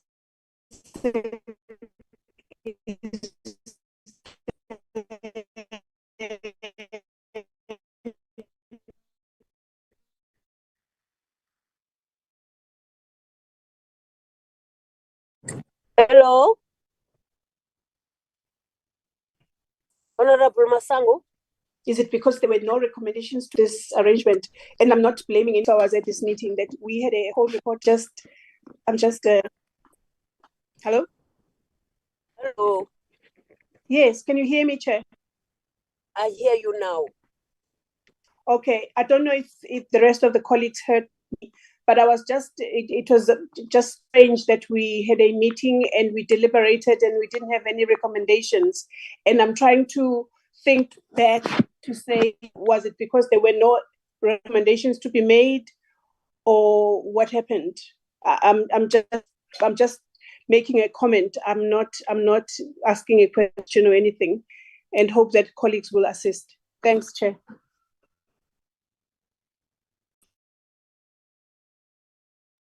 Okay. Can I assist the Chair? Can you assist, please? Please assist. Yes, Thanks. Chairperson. Yes, what happened is there were none, but there were resolutions that were taken. That is things that made that there were 4 resolutions that were taken, and those resolutions are captured in the minutes. But I can read them quickly, Chairperson.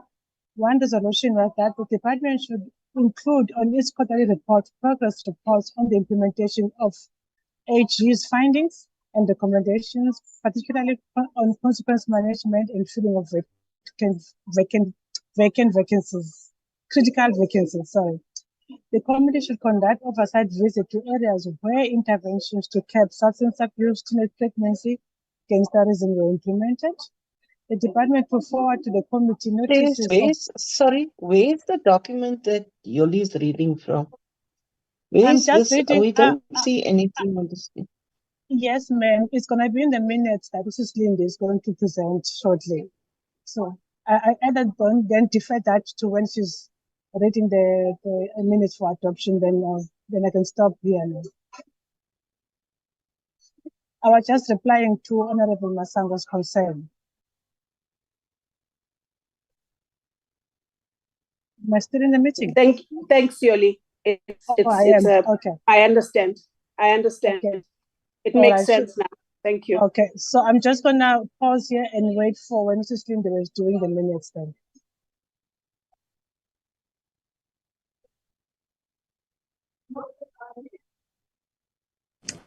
Okay, thank you, Yoli, because you have indicated from the beginning that this is on the minutes.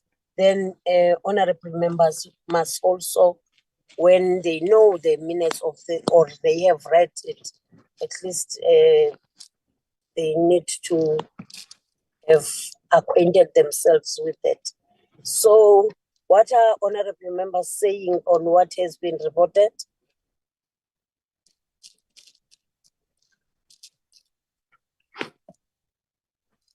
Honorable members.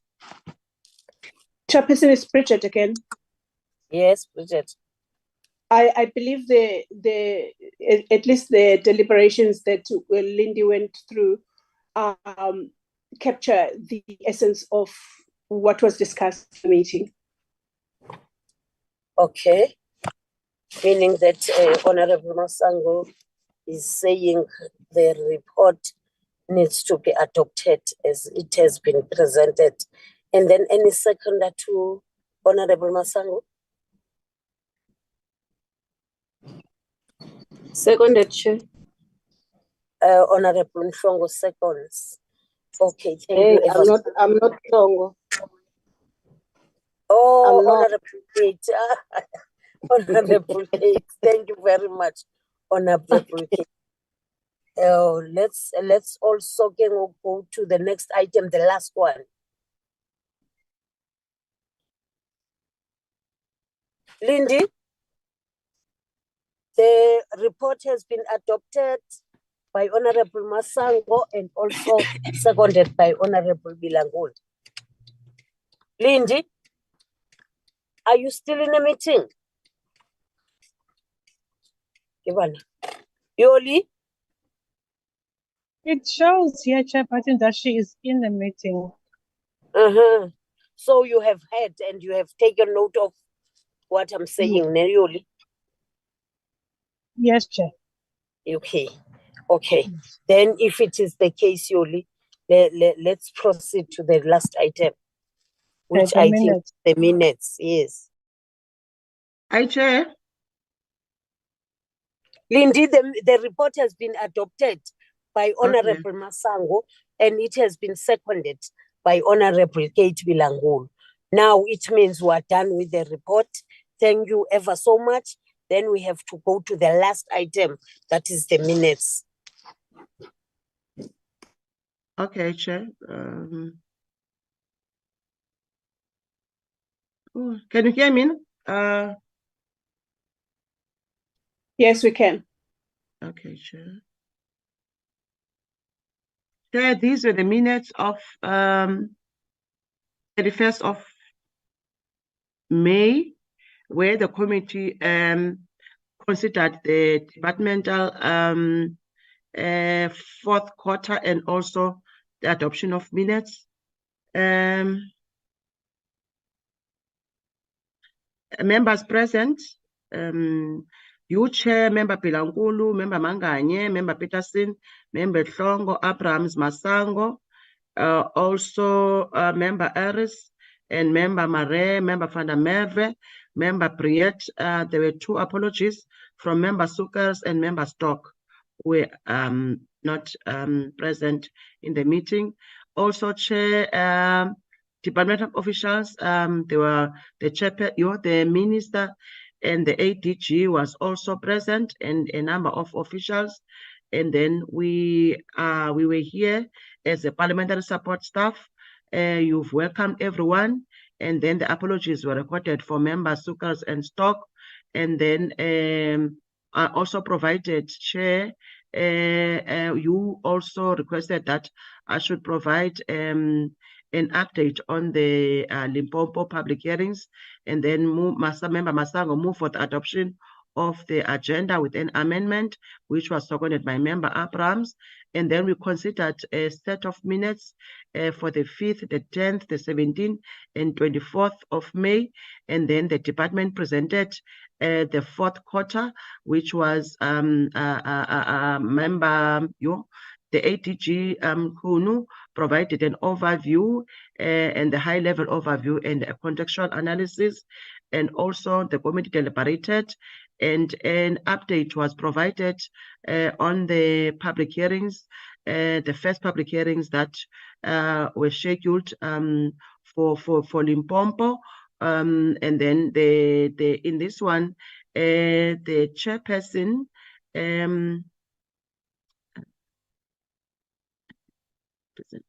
Chairperson informed the committee that meeting that she held with Mr. Frolik on the 24th that Mr. Frolik advised that the committee should consider not to conduct public hearings in all 9 provinces as a cost-cutting measure.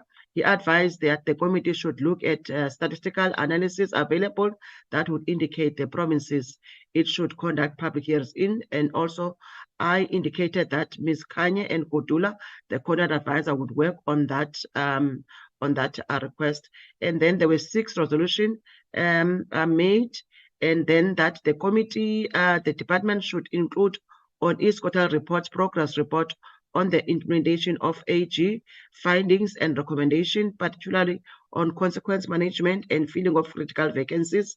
Also, they should conduct oversight visit to areas where intervention to curb substance abuse or teenage pregnancy gangsterism were implemented.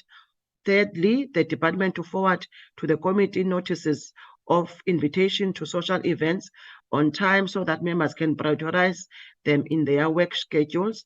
Then lastly, the department to forward a complete reports, or if you should forward completed reports about its quarterly and annual performance to report to the committee. Also, the reference was made on the audit report on disability grant medical review process and the state of people report. Thank you very much. Thank you, Lindy. Can I give over to the honorable members to tell us whether are these the true reflection of the meeting?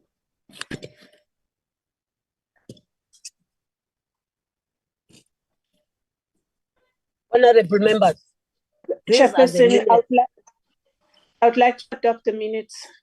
Thank you, Honorable Masango. Minutes have been adopted. Any seconder? Chairperson. Okay. Honorable. I second the move by Honorable Masango. Thank you very much, Honorable Vilankulu. Can we then say that we are done with our meeting for today? And thanks ever so much for being flexible and understand on what is it that we are faced with. Thank you ever so much, honorable members. The meeting has adjourned. The meeting has adjourned. Thank you. Thank you, Chair. Thank you. Bye. Bye. Bye. I will end the meeting for everyone. Thank you very much.